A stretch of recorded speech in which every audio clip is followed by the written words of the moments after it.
Hello everyone, welcome to ZaranTech. Did you know that nearly 80% of companies worldwide are now using or planning to use artificial intelligence to improve their business processes? This shows how AI is no longer a future idea, it is already here, helping businesses move faster and smarter. Today, we will explore how this amazing tool can change the way you work. SAP Joule is an AI-powered digital assistant, also called a copilot, built into SAP. It helps users by answering questions, guiding tasks, and turning complex data into clear insights. With Joule, you don't need deep technical skills to get quick, accurate results. Studies show that companies using AI assistants like Joule make decisions 30% faster and see 40% higher user satisfaction as tasks become easier and smoother. This makes SAP Joule a valuable skill to learn today. It is more than just a tool, it is a career advantage. As more businesses adopt SAP AI features, professionals trained in Joule will stand out and gain stronger opportunities. Learning it now ensures you are ready for the future.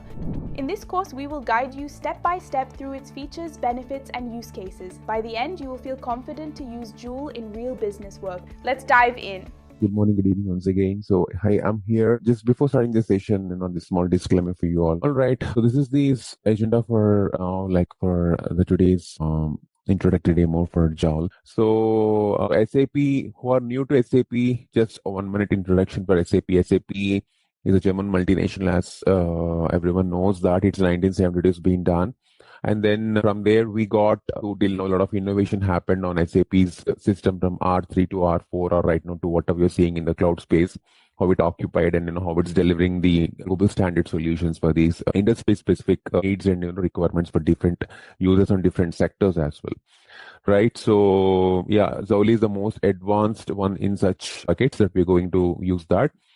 Yeah, so coming to very importantly on the Joule job outlook, yeah, it's the most trending in hotcake right now because, yeah, it's a recent one, but yes, because as old is moving into the generative AI or business AI kind of things. Okay, so Joule is also one such a baby which was actually being done in SAP.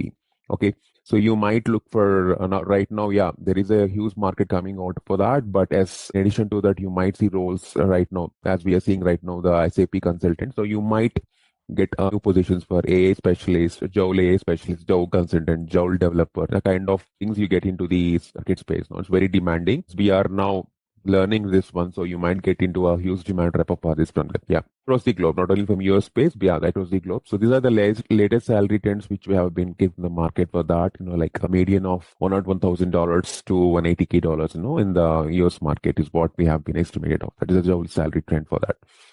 Yeah, and coming to Joule sector, yes, it covering a lot of sectors, but basically the major sectors that are concentrating these are the sectors. Very importantly, finance, banking, the manufacturing, digital manufacturing, entertainment sectors, public sectors. These are the ones, healthcare basically.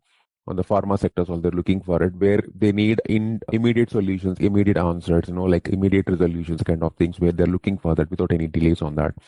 So these are the main sectors which are grouping and interesting on this particular part. And there is a huge demand on, SAP Joule for that. Yeah, yes, I have been telling that kind of lot of things on that.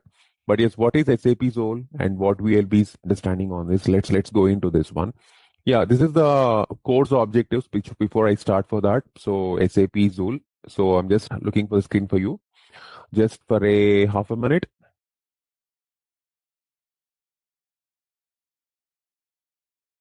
Right. So let's explore SAP Joule today.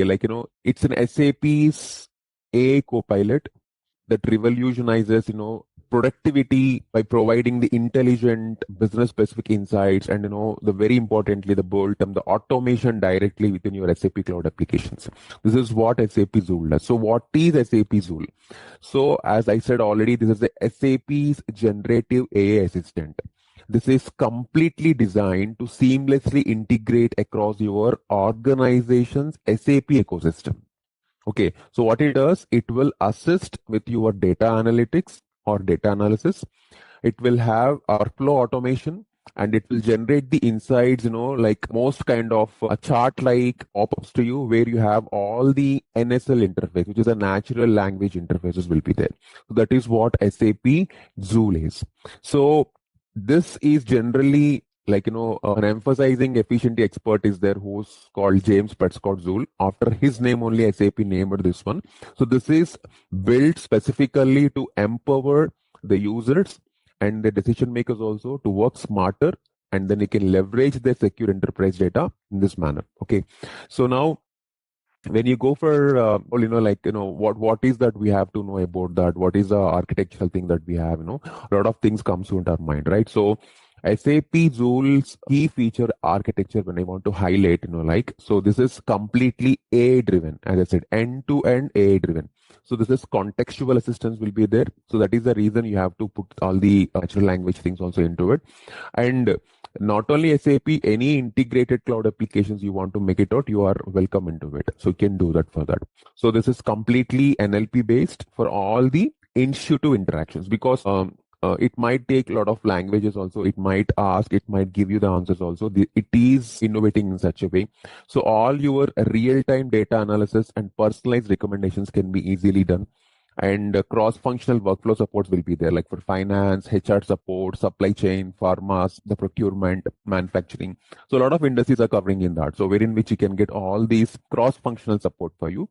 And very importantly, this is secured and compliant with all the data privacy. So you might think that something I'm inputting will be data be gone somewhere else, or it might be played with something else. No, it's completely secure and completely compliant with the GDPR and CCPA standards, where which all the data privacy standards are adhered into it. Yes. Now, when we talk about the Joule architecture, so let me show you what is the Joule architecture, what it contains.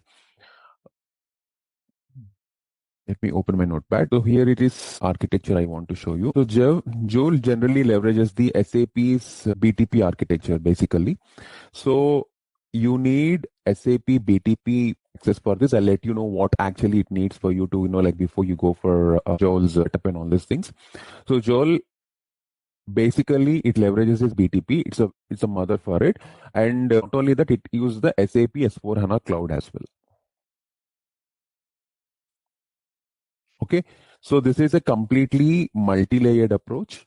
So where I'm saying multi-layered means it will be having, importantly, four layers will be there, in which you will be having your, first of all, the data management layer will be there.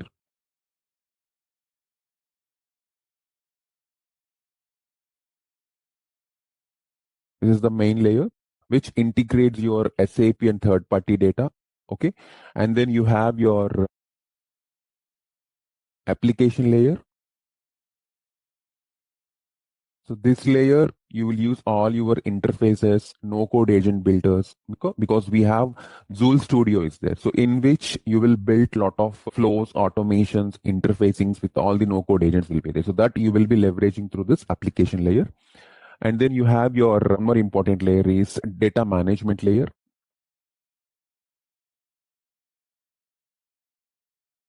So in this data management layer, you integrate all the SAP and third-party data. And the final layer will be your analytics layer. This is the AA layer.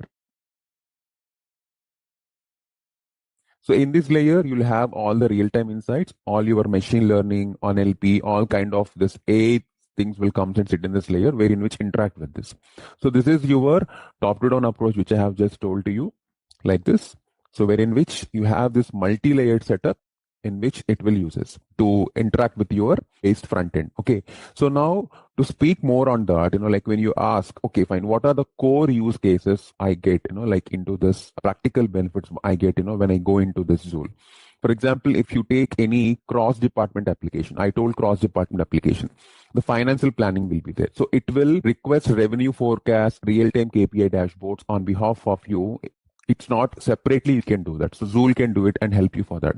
For HR level, if you want to query for top performers, turnovers, how many recruitments happened this month, how many have to be done, these kind of things, Joule will easily answer. You don't need to depend upon someone else for that. Okay. And Joule can also schedule interviews. Joule can also, follow up on that as well. Let me tell you on that. Innovation is already there in that. And the procurement level, if you want to optimize the supply selections using real-time performance data, so we can use the procurement chatbots for the Zool.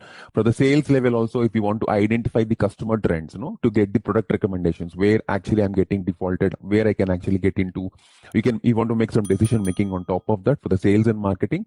Zool can help you on that immediately. And it will also give you suggestions where you can improve it also. So this is what in the cross departmental applications I'm telling. So let's come to business benefits.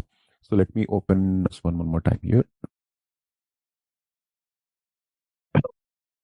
So when you come to business benefits, basically, let me go into this. It will increases the user productivity up to 85 to 90% of productivity can be expanded on the SAP Joule business benefits. The major thing, as you know, AI is replacing the humans right now, as everyone knows that. But yes, to run that needs humans again. That's a second story. But yes, it reduces the manual work through automation. So a lot of manual interactions can be reduced, and Joule can take it as a head on top of that. It will facilitate a lot of complete decision making also with all your instant and reliable data. So as I said, it uses context awareness, respecting your roles and responsibilities in data operation. For example, in the Joule, if I ask, I want to use this data for a particular user, it will not allow you because it's compliant with SAP industry security standards. You can also block the data that someone want to see. The same it will also do in the Joule perspective also. You cannot, there will be no any data violations on top of that. Okay. So this is how generally this will work.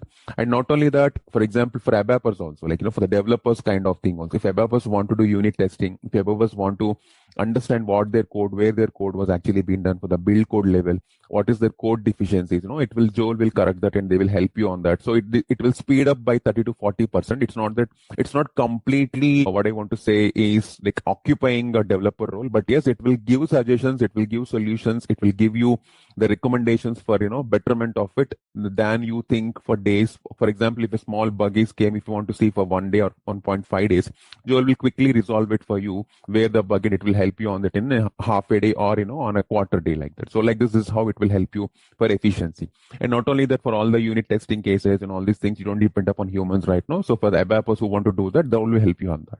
So this is such innovations are coming in the Joule Studio.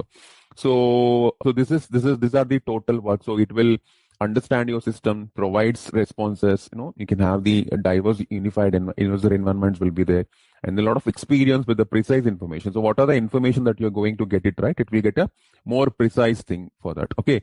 Now this is one such thing. And compared to Joule right now, so you might be experiencing SAP Joule versus a lot of copilots and things that are coming in the other environments as well. Like if you guys know that, like there is Microsoft Copilot is there is a Google Duet is there. So now when comparing to these, how can SAP Joule can help you on that? Okay, so let me give you a small comparison so you'll understand what SAP Joule can actually leverage you on this front. So if you see here, let me write a small comparison for everyone's understanding. So if you can see a feature-wise comparison, let's say it is SAP Joule.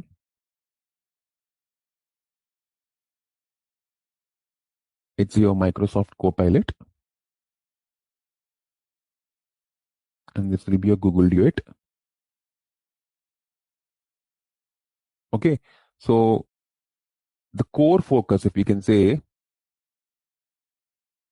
the core focus of SAP Joule is all the enterprise processes. I can say entire enterprise process.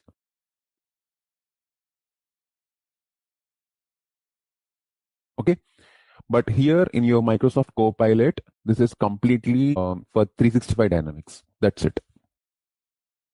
Okay. And for Google Duet, it is a complete, I can say it's a workplace kind of tool wherein which you can see all these Google Cloud based documents will be there. So it was only for it's a workplace kind of tool where it will help you only for at the Google Cloud level and the document level. Okay. Not for the enterprise level. It is very clear for you now. And then coming to the native integration. Okay. So why I'm saying is different is because people of different sectors will be there. They have to understand if there is any similar tools that are already working in the industry right now. So what can it does from SAP Joule, you have to understand it. So that is the reason I'm opening this bracket for you, so that you can walk easily for your customers as well whenever you want to understand on that. Okay. So the native integration here is, it is completely SAP ecosystem, where it has all S4, the success factors, the Ariba, okay, and all the other things that has in the SAP, and it will support all the non-SAP as well. So now here it will be only being taken for your MS apps, Microsoft apps, okay, plus whatever the Azure cloud is there, that will be taken by this. Here, as you know, this will be only for Google apps, and then Vertex AI is there, which is one such thing this Google Data is doing right away for the native integration. Okay. So in the data context, SAP Joule has strong enterprise specific context will be there. So whatever you are dealing with, there will be strong data foundations will be there in this. Okay. Whereas in Microsoft Copilot, this is completely semi-contextual. It is based on your recent actions. So it will not be a complete set of data foundations will be there, whatever you are going to ask for the Microsoft Copilot. Okay. And Google D8, it's completely limited business process awareness. So I can say semi-business process awareness. So you won't get complete replies from what you're going to ask for the Google D8. Okay. And yes, coming to the custom models, because yes, we might want to see more into it, because yes, you have to do a lot of, not only standard, you want a lot of customization on top of this as well. But yes, here in SAP Joule, you have leveragement of that. So you can use SAP trained models plus partner LLMs as well. And you can custom your models as well as per your need. It's more specialized for enterprise process. Okay. Because the others are just their broader productivity tools, but here it's an end-to-end enterprise process tool. That is what enterprise looks generally for. So I can say this is for your SAP trained plus LLMs. Both models are partner LLMs or entertained here. So you can easily train your models what you're going for that in the AI space. Okay. This is completely, as you know, it's a ChatGPT is there. It's the open AI. Okay. And you know, Google Gemini also. This is a PALM tool. PALM Palm tool is there. Okay. So this one. Okay, this is nothing but which will help you on that. So this is the total broader scope of differences I want to enlighten you, because this is, you have to understand what Joule generally does with compared to the others one. Okay, because end of the day, when you are working with Joule, so you have to understand that it's completely natural language interface. It has the embedded recommendations where you can deal with all your success factors kind of thing. You can do a conversational interface to interact with SAP apps basically. Wherever automation is there, it will automate your repetitive task. Like for example, if you want to do invoice matching, anomaly detections, or you want to make a month-end activities, periodic ending activities, or generating the HR dashboards, a repetitive kind of things also, it will automate and it will save you time for that. So the end point you have to understand, it is not to replace manual efforts, but yes, it is manual workforce. It is to replace the repetitive manual work that is going to happen and taking time. So that is what the prime intention and prime focus where SAP or any other AI is now doing with. Okay. And very importantly, contextual data awareness is one of the important things. So this understands the company specific vocabulary also, because some company to some company's vocabulary will change. So that is also there in the system. It will understand the company's vocabulary. It will respond to that as well. Okay. Now, yes. Coming to the configuration level, so what actually needs for me to work on the Joule, what actually I have to be in to work with the Joule. So if you come here, let me explain this one. So these are your things. It will run on the SAP BTP. As I said, this is running on SAP BTP platform. Okay, so people should know BTP. Okay, so this uses AI Core, AI Launchpads, okay, business context APIs.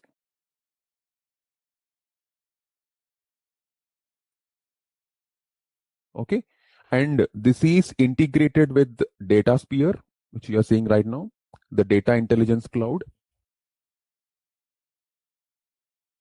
S4 HANA Cloud, These are the primary interfaces with it. They have other interfaces like success factors, Ariba, and whatever you are looking for that.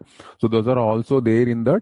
But yes, this is the prime focus in which this will be built on top of that. Okay. The moment when you want to build a data application with Joule, okay, or the moment when you want to use a Joule to automate a business workflow, first thing you have to go for Joule Studio. So this is how it looks like.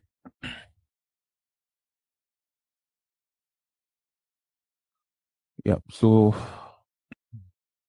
this is for SAP Joule Studio, wherein which you can go for an application or an automated process or a business suite or a Joule skill, whatever you want to take it out. So if you want to build application, so based on that, it's all a navigational wizard kind of thing. You have to just put it. If you want to build an automated process, you can simply build. This is a studio where you can do everything on top of that. Okay. This is a suite where you can customize any suite applications or any code based thing that you want to make it. You can do it from here. Okay. This generally looks like this. If you can see in the screen. So this is a kind of studio where you can just, generally act. So just drag and drop, nothing to do. Just you have to know what your process should be. You have to drag and drop all those features. You'll put it, for example, if you can see in the right side, I have dragged and drop a certain ticketing based thing. So I created a service now ticket. When I create a ticket, it will put the URL and that's it. The moment when you create this, you will see this screen, the Joule screen, where it will gives you a pilot for that, a copilot for that, where it will gives you and it will activates for you a small kind of service now tool where you will ask ticket, it will give you the status of the ticket. Okay, small thing. I'm just showing you, demonstrating for that. So this will again show you details like that. So the moment when you go for that, it will show you what ticket it has been generated, what is the severity, what is the ticket about. So all these things it will be done. So it's all automation. In general, if you want to do this, you have to depend on some tool. You put some Excel, do that, collaborate it with some other people, add details in the Excel. Again, you track it. A lot of things you have to manual work on that. At least two people will be involved in it. So this is all end to end, completely taken by SAP Joule in this scenarios. Okay. So like this, you can use the studio, but the studio is not free trial right now. Is not there. The small instance is there in SAP BTP. Okay. This is completely, whenever you want to use the Joule, you should have the Joule license for that, first of all. So you have to create a SAP data application also. If you want to build it, you need to create a project. You need complete Joule license for that. So without that, because that license you have to integrate in the BTP, then only the Joule Studio or other things will start working for you. Okay, in the free trial, SAP is providing, but it is still not active. That's what I want to comment on that. Okay. So yeah, from this studio, you can create a lot of things. So there is build code, build apps, build workflows, a lot of things are there from SAP BTP. You can leverage that in the Joule Studio segment and you can create the agents and you can make your work easy for that. So this is what complete thing about the Joule. So if you can see this, these are the things which you can get the use cases on the process automation or either customer support or maintenance or analytics insights. You can see that I just explained you a couple of things also on that which cause this SAP's tool. So there are a lot of things that you need to understand as part of the curriculum and everything. I'll just explain you. But yes, the prerequisites will be whenever you want to install your Joule, you should have a Joule license. Your SAP landscape should be a supported landscape for S4 HANA because you have to confirm your solutions in running in a supported region and data center. Okay, so that is one of the important thing. And all your BTP, you need your admins from your SAP BTP global account, not the trial or local accounts. So you should be able to get admin permissions for your BTP global account, cloud editing, and SAP line of business support. If you see here, in the practical part, you can see this is my SAP trial account. See, in the trial account, I cannot see. If it is a, see, I using generally, this is where the entitlement I can do it for the tool. This is a global account only, but still I don't have it because the license is not impacted in it. So you should have a license for this to get into it. People who want to do SAP BTP trial, they can do, but Joule cannot be directly do into it. So this is where you have to enter, you have to activate in your global account from your admin, and then the license has to be incorporated. Then the Joule today can be incorporated for you, and you can start using that as well. So there is an integration for that where your admin only will do. I think so you cannot do with the trial account that one, where in which the cloud AD services as authentication is there, where you will register for the cloud product for your cloud or success factors, and then it will confirm your attribute mapping for that, and then you can run your Joule booster on top of that. Okay, this is how generally will run in this segment. Okay, the trial was about to come for us for Joule. I'm not sure it was really not available, but SAP is forums are telling that is available. But yes, you have to do it through SAP build only. people who want to, they can try it. They can register for SAP trial account and they can enable the build, which includes the studio also within the BTP trial cockpit. Okay, once that is activated, you can use your Joule features as well, including your custom agents or automation, whatever you want in the trial account. But yes, this also needs some of your admin help also for that. So you can take for that if that is really available on the global accounts perspective. Okay, so that's about Joule for now today. I'm open to questions. Yeah, before questions, I just want to say, this is the course content on the SAP Joule. So we'll be going for the introductory part of the Joule, and I'll be showing you how you can set up the Joule for that. And then there will be technical landscape integration, security, and data protection. How you use Joule, what are the Joule admin centers, how you monitor and troubleshoot it, and constraints and considerations of it. And in addition to that, we will be learning a lot of Joule things, like we will be how to demonstrate this cross-functional queries, how you use it in the multiple step suggestions, segments, how you add your UI, how you create your sample data, how you make that chartboards coming to your way. So a lot of things that whatever the industry specific, that when you go for a job, when someone expects you to do what I have to from the Joule's perspective. So those are all things you're going to learn as part of these training on that. So this is a whole level that was being kept on this. Detailed course content will be sent to you in a while.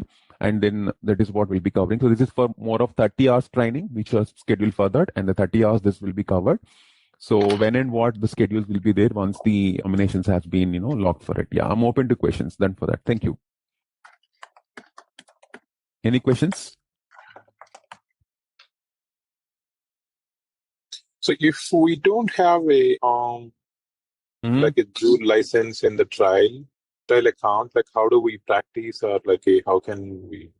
Is there anything like this practice we will provide you the server, that is what I'm trying to do this. For this training, let me tell you, it's not that there is no server. So from ZaranTech, we'll be providing you the monthly server that someone from support team will right now, pitch in and they will tell you. The server will be there for practice. Don't worry about that. Practical server will be there. Yeah. So in your first slide, you have mentioned about the layers, like the data management layer. So in the notepad, there are two data management layers, it's same data management. One is for it connects to your third party and then the SAP data. On the top database management layer, you're saying something different. What is the difference between exactly these two database management layers? Right. So the top one, this is integration layer. It's not completely data management. I have written wrong. It's completely deals with the integration. You can write for that. This data management layer, it will take care of the integration. Okay, got it. Thank you. Yeah.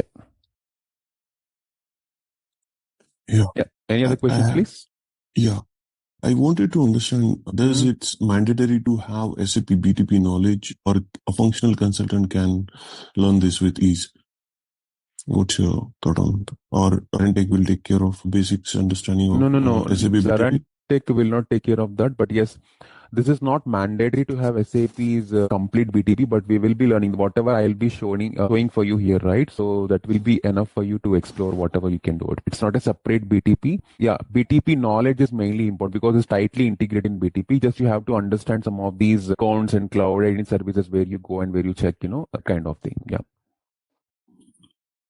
Okay. So, sorry, what is that? Any coding experience required?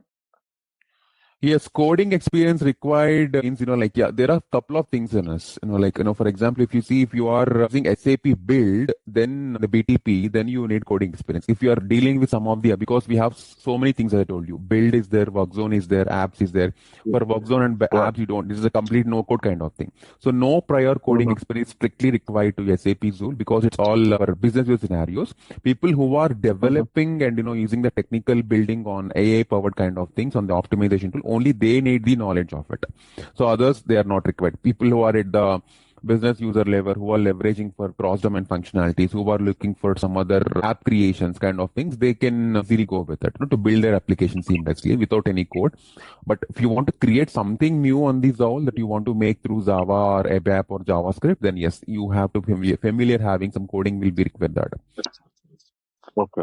So basically, I'm asking in terms of a functional consultant. No, functional is not required. Not required. Yeah. Okay, thank you. Yeah, hi. So suppose you want to extend further to standard apps extensibility or custom application extensibility. So does we require to need to write for the Node.js code over here? Sorry, I'm not getting a question. What is that? Yeah, suppose example, we want to extend for the standard applications or custom applications, extensibility of the side by side. Okay. In that case, so does we require to learn for that to Node.js, or is that will be Joule Copilot will be suggested to write for that to Copilot? Yeah, you're right. So that is something, you might use this, you will use the BTP here basically in such cases where you can leverage, but other development environments also there. So here from Joule side, it will accelerate you for your generating code suggestions. So it's not a replacement of your side-by-side extension itself. So you have to do the coding, but it will give you suggestions of it as an intelligent assistant to you. As I told, that innovation is still not there in the Joule. It will not write any code for you, but it will tell you what can be done with your code. Okay, as a side-by-side. Yeah, if we provide for the any prompt over for that also by the giving for the briefly explain about that prompt. Can it be? Yeah. Because it basically functions as a copilot. It will help the developers, by giving some code snippets. So it will offer some assistance for you during your development of such extensions, what you said. And it will not replace the need to use your Node.js consulting or something, in the runtime environment, for actual coding. Because all your side-by-side, you have, these are all custom applications, what you're talking, that run independently, that are integrated with your main SAP stream. So these usually developed by your technical consultants only through your Java or JS or ABAP, whatever it might be. Yeah. If I compare to with the no code and low code is different, and the SAP Joule will be different, no? Or same in the same umbrella? Hello? Yeah, tell me, what is that?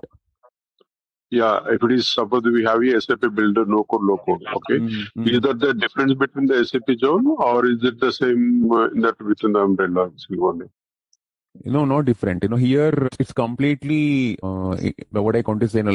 Joule can help you in the no-code development. Basically, you have to use your graphical drag and drop UI builders. All these things will be there, wherein which it will leverage that. It will show some data in your copilots as well. Here you have the flexibility to interact through your normal language prompts will be there. There in which the AI generated code and workflows will take it automatically.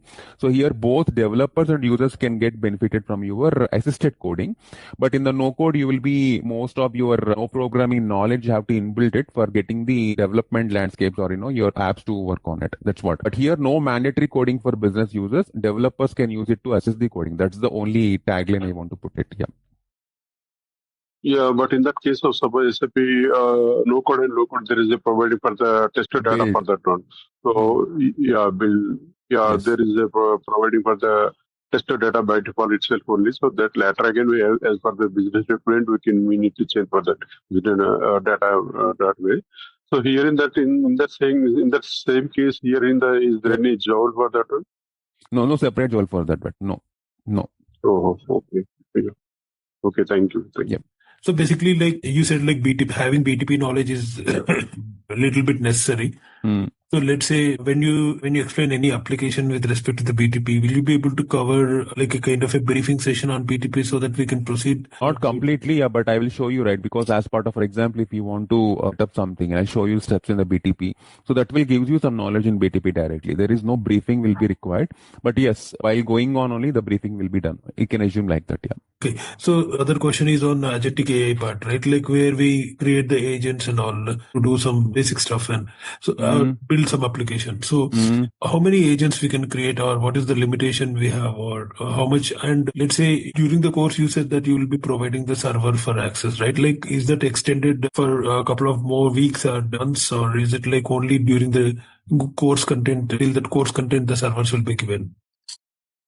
Right. That one will be answered by LMS team. As part of the agentic AI, I'll explain you the technical part. See, agentic AI in Joule, it's a new generation of AI capability. Like, the Joule moves beyond just answering the queries or providing insights here.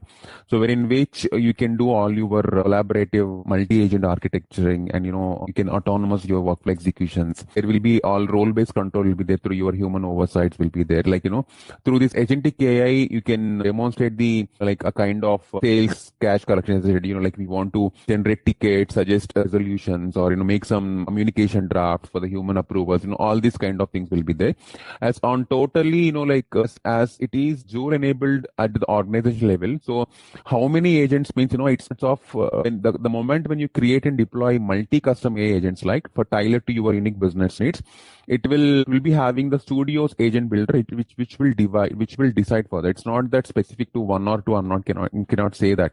It all depends upon the moment when you create and deploy. The AI agent will be automatically the limit will be leveraged there itself only. So you can operate the infra and governance practices will be there, wherein which the maximum limit will be there as part of that. It's not that I will set or system will set for that. The moment you do it, it will be generally do it. There is no fixed cap. That is the answer for that, the Joule agents.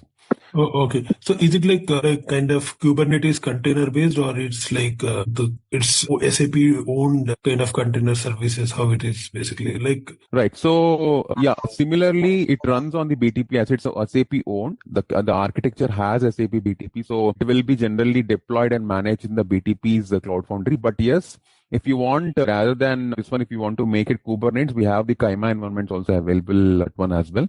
So, which means it will handles the containerization and orchestration behind the scenes also. And users generally do not interact with Kubernetes directly in the scenario, because these are all running behind your scenarios. So, if you want to understand more on the infra part of this particular thing, you can go for the other sub-accounts of the BTP as well. So because we have Cloud Foundry is there, we have identity services there. Rather than Kluber cluster operations, these are all the most best ones which SAP BTP is already running for that. Yeah. Okay. Yeah. So what is the course fee for this? And Alok will now come back to you on this. I have a question. Yeah. So you showed us that the AI core is not available on the trial version, right? So do you have a CPA, EA, or a pay-as-you-go license that you provide us during the time of the training? Sorry, which license you're asking? For the BTP, if you need to have AI core enabled, we need to have either a pay-as-you-go or a BTP EA license, right? Yes. So are you going to offer us one of those? Yeah. AI core only initially you're taking, because a lot of costly thing in the SAP space. So whatever is there for the training, only those things we are getting into the license mode, and we are just showcasing those ones as well. Yeah, not multi ones. Okay, so I think each license type has a restriction on how many AI apps we can develop. So do you have clarity on what you're going to offer us?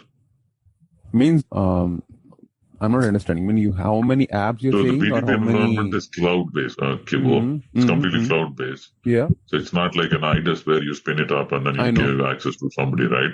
Yeah. So which is completely controlled by SAP. So if you need access to AI core, you have to either take a pay-as-you-go license with SAP or BTP EA license. Right? So is one of these going to be offered, or are you just going to give us a trial account? No. No trial account. We're paying for the license only. No trial account on this. Let me tell you. Which license type is this going to be? The Joule Studio license will be there in this, which will be integrated to the SAP BTP. No, I'm not talking about Joule Studio. Joule Studio is available for free also. It's on the trial as well. I need to understand the AI core entitlement. On the business AI, you're asking specifically? Core entitlement on BTP.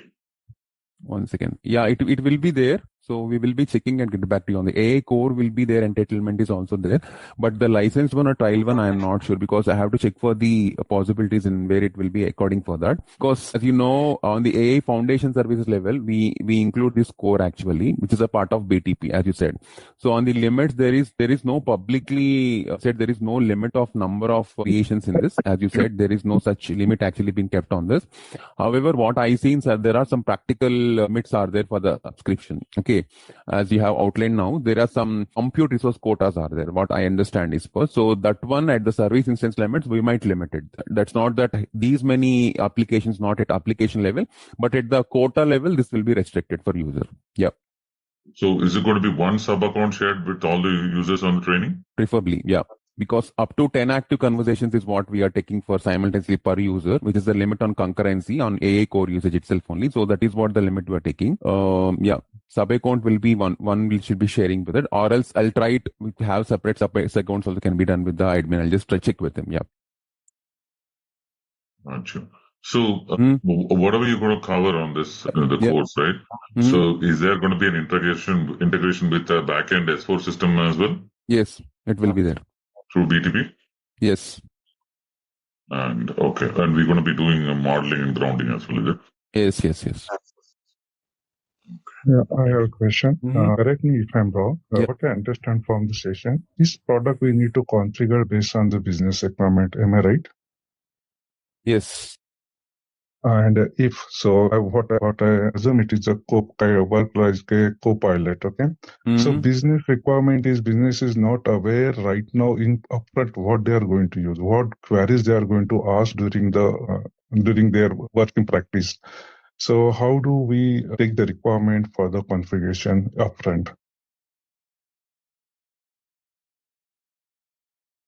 Right. So see, requirements will be seen. This is all actually aligning with the business goals basically. Like, if you can see, for example, as you said, like how you take it. For example, if you want to show business some ready innovations, or if you want to show any industry benchmark that your current organization is struggling to achieve, like, cutting some of your cycle times, enhance the current user experiences, new automation opportunities that industry is now leveraging, which are not there in the current organization. These are all the ones which can be a requirement for you where you can go with. There are, as I said, there are a lot of things that in the Joule that can actually put. So it might be your cost reductions, risk compliance, or it might be your productivity gain, or, like completely opportunity specific where actually we can invest and we can grow, like kind of things, These are all things will be there. This is where you can actually convince your business for SAP Joule. It's not convincing, it's actually been proving for the business to go for Joule.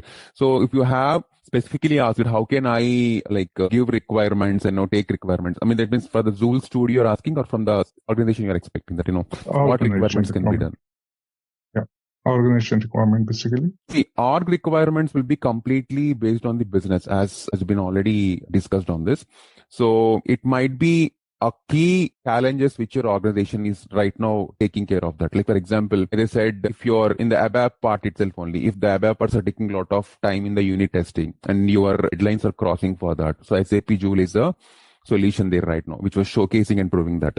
Or else if you have seen a lot of what I want to say, the innovation that you want to put it in your organizational app. For example, it's a healthcare or pharma or manufacturing where you want to do it and make it done. So I say from SAP Joule Studio, you can actually start giving the things through SAP Build, where you can generate a no-code, low-code kind of apps and, get this done through your single service platform. So kind of things, these are the things where you can organization can benefit. They can actually, integrate through the Joule. So specifically, these are all, the licensing and, on the BTP platform where you want to leverage. There is a huge scope is there. I cannot say there is a limit. You can limit to itself only. There is a very bigger huge scope is there. The provisioning and integration level, the more you can start providing and integrating, the more you can get benefit from the Joule as well. That's how it is going on right now. Yeah, got it. Thank you. Yeah. I have a question. So during this course, as it is on the automation and different things, will we able to go for the capstone kind of project, or is it kind of just learning? No projects. It's the learning only. Yeah. No project. Yeah. This is purely learning of 30 hours training. Yeah. Like induction trainings, you have capstone kind of things. No, there is no such kind of thing. Yeah. Hey, hi, good morning. So actually, now Joule is integrated with all applications seamlessly, right? So can we create transactional data by just giving the required fields? Like you said, it is linked with procurement and different areas of SAP. So can we just give some mandatory fields in a PO, and can we create directly PO from the copilot? I mean, can we leverage in that way also? Yes. Not directly in all cases. As of now, SAP Joule is mostly to assist, guide, and automate decisions, but not fully to create your transaction data across all SAP modules on its own. So some creation is possible, like in the controlled workflows, whenever you are doing some ability to expand certain kinds of things, there you can do. For example, in success factors, Joule can draft a requisition or job description, a kind of thing. So these type of things we can expect from it right now. Yes, as I said, in the future innovation, it might take it. Yeah, but I'm not sure. This is recently launched, right? So yeah, this is what the limitations right now. But you cannot ask execute my post a journal entry, create a material document, create a sales order. It will not do. It needs user confirmation or redirection to standard apps for that. It will do, but it needs user interaction for certain time. Yeah. What's your key call to action for all functional consultants? Because I recently attended some SAP Insight tracks where AI are very seamlessly coming. Yeah. So what I would do for like one small giveaway? Yeah. Yeah, it was generally definitely beneficial for all the functional consultant. Like, like when you're learning the Joule for like specific industries are also focusing basically as I told you. So functional consultants generally get a lot of benefits, when they do it, because it will ease their work as part of that's what I'm thinking. Because you can leverage your business process easily, you can guide clients, you can identify the use cases, propose the solutions also on top of that easily. So like, especially for success factors or like for manufacturing industries are mainly focusing. So you can get a lot of benefits. This is the thing which I can say. Because if you say for FI side, for example, if you want to show overdue invoices by region, or if you want to draft journal entries, Joule can easily do that for that. So if you are doing manually, I'm just giving simple cases for functional level. At the level also, for example, if you want to understand how many late deliveries happened, if you want to suggest a PR creation, a kind of thing, it will help you. And SD also, as I said, sales orders and stuck in approvals, what you have to do, where approval stacks are there, what is the next flow, it will take it automatically. So because you are asking someone, hey, approve, so Joule will take care of that. So this is the benefit basically organization gets. It will reduce the manual intervention. It will reduce, because every single day I cannot ask someone to approve it. That part Joule will take care of. So I can easily done, and it will be easily, the approvals also can be easily managed from that. That's what I'm giving. You have to think from the more broader perspective right now. So this is where the manual reduction is coming on. So it's not that it is completely configuring, it's not that completely doing something manual job, but it is automating some of the flows where manual intervention can be reduced more on it, where the time will be saved for it. You're understanding that, right? So this is where the functional call, what I said, this will definitely help on that. If you start integrating to Joule and giving you the processes and automate the flows, it will seamlessly free the business roadblocks and the business flow easily to the customer in a more brighter manner. So that's proved, because many clients started that it's proving for the clients as well. So that's what we are saying, a proving statement, not a expected or, a guy statement here. Yeah. I have one question. Yeah, please. So who are all eligible to take up this training and then put it into implementation? Meaning a person who is working on SAP in SAP area and success factors. So does the person need to be an architect level or just a functional consultant also? All functional consultants, FI, MM, SD, PP, HRPM, others, they can easily understand how we interact with SAP applications. Like, because Fiori or S4HANA, people who know SAP applications, Fiori, S4HANA Cloud, how to use it, how can define the business use case for Joule, if they know that, and they can understand of very little bit of AI-based process automation, because anyways we'll explain that. So this is where for functional consultant, this is the requirement criteria. For technical consultants, the requirement criteria will be they have to know ABAP completely, and they have to know BTP integration for that, and that is the prerequisite. And for architects, the prerequisite is completely they have to understand the SAP build, SAP data sphere, and external data source integration.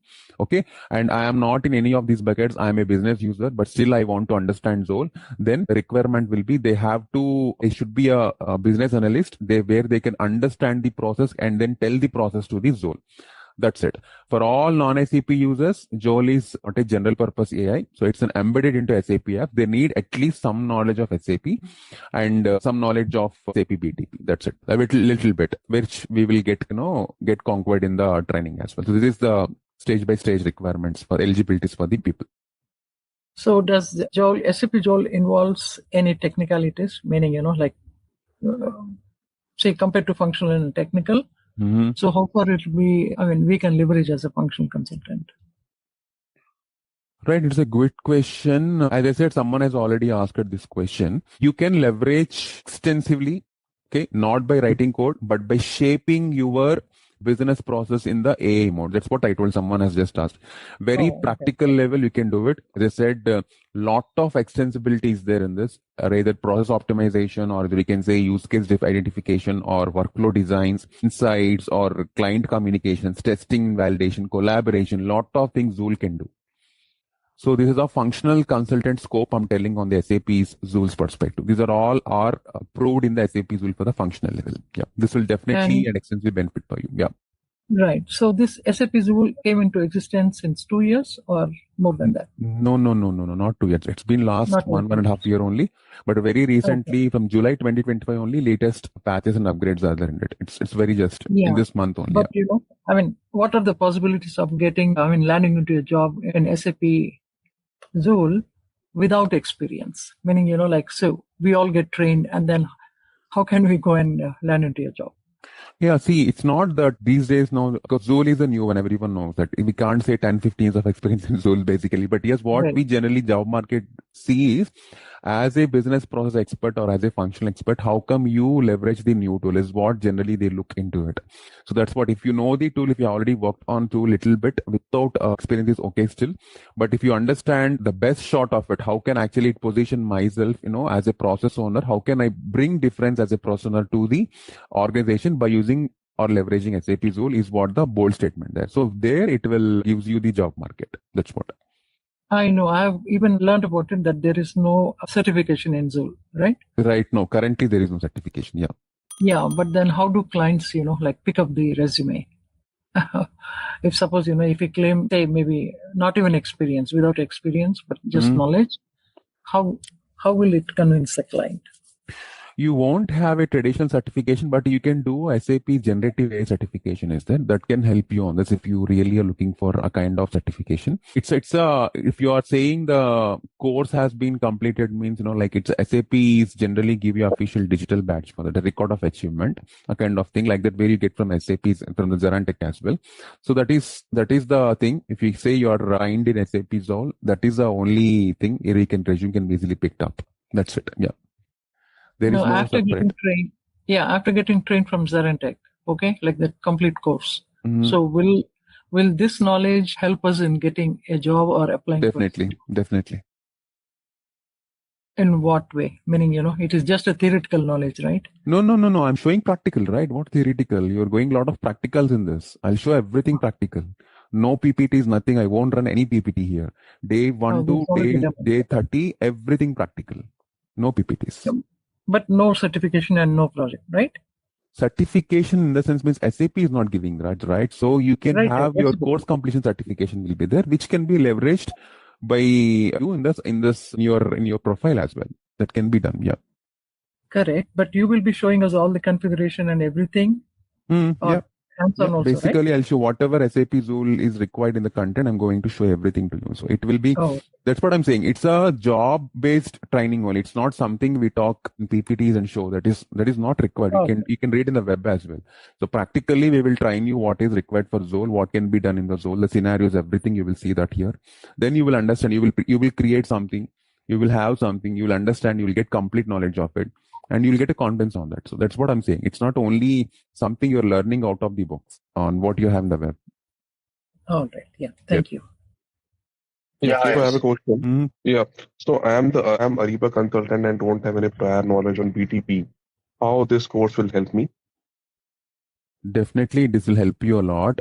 It doesn't mean that don't have BTP knowledge. As I said, when you go for learning Joule, the initial things, whatever the standard setup, that will automatically take you there. Because you can, even without BTP knowledge also you can learn, because you're as you know, Ariba, how you can design the Joule to be used for your functional driven concept is what you have to concentrate. That's what you can more concentrate in this training, because it's an embedded. Joule is an embedded in SAP.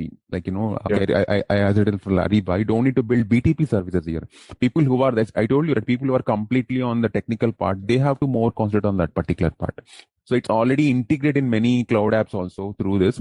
The Joule Ariba integration also there. So you will be more concentrating on Ariba buying, invoicing, Ariba sourcing, Ariba supplier management. So you will be more focusing on that. So BTP knowledge is not highly needed for you as of I know. Just only for initial things to know on that. Yeah. Okay. So will you means presenting the Ariba integration piece as well on Joules? Yeah, we'll be showing that as well. Yeah. Okay. I have one more question. This product is on the cloud base, right? This is the cloud-based product, correct? So in case I have an on-premise solution, so how will it also coordinate with the on-premise data to give the better result? Means you want to integrate to on-premise? Yeah, because we are using the on-premise, right? We are not using the, for example, MMSD, other part we are using on-premise, right? Ariba we are using for the cloud. So this product, when it is a cloud, how it will coordinate with the on-premise data? I'll tell you that, like if you're using SAP on-premise systems, you can still leverage SAP Joule directly or indirectly also, because there is a hybrid integration is there via SAP BTP, where you use SAP BTP as a bridge between your on-premise and SAP Joule. So what you have to do is, you have to keep your core ECC, or your SAP S/4HANA on-premise, you can connect it to SAP BTP, and then you can use your SAP AI core. Okay, the AI core and SAP Joule APIs will be there. So it's completely prompt based. You have to enable those insights, and then you can access your Joule through your Fiori or BTP based apps. So this is how this will be done. Your data should sit on the on-prem. So for whatever these integration things are there, so that needs to be done by your admin properly. So if the connections are mislagged, so this cannot be done. But yes, there is a solution for on-premise as well. Okay. Yeah. Thank you. But you have only on-premise, no cloud, then no, Joule will not work. You should somehow, generally in an organization nowadays, some application are on cloud-based and some application on on-premise. Right. If it is purely on-prem like ECC6 or S/4HANA 2020 kind of thing without BTP, Joule is not a solution. It should have something with BTP S/4HANA Cloud, then it will be easy for you to run your environments with your on-premise. Yeah. Directly, Joule does not run on the on-prem. You have to understand that it is a cloud where you integrating your on-prem for your data. That's it. That will be possible. Yeah, only it will go and fetch the required data from the on-premise and give the result. Yeah, right? front end will be again your cloud will be there. S/4HANA BTP. Yeah. Yes. Okay, got it. Another question, please. So, how long is the training? Meaning, duration of the training? This is for 30 hours training. 30 hours training, and you will cover everything. Meaning, B2P, access to B2B, and everything. Yeah. It will be covered. Yeah. So, just having undergone your training, so will we get that confidence level that yes, we can go and then start working? Yes, definitely you'll get it. Yeah. No questions about that. Will you provide the recordings for us? Yes, recordings will be available. Yeah. Okay. The LMS team will be there. They will let you know there is a LMS thing in ZaranTech is there, wherein which you will get access to it. Every day, every training recording will be there on that. Every time, whatever I am going to train you, the recording will be there. So people who are absent or not available one or such day, they can refer the recording easily. And we'll give you the materials also for that. The materials will be there in the online easily. Okay. And this support will be there from 24/7 support will be there from the SAP ZaranTech's LMS team. So when you say the materials, right? So basically it is related to the class only, or like we... No, not class. The additional materials for you to explore from SAP's standard best practice materials. Say, for example, you just give some, practice some examples and all. Do we get the solution documents also the way you... Step-by-step solution documents are there for every single module is there in SAP ZaranTech. So for this, we are also preparing for that. We'll give you the step-by-step documents with screenshots also. So don't worry about that. Yeah, that will be available. Yeah. Okay. But as of if you can go with the training and recording, that will be most enough for you. But yes, the documents will be there is what the answer I can give it for now. Yeah, because the problem is that considering like most of us are already working in some companies and we'll have our own project priorities, right? So what happens, sometimes we ignore doing the practicing and all. So at least if we get the solution document, we can just refer through it later and then we can start practicing it. Yeah, that will be there. Yeah. Okay. We all from the different backgrounds and we're working in different modules. So how particularly you are going to cover that? Suppose I need to know about the Ariba MM and someone needs to know about the SAP SD. So how you will cover that? See, on the scenarios part, I'll cover. The rest all you have to explore. See, 1 or 2 apps I'll show because I cannot cover every single instance. So Ariba, one instance I'll cover because the core subject is same to all. How you replicate and how you realign to your business process up to you. So that is what you have to do it. So for example, if I show finance one scenario, material management one scenario, kind of Ariba, success factors one scenario I'll show you. Rest all you can explore on that easily. You will get it easily on that. And if we need something that help from you on a different scenario, will you able to help? Definitely, yeah, definitely. If the core participants are having some, we can just show you the scenarios on that as well. Yeah, that's not a problem. Okay. Right. A small disclaimer before I go. Before I go, also see guys, before we dive in, let me ask a question. How many of we have tried really the Chat GPT or any tool in your personal life? There might be a kind of people who might already use, for certain reasons or certain scenarios where we read some help on Chat GPT or any other AI tools right now, like Google Gemini or some other things as well, right? So how many have actually used AI inside your enterprise system? Has anyone started using that? Anyone started using AI inside system, enterprise system? Specifically right now? Yes. Jules, no. Okay. So what I'm saying is using means not for solutioning, yeah, but for, for your enterprise organizational initiatives or as part of the development of your project requirements, you integrated these things and, also using them along with that, not for only for your personal solutioning. We're not integrated by way of agents, but we have using ChatGPT even to develop design and code and all that, high level design, low level design, proposals, project proposals. But I'm saying by using the interface, copy pasting, and not using any integrated agentic model. Okay. Yeah, sounds good. See, AI has been hyped for years, but in enterprises, there's a small disclaimer. You can listen to me and we can also read that. So AI has been, hyping for many years, right? But within enterprise level, adoption level, it's been slow. We have seen that. Why? Because of 3 major problems why it was slow. Because the first important problem people or the society or even the organizations were caring about is the data privacy and security. That's the main concern. And second important thing is the business context awareness, because whatever a human understand, whatever a machine understand, makes some difference. And integration into the actual work. Okay, so if you want something like A plus B is equal to C, that is still okay, but you want to go in details of any or individual problem, like what human thinks is different from what a machine thinks. Even still also, if you anyone have tried with SAP's, not only SAP's, the chatbot kind of AI tools, they will ask you a lot of questions on top of. They won't give you the right answers. You won't land in right answer until you give a right question to them. So this is called integration into the actual work, because SAP Joule comes here is designed to solve whatever the 3 important problems which I have mentioned right now.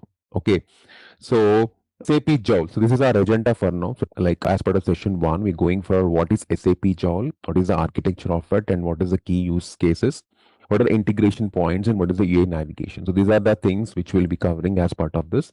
So little bit we'll be having a theoretical thing, and then I'll be showing you the practical part as well, because people have to know the server, because I'll be showing that as well in a while. But yes, let me speak about, because a couple of new set of people have joined in the session, so I want to understand them. What is Joule first of all, so that they can understand and they can make things accordingly for their plan of this training as well. Okay, so yeah, SAP Joule, as I said, it is designed to solve all the 3 important problems, but I have just shown you, like it's a more of the secure, the contextually or directly within the SAP systems, whatever you want to already use. So this one is what SAP Joule came into picture. So SAP Joule is not just another chatbot. Let me tell you, people think if I say Joule, it's like the mindset will go like it will be a chatbot for you. No, it's not a chatbot. It's a AI copilot. Let me tell you, the bold letters, it's a AI copilot. Or you can say AI powered copilot, whatever it might be. So this is embedded across the SAP's ecosystem. So this was basically designed to understand the business context or the data semantics and the workflows as well. Okay, so imagine an assistant who already knows your company's data, processes, and your role, and can you give answers or even take actions without you writing a single line of code? No, right? So let's compare that. That's what I'm saying. When I compare with ChatGPT, because people will generally think SAP Joule is altogether different. So don't compare that with any of the right now tools which is going. SAP's Joule is for SAP's ecosystem. Okay, not for everyone right now.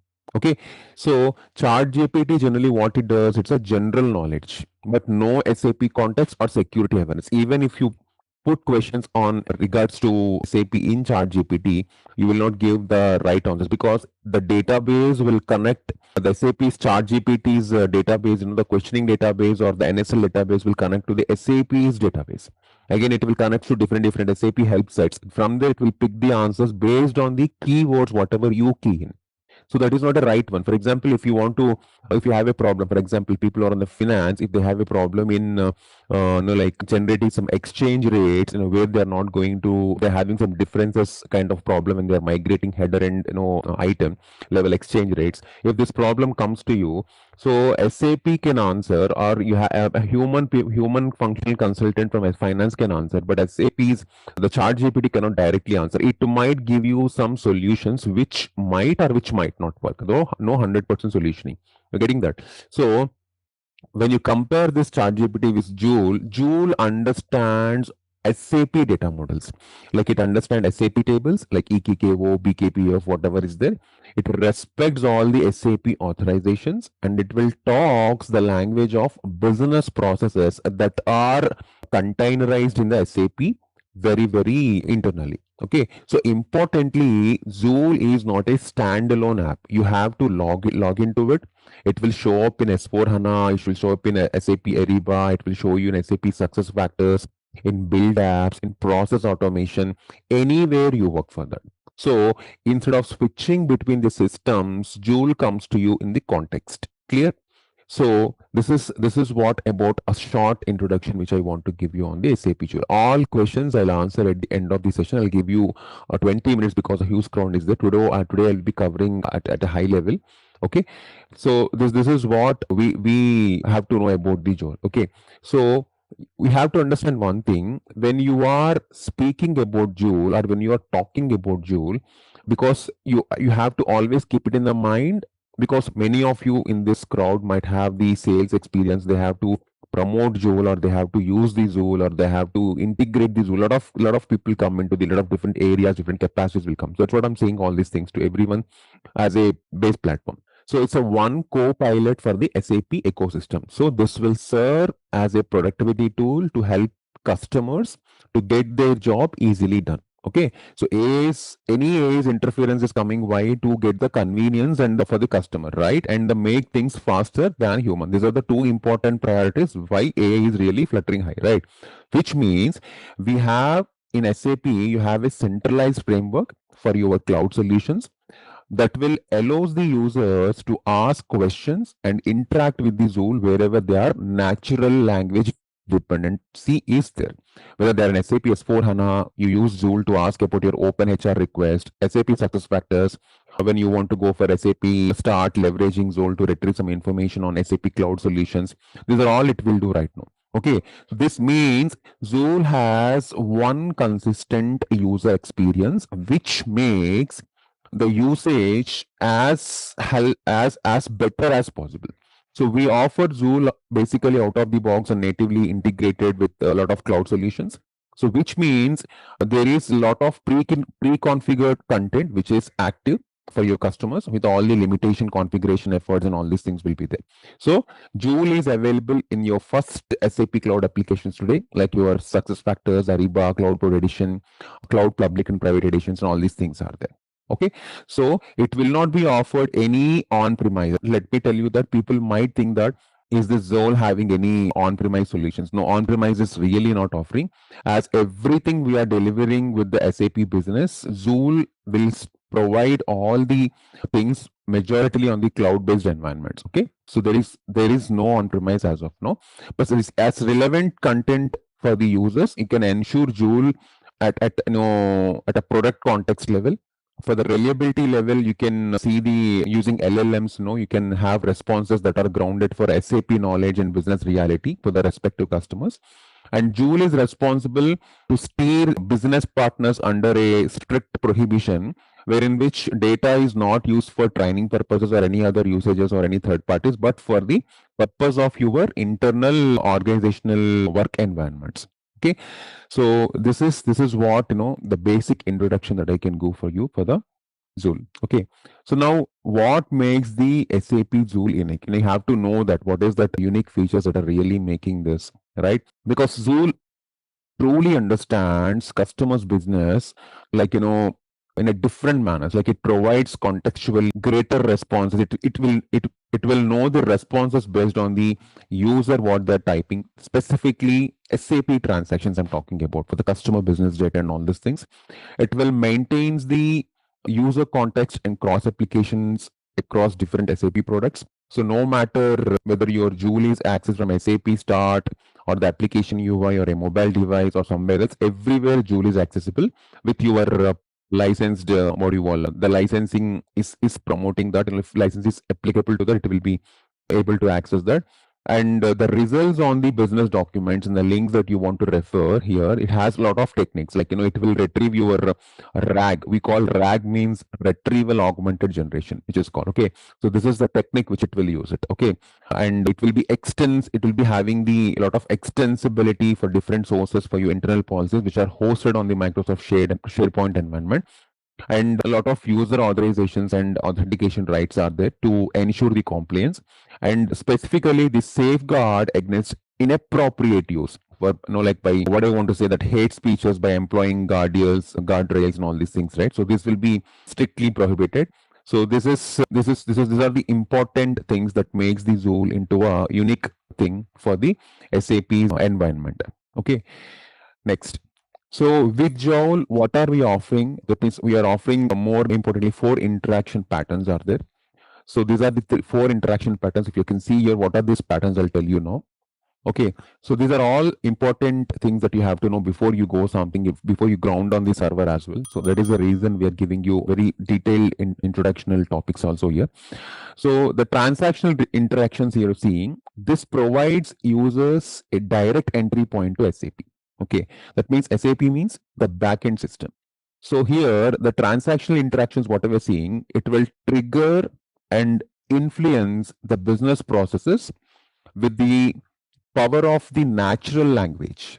Okay, and the generative AI.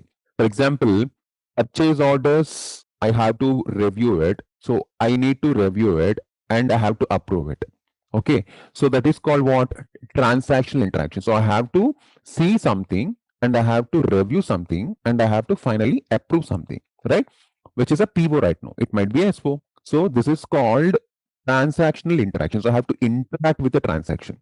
So this kind of things can be done in this particular pattern. This is only at a function level I have talked, but as we can talk, when you talk about internally, you can go for a HR level job positions, which will be created, right? For example, if you're an ABAPer, if you want to like write crude operations, like create, read, update, these kind of interactions you want to make, you can make it out. So all the cloud products are currently developing such content packages because SAP is innovating like that, keeping the future in their mind. Okay, so whatever the things that you are writing, developing, the content packages that will belong to Joule also, because Joule will access them. If you write something nonsense, Joule cannot like get that. That doesn't make any sense. So that is how SAP's backend softwares are working to get them enabled for the Joule also for most relevant user interactions. Those are all covered under your transactional interactions. When you come to your navigational interactions, sometimes our users want to handle business processes by themselves, right? There is no developer interference. Like if you can see people who know business objects, the Webby reporting is there. The Webby reporting is completely user based. They can just drag and drop. They make their own filters. They make their own things. Right, everything they can do ad hoc for own them. There is no requirement of developers there. It's a kind of thing. So it is also the navigation interaction is also given to the SAP directly, the user directly, so that every business user, every business user here, so they will connect to it and they will make it. So not every business interaction is best served here via the natural language, but yes, they will be allowed to navigate directly where they want to go. So this is helpful for the users who are not familiar with the navigating of SAP applications. Okay, so people who are new to it, who want to understand all these things, like this navigation interactions will help to them. And coming to informational interactions in the Joule specifically, so we are We in the sense means SAP here. It will provide user specifically a knowledge based results on that is called information. Okay, so for example, HR policy related questions will be there, or you might have questions regarding your travel policies, information content, SAP help documentation, or OTP notes. Different OTPs will be there, because yeah, you will be searching in Google and getting exhausted, right, for certain OTP notes, certain help notes also. Those will be easily found, in those informational interactions. Okay, and that is what about informational interactions, so which it will be provide you. And analytical interactions, here you will be getting more like to enabling of analytical interactions that are based completely on the just ask type thing, because this will support the SAP analytical cloud. So here you will get enabled customers to leverage the Joule for analytical queries. So this is a very recent one in 2005. From March onwards, SAP planned to integrate the Joule into SAC as well, and further it was evolved the analytical capabilities of Joule also, because you don't need to prepare dashboards, you don't need to prepare a kind of what you call the tabular tables or something for the customers. If you give your data inputs, and Joule will take care of that, is what they are doing in SAP SAC, because SAC is where the environment, the recent environment where you will see completely front end, where you do all the reporting kind of things. So that is now also getting going into the Joule. So for that, people can easily get into it instead of humans doing. That is where the lot of automation is coming. Okay, so these are your interaction patterns. Like these are different interactions patterns. You can see this is what I told you for the Joule, which it will help you like this in this screen. Okay, there is another important point called document grounding. So what is document grounding? It's a capability basically in Joule which can provide the comprehensive responses. Basically, these responses will be on the drawing, because from business users or business documents that you are locating in your SAP and third-party repositories, whatever you want to get them connected. So this document grounding will help you on that. So what happens with the document grounding in Joule means you can enable the customers to upload their own content like HR policies, travel policies, or sales documents, or MMJ level, finance level, whatever the documents that you want to put it, you can put it.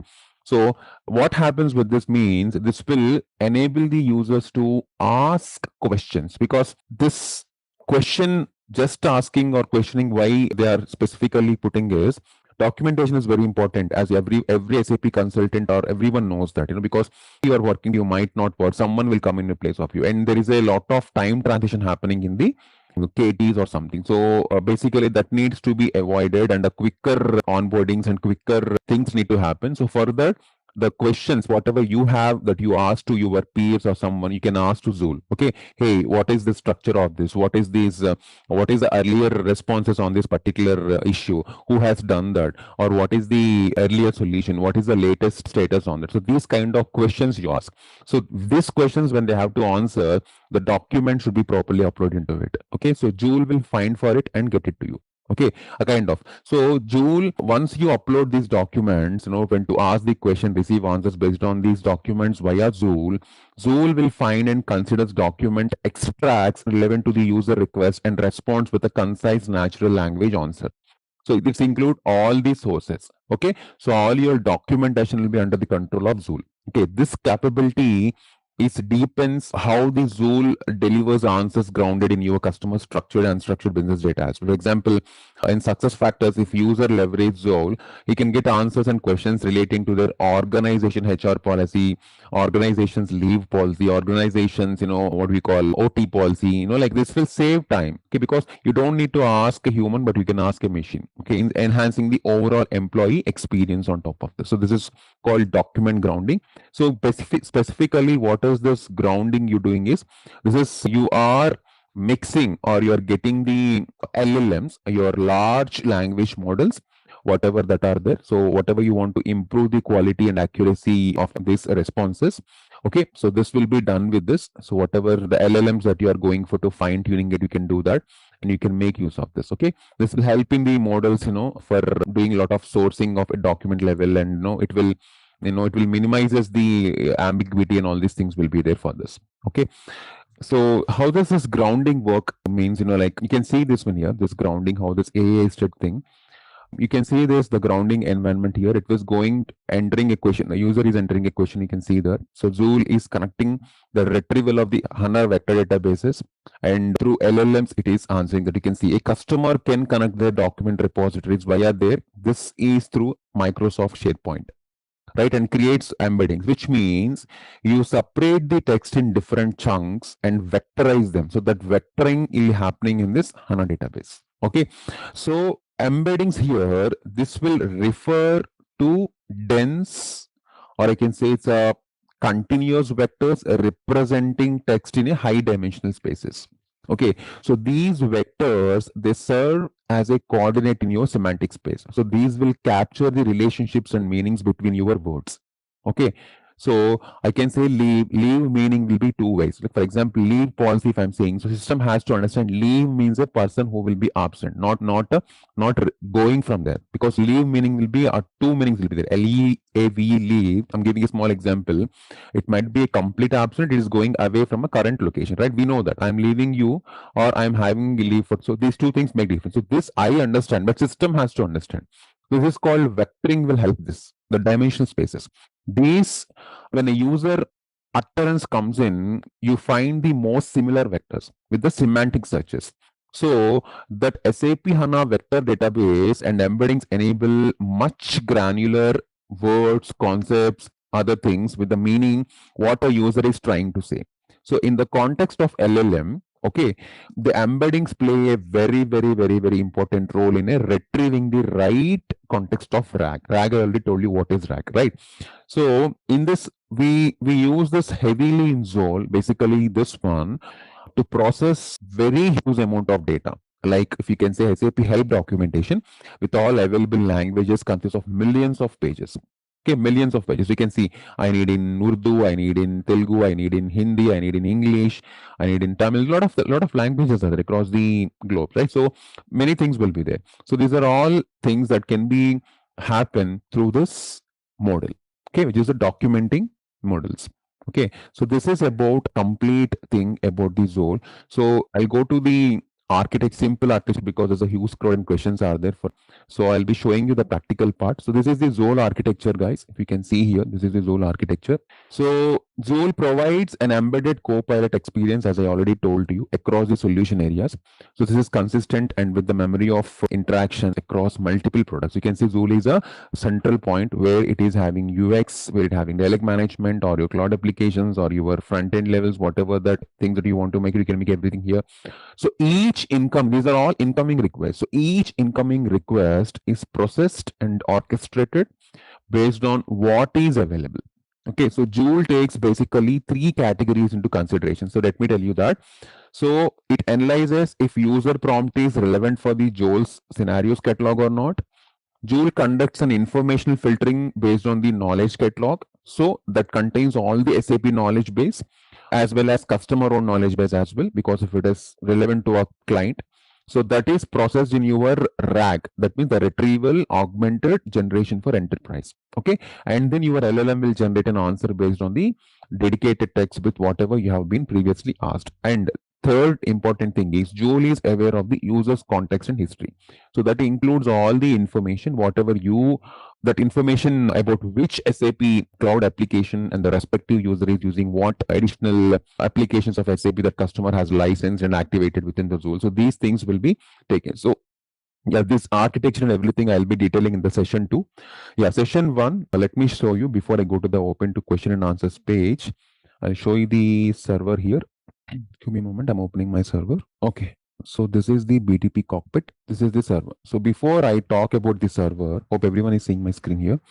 Before I talk about the server, yes. So there is a questions about the Joule free tier and something. So let me talk that and then I'll come back to you in this. I'll show this one. So this is the BTP Joule. This is not free. Let me tell you, this is not free server, free tier, guys. This is a licensed one which we have bought for this training. Okay. Yes. So if you are referring to SAP specifically on the breakdown of, like what you call the free tier and one, see free tier, yeah, it's no extra cost for customers who are having the valid SAP cloud subscription like SAP SuccessFactors S4, but the two only limited features are there. Free tier means not, I'm talking about free trial and free tier versus license. There are three things are there. There is a small trial version is also there. You won't get anything in the trial version normally. You actually can just explore the features, but you cannot practice anything on top of that. That is very free. But there is a free tier. One more concept is also called. So that is common features you have like an NLP. So the natural language navigations will be there. So where you can go to the Joule and you can go to the settings of it. And you can have the quick access to business object informations and everything. And no explicit per message limit will be there in the free tier. Yeah, but in the licensed version like this one, so in the licensed version, you have paid add-on that builds on SAP Joule base. We can say SAP Joule, Joule AI, two things will be there here. This is your BTP cockpit. I'll show you that. So you have in the licensed version, you have all the advanced AI features which are tailored to specific business domains. Like what I mean to say, finance for deeper insights, smart summaries, and all these things. For spend management, like category segmentation, SOW description generations, for supply chain equipment insights, human capital, AI assisted writing, developers, specifically ABAP developers, contextuals that they can help for coding, process automation, code explanations, code fixes also. And consultants who are new, they can use the AI driven guidance for SAP deployments, So all these things are there. So yeah, so virtually when your currency consumed per message, or here the pricing model, what I want to. So there is a pricing model here which uses the AI units. Your pricing will be completely on the per message or interaction base. Example, if you go for RISE with SAP S4 HANA, the cloud premium includes all 2,500 messages per year. Additional usage consumes more on the UI units. In the same way, users can estimate consumptions with SAP's UI estimator tool as well if it is on the pricing model. Okay, other than licensing and all these things, this messages also counts for the people who are on the pricing model. Okay, even though Joule base generally provides unlimited usage, there are some mentions like free message limits in test environments. There have some particularly trial purposes also there. Those are also we can consider for that. Okay, so overall, on the cost perspective, for the free tier, eligible SAP subscriptions have no additional cost for now. Okay, for premium, they have a lot of add-ons for using the AI units, which they can use it.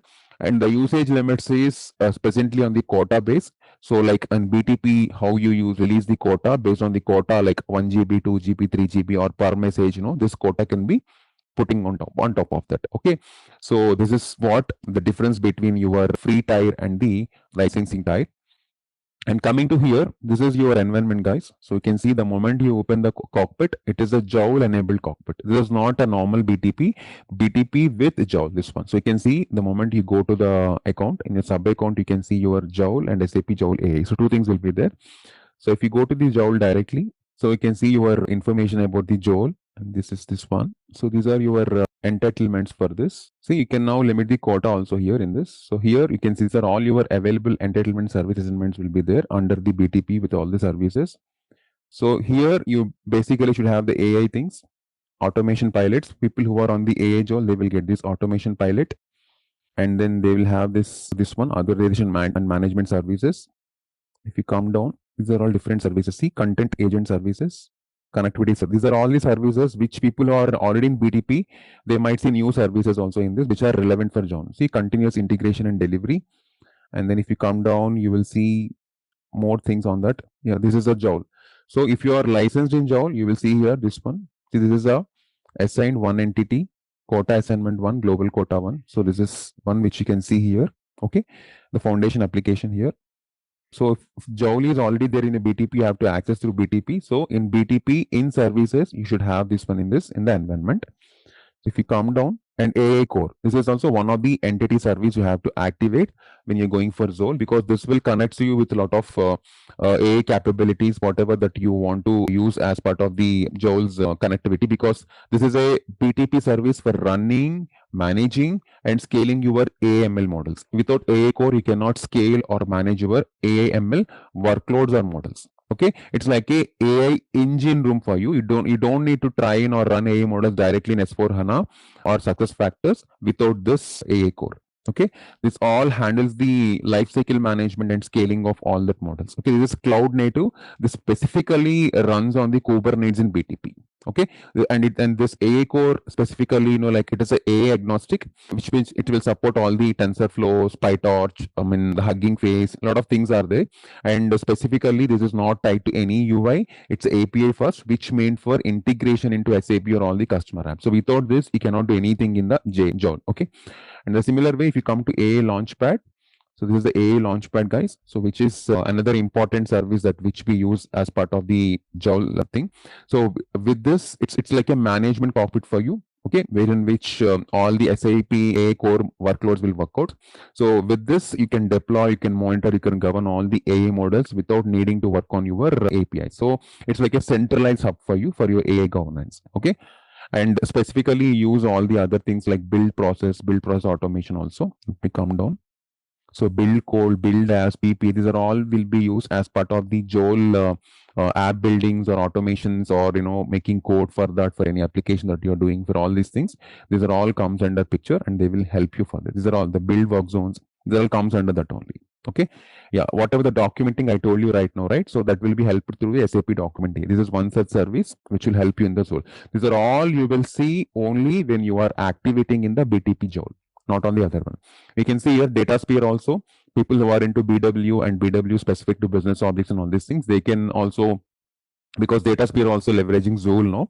So at that level, when they want to integrate for some of the models and all these things to connect and make it happen, so they can use these DataSphere. So that is also added here, but it is a free tier for you for now. Okay, and you can see SAP document. Yes, it is a premium edition. This is not free. This is a premium edition. Okay, we have not tested anything right now for this. I'll show you that when the training session 2 onwards. And HANA Cloud is also mandatory because all your backend cloud will be there. This is one of the important service which you will go through it, and this is the one of the service which you connect with. And coming down, all the integration things will be there. See, this is IRPA is also there, wherein people with IRPA are also now looking for Joule and automation. So this is also needed for you. So this is one such service which will be assigned to you when you go for that. Yeah. And coming down, yeah. So these are all the common ones anyways. So these are all the important services, guys, as part of your BTP Joule where you want to run it. Okay. And when you go to these ones, the security. Yeah. Now I'll open, before I go to the session 2 things, I'll open to the platform for the questions. Please pose the questions to me. Yeah. So you have showed 4 types of applications using Joule, right? You can create. Yes. So will you cover all those 4 practically throughout this course? With use case? Use cases, see, this is what we have. Everything means, let me show you that one also. Yeah, it's a good question. Questions related, someone asking. Yeah, please go ahead. Yeah, so as I asked, right, like you mentioned, like there are 4 types of apps we can do with Joule. Okay. Navigational, transactional, analytical, and one more thing I forgot. Okay, so yeah, I'll show that because see, on the practical part, as you have seen the content, I'll be covering on the exploring of the Joule environment, the configuration and security scenarios. I'll show you the real-time reporting plus dashboards, and then one app deployment and preview. So in that, it will be automatically covered in the app deployment and previewing. You will see that how you do that. Okay, all 4 types of apps you will cover. All 4 types means it will automatically be done. It's not separately being done. Yeah, it will be done as a part of it. Yeah. Okay, so in this course, do you cover Joule content-based and code-based varieties? See, as part of that, like on the build code, I'll be showing you low-code app creation and kind of visual builder and CRUD operations on that. So, and then also on the API testing, you'll do some via Postman on that, something we can see that. That's what I'm saying, right? An app, SAP build, you will see the app deployment on the build code only. No, I'm asking about content-based and code-based. Both will you cover? Yeah, I'll cover a scenario on that. Okay. Along with the custom skills, if you mentioned about build, so you will cover the custom Joule skills also. Yes. Whatever there's applicable, because few of the scenarios are there, I'll cover on that. Yeah. Hello. Yeah, tell me. There's a random question from my side. Like, I'm a basis consultant. Will this course help me, like learning SAP Joule? Because I think this is mostly for coders, ABAPers, and BTP developers. So, as a basis consultant, should I enroll into this course or not? Yeah, good question. See, even a basis can also get this helpful because, see, it's not, you don't have to be a functional developer to benefit from this because Joule can act like an assistant for you for all the system security and performance tasks as well. Like, yeah, basis is one of the important part in SAP and it is extending to basis as well. So you can easily get all the system health monitoring, trouble assistance, authorization checks, transports, and all the change logs, a lot of things will be done by Joule. So if your company allows you to access Joule Studio, you can build the content-based skills also for it, and or your code-based one also using that ST303 workload status and all these things. You can do it. Yeah, it will be helpful for you definitely if you can learn it. A couple of questions actually. Number one, you showed document grounding. So document grounding, is it simply just checking the documents and getting the information that is relevant, or will it also check the code in the system and try to get an answer based on that also? See, generally this is to connect your generative AI responses on the trusted enterprise sources like SAP notes, KB articles, and all these things will be there. So if your document contains code like ABAP snippets or Python scripts or something, so grounding can still use the text to answer your code-related questions on it. But Joule does not execute or debug the code by default if you want to answer. You have to read the code from the document because it has to understand it. You have to explain it, right? So for example, if you upload an ABAP utility program for a grounded document set, Joule can explain what the program does or where, for example, you're updating a table Mara, so it will tell you where you're updating, but it won't run the program to test it or make it for you. So that type of things are there in the Joule. Right. Okay. So that's good. And another question, like as part of the course, like are you also going to show us like building an agent? Sorry, what agent? Any agent, like is it part of the course, like building the agent? Because we understand that there's no. Building agents we're not covering. No. I mean, Joule Studio, I mean, is it like a latest feature that they released around building the agents? I mean, is there any complexity behind that or? See, yeah, I got your question. In Joule Studio, generally, 1 second. Yeah, I will show you the components I'll cover in the session. Like, for example, the agent definition, like I can do at a skill level, how you can fetch data from the grounded docs and, how you can run the API calls, trigger the workflows. This will help you that you can build it automatically for the content sources and all these things. Yeah, so you can deploy the agent also. So while I'm showing you that, I'll show you that agent building and agent deployment, which is at the Joule level. Not on the different other agents that you want to put it into the role. It will not work, but yes, I can show you how you can deploy the agent that is available in build work zone as part of this, because you can deploy the agents in Fiori Launchpad, Embedded S4, SuccessFactors, Ariba, a lot of things. These are environments are not there in my training right away. But yes, in build work zone, whatever you learned will be similar for you to like deploy the same in Fiori and Embedded S4 as well. So that will help you on that. Yeah, this is the answer for that. And is it part of the? I mean, is the course having Joule Studio? Is it part of the course? Yeah, would be helpful, to also show us the grounding as well, like in how to set up the grounding, because it's very important, isn't it? Yes. Yeah, we'll try to show you that. Yeah, grounding is not into the content right now immediately, but yes, I'll try to show you that. Not an issue. I'll just make a mark on this. Yeah, so these are the 5 modules in which, the first module I started, we covered this part right now. Yes, so these are the things are there, integration points and all these things. And the configuration level, you will see Joule setup for SAP modules, architecture, AI security for this, and then some of the connection testing and all this. So here you will see the configuration security scenarios of this. This is the hands-on that you'll get it on top of the module 2. On the module 3, you'll go with these business use cases, with prompt engineering and all these things, and workflow automation with Joule. So role-based journey will be there. So all modules will not be covered. As part of this, role-based journey, you'll be seeing HR specifically. So you'll get it automatically when I say to HR. Rest all you can practice on your own. So here, this is where you will see understand the real-time reporting plus dashboarding through Joule. This is one such that you can do in this business skills module. And going for SAP build module plus app development. So some of the people are asking questions on this only. So this is where you will go for low code app creation. I'll show you the agents also at this level only. So the builder and include operations and how you integrate with cloud and CAPM and how you do the API testing. This is covering all your app deployment and preview. So this will give you all answers of what you're questioning right now. And in advanced features, these are all the features are there, which like how do you customize the recommendations, how you monitor, and how to make the change management on this, and all these things you can unpass part of this. Yep. When you say about the role-based journeys, you will be covering only for the HR and not for the finance and SCM, right? Yeah, finance SCM means only app level, right? Rest all you can do it. The process will be same, right? The role-based journeys, it's a very simple thing. You can go with your finance and SCM apps also, whatever are there. I'll be covering as part of the time restrictions. If permit, I'll just show you these two also. Okay? Okay. Sorry, Kebo. I'm still one quick question on the agentic AI again. Okay. So app, what you're talking about, you are again like talking about creating an agent, right? Because I'm just fixated on this point because we know the future on the agentic AI, and that has been the biggest question. It can really agents work on enterprise applications. Okay. So are we going to build something which is really agentic here? Meaning like the system should be able to do the API calls and, have the enough intelligence to actually take a decision actually. So will we be at that level? I mean, or are we saying that we're going to go like 80%, 60%?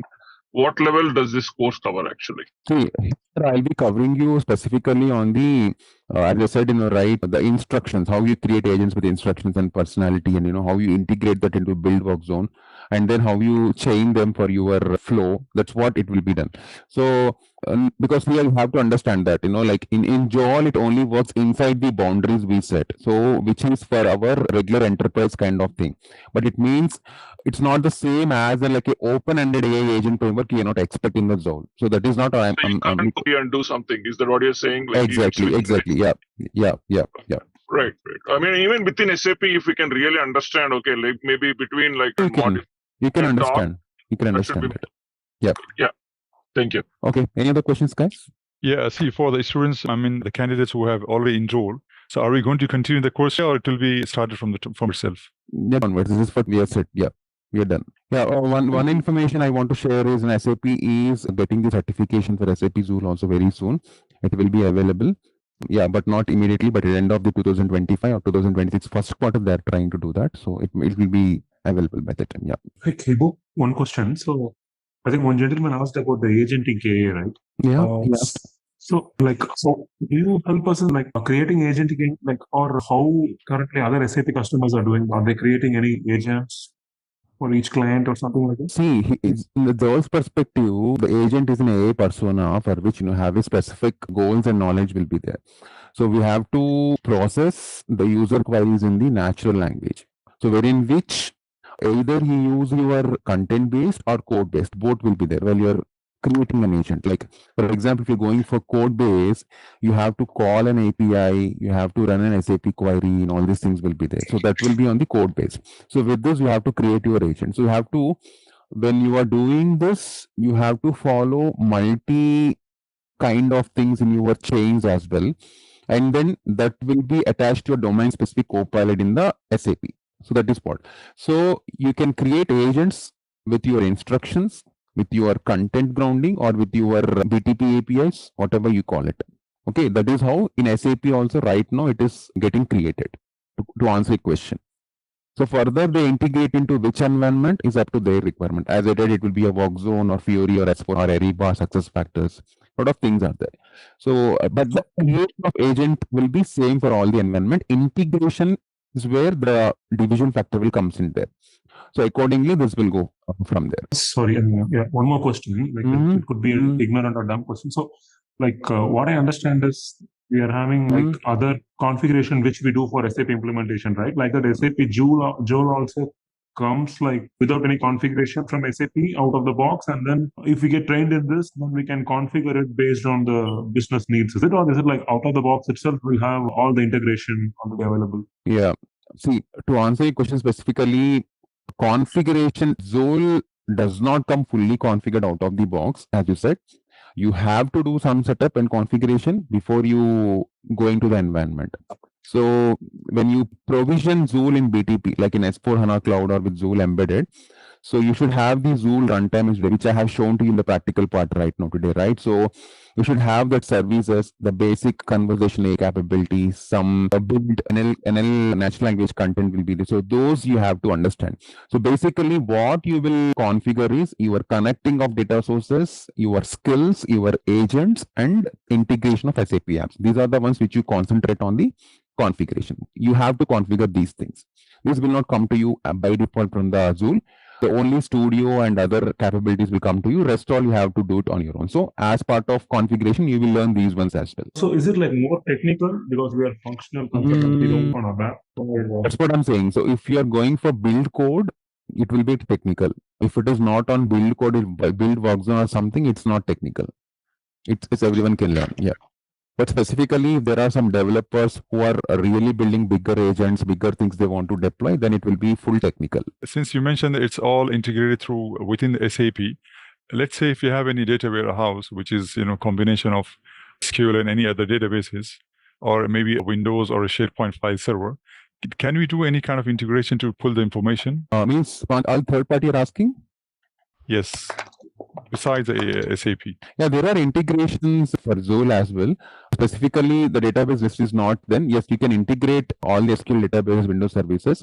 All non-SAP apps are there. But this depends on whether you want the Joule to read only or read plus perform actions. Because why I'm saying this is, if you're going for read-only integration, it needs content grounding. So, where you have to export data into readable format and connect your things via BTP destination. There you upload docs into Joule's content-based skill. Okay, for example, customer orders from SQL is there to CSV. If you want to do it, you have to upload to Joule. You also in the Joule snippet, if you ask what is the last order for the customer XYZ, it has to answer. So that one you have to make it. That is called content grounding. What I'm saying, read-only integration. But when you want code-based skill, for example, that is called read plus write integration. If you have Joule to query live data, and it has to do the updation of records as well. Then you have to create a code-based skill in the Joule Studio. You have to specifically use, as a complete technical, you have to use completely JavaScript or Python to connect your SQL via JDBC. You connect to Windows services, and then you secure your BTP destination, and you have to do it. So both of these are possible. Yeah. Yeah, I think that is a possible integration, because otherwise we need to dump the whole server itself on Joule. It will be taking the space. So if you can just make integration as a reader, that would be the ideal solution, I guess. Yes. But Joule itself does not natively browse SQL. You have to expose it via API or skill code. That is a limitation. Yes, you have, and write back action should be also have role-based control. So Joule does not accidentally delete data on that. Yeah, that's what. Okay. All right, let's test your knowledge. Here's a question for you. What is SAP Joule? Option A traditional ERP module. Option B, SAP's AI-powered digital assistant. Option C, a data visualization tool. Option D, a cloud storage solution.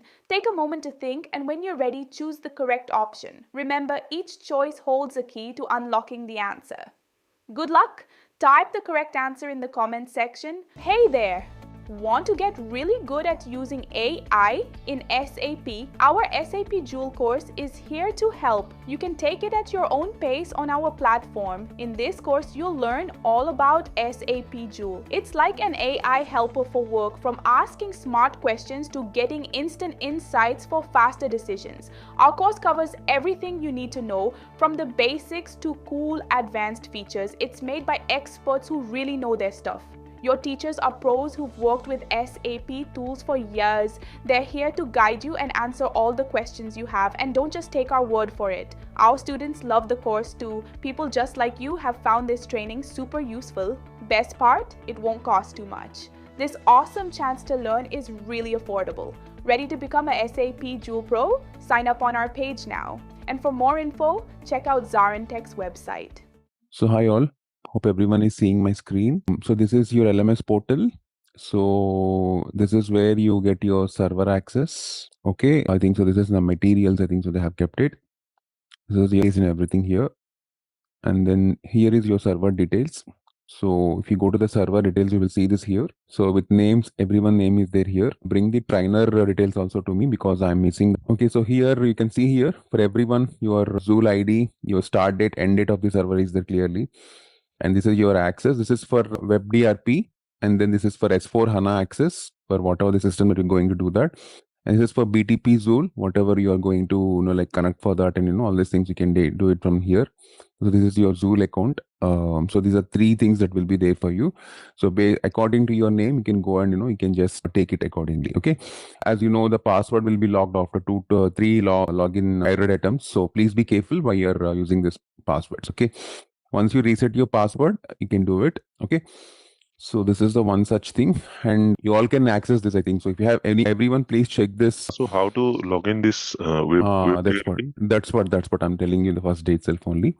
So I'm just putting that in the chart page so everyone can see this. Okay, just make this link as a favorites in your system so that you can easily go every time whenever you want to go. So this one you can log in.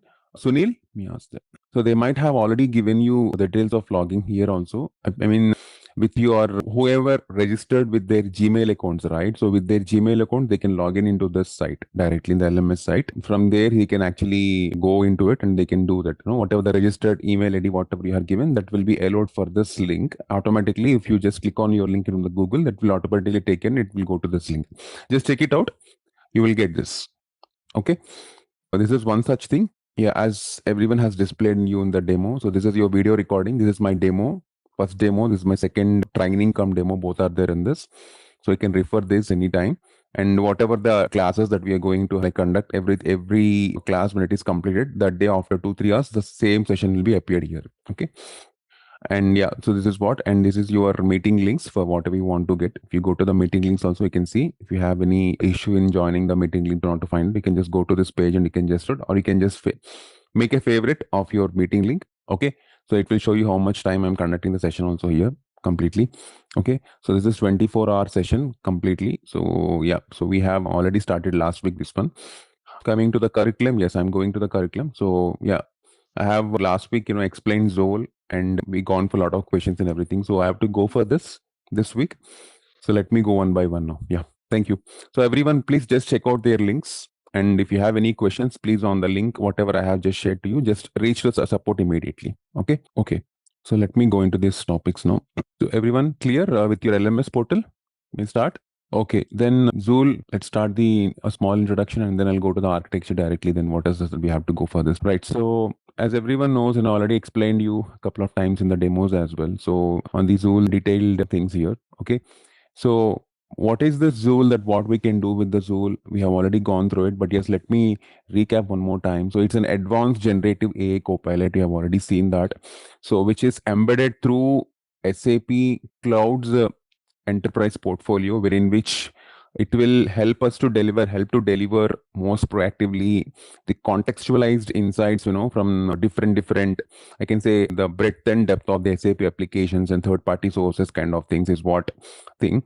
So Zool is basically defined to help the people to get the work done faster and drive the better business outcomes in secure and compliant way. Okay, compliant way in the sense which it will always follow the compliance. Okay, so as everyone knows that similarly like many SaaS offerings, Joule is a SaaS offering on SAP BTP. It's a simple statement. Okay, so how these customers can use SAP Joule and what is the architecture? We have to, before going into server, diving into something, you have to know something. So let me explain those things in the class. Then we will go to the server accordingly on that. Okay, without knowing those things, there is no sense going directly to the server like that. Okay, so for customers, basically, this is a basic question that everyone in initial mindset that goes with, how SAP customers can use this Joule, what can they leverage from it, is it really that worth enough to go ahead into making Joule enablement in the organization? Yes, Joule, as I said, it's embedded into various SAP applications, like your majorly for S4 HANA or success factors, like your Ariba, like a lot of things like data sphere, a lot of things are there. So from HR to finance, like supply chains, procurement, customer experiences, especially into BTP platform, it was already there available. So a lot of things that you can do as part of it. So it is like a well accomplished or well established right now for the BTP platform right now with all the SAP business data and business processes. So users can so what users can do, that is the question. Even if you are going for any pre-sales calls, or if you're going for, are you an architect, or if you are something, because everyone has to answer this question. So every customer will ask you how it will help me. So it's simple, like users can ask questions, or they can frame a problem in plain language and receive the intelligent answers which can drawn from the business data or SAP business data across the SAP portfolio and third-party sources. So which is retaining the context. This is what they can do. So what is that benefit? I told you, like we have some patterns and everything last week, right? I'll just show you some of the examples of patterns also. So Joule is infused across the SAP solutions. Okay, so Joule is infused in the sense means I mean to say it is embedded across various SAP applications. I said right. So as I said, Joule offers many interaction patterns. And the last week I told you we have transactional interaction patterns. Okay, we have navigational interaction patterns. Okay, and then you have informational interactional patterns, and then you have your analytical interaction patterns. So how this interaction patterns also looks like, it is what it will actually help you on this. Can you tell me like what is the deal breaker like compared to any other AI tool, right? Because this is one question anyone can ask, because Joule might be more expensive also compared to any other AI tool. Again, I'm not making, I mean, I don't know 100%, but I'm just asking you. So if someone asks like, why only Joule, right? What is the edge it brings? Maybe it's a SAP tool, that is totally fine, but cost-wise or maybe some other points you want to drive, please add them as well. Okay. Yeah, I'll be coming that. Yeah, thank you. Yeah, right. So this is what you are seeing, the interaction, one of these interactional kind of thing, what I'm just telling you here. 1 second. System was... Is my screen visible, guys? I don't know, something. Yep, it is. Yes. Right. So this is one of the interaction patterns, what you're seeing, how Joule generally, works for you and how it actually gets the things for you on the interaction level, basically, I told you on the patterns level, right? So these are the patterns. So this provides entry point, this is how generally this works for us. This is what the final outputs also is saying on that. So this is the entry point for you, like in the connecting your backend systems. So users can perform the CRUD operations directly from Joule. They can, the same thing, if you can see, this is the changing of address. So when do you want to change the effect, it is saying that what is the home address, if you want to select this as a home, it is making as home. So these are all called what transaction, that you are making a transaction. Okay, but always remember that it is not impacting something on the database. Like for example, if you say people who are in ABAP or something, if they're making a table, it won't create a table for you, it won't change the data, but yes, it will get the data to it will get the data that you are struggling to get it into it. So it might help you in that case. You have to think in that. Yes, Joule might go into that extent in the coming future. There are possibilities for that, but now it is as every technology, as in the crawling baby age, so it will be showcasing its initial effects only, but later on stage when it is getting matured, you will see a lot of things to it. Similarly, you're seeing a lot of things on that. So here also right now you can see this in the basic level, and not basic, much more than that as well. But yes, if you want to see a lot of changes, taking control on databases, taking control on the accessing, security, authentication, a lot of things to do. It might happen in the next couple of years, but not immediately. So this is also in the roadmap of them. Okay, because we also don't know what actually the technology might delve into when it is going into a different turn. Okay, so for now, this is what you have to understand. This is some of the transactional patterns. Similarly, for the same kind of copilots, we get to navigational patterns. You might ask, what is your org details? Okay, you can see your org chart, from SuccessFactors, how many, for the HR specifically, SuccessFactors or Ariba for the processing and sampling, for all these guys, they can get the data into it and they can put their questions to it. So you can easily get the answers for that as well. As you all know, Teams is also having Copilot. As anyone have seen that, or I don't know, every organization is also using Teams Copilot now. They are naming something for that. But yes, whatever the organizational policies, organizational data, organizational instructions are there, they're processing through to the Teams Copilot. Similarly, I'm just giving an example to you. So wherein which everyone can, instead of going for multiple IT tickets, if you just go through there, give you to the Copilot, it is answering you, it is giving you solutions, it is logging ticket on behalf of you. So a lot of things are happening. There is no need to specially go and logging ticket. This is what happening in Microsoft Teams as of I have seen. It might go. Similar example, I'm just putting a poster on that, similar poster for you to understand more clearly. So similarly, you have the informational interactions also like that you can do, where you can get the results of policy related questions, sales orders, the finance related data, whatever you want to understand. So these things we can go at this level.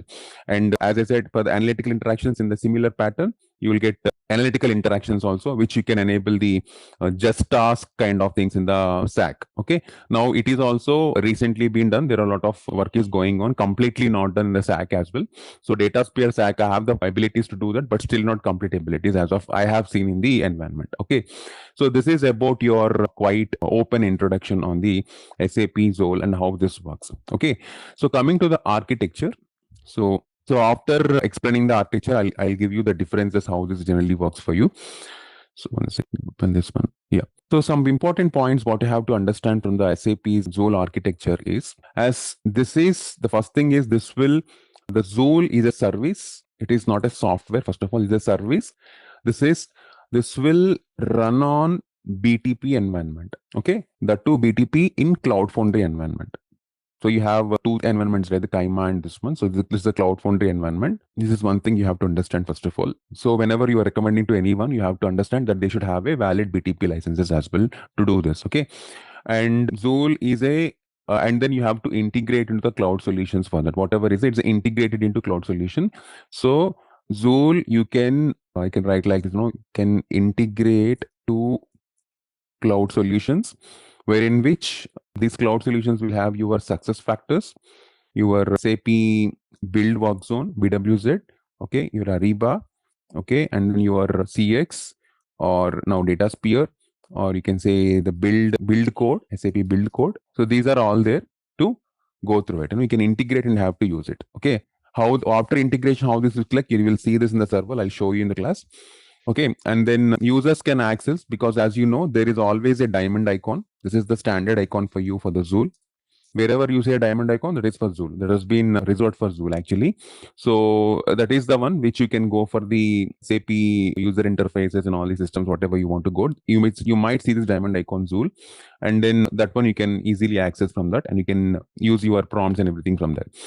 And as I said, this specifically on the architecture level, Joule uses a Cloud Identity Services, CIAS. Okay. So this is for all the standard SAP authorizations and authentications. Okay. Okay.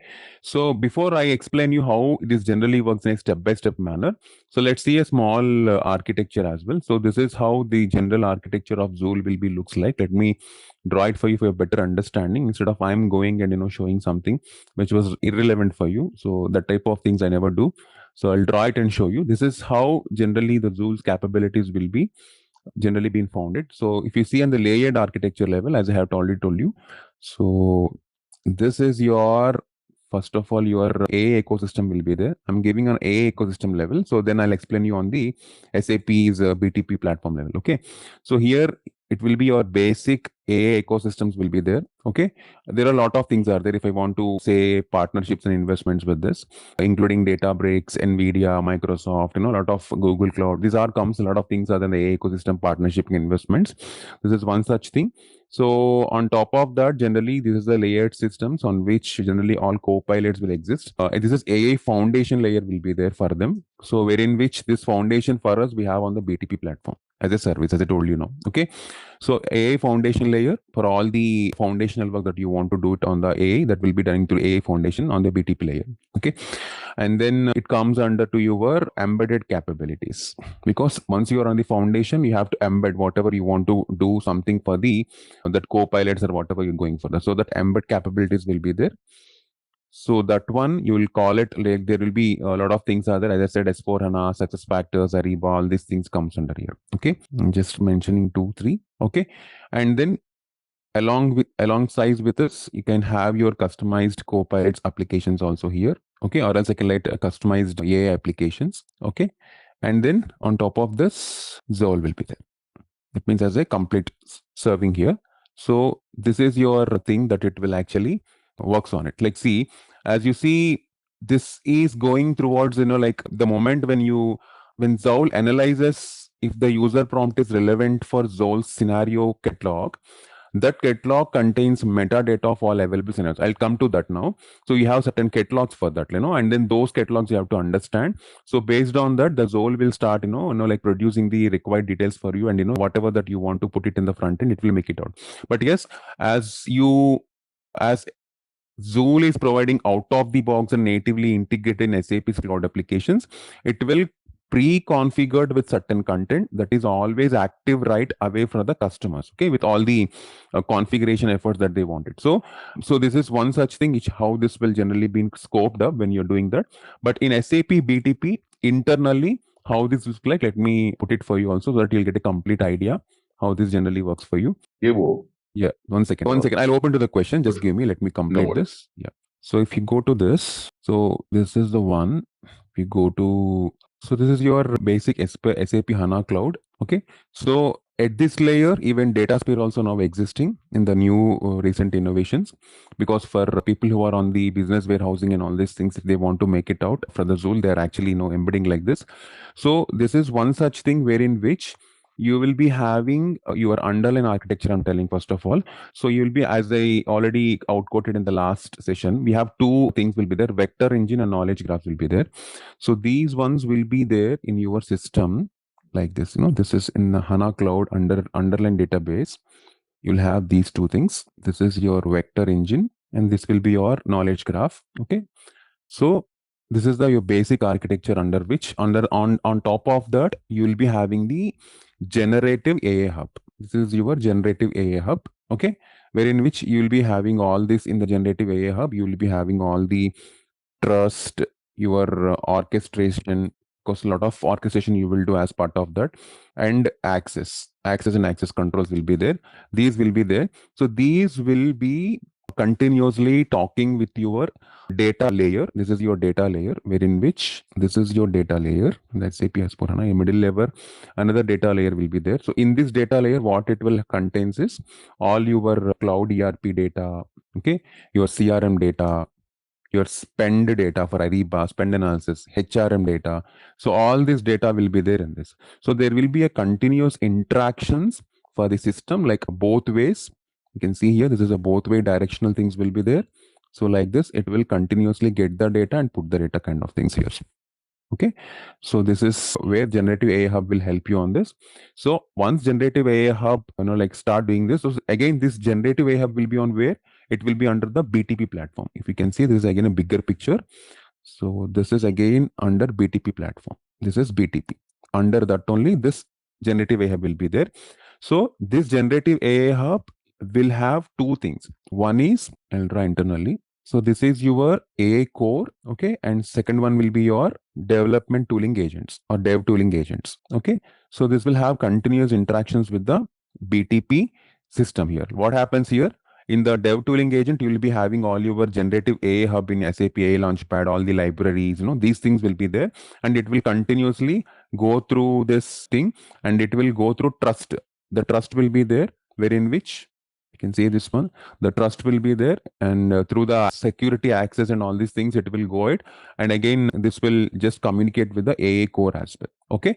So in the AA core, you will be having all the SAP build foundation models will be there, the third-party language models, open source models, remote foundation models. These will be available further. So whatever you want to generate that, you can generate that, as part of the customization or standard ones and all these things.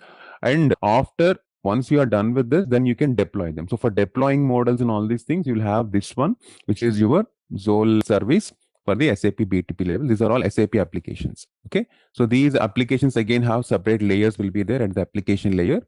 For, as I said, as I explained, for the data layer, you have cloud ERP, CRM data, spend data, HRM data, like this. You have separate things which you have to make it for the application level. Okay.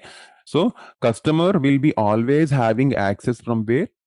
Customer will be always having access for this layer directly, because it is the secure layer where he will interact. So this is where user or customer or partner apps will get into. This is where user will comes into picture. He will directly go to the BTP platform. From there, he'll get all the relevant information for this. Okay. So this is a more enhanced one, whatever I have just told you, because as part of Copilot, this is accessible across the entire SAP Cloud Solutions portfolio.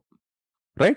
So including your S4 HANA, Ariba, etc. So you can easily spot this Joule everywhere.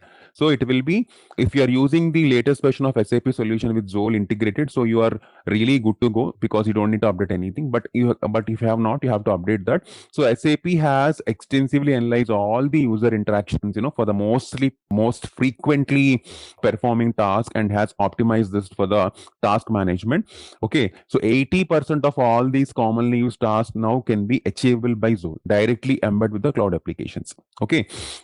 So this is the architecture where generally it will help you. I want to understand so that you can understand this clearly. It's a very still more digger and deeper we can go. A lot of things will come in, but on a top Hawkeye view, I've just given you for a better understanding so that you can understand, you can visualize as, okay, this is how the Joule will works on. Okay. Yeah, someone is asking question. Please go ahead. Yeah. SAP HANA Cloud, is it the same as the SAP Business Data Cloud, and as it's called in these days? Sorry, what is the question? Sorry, I'm not getting. Can you please pass again? The SAP HANA Cloud, is it the same as the SAP Business Data Cloud? I think it's called the Business Data Cloud. That is DWC. That is different. That is for. Oh, is it? It's a DWC different.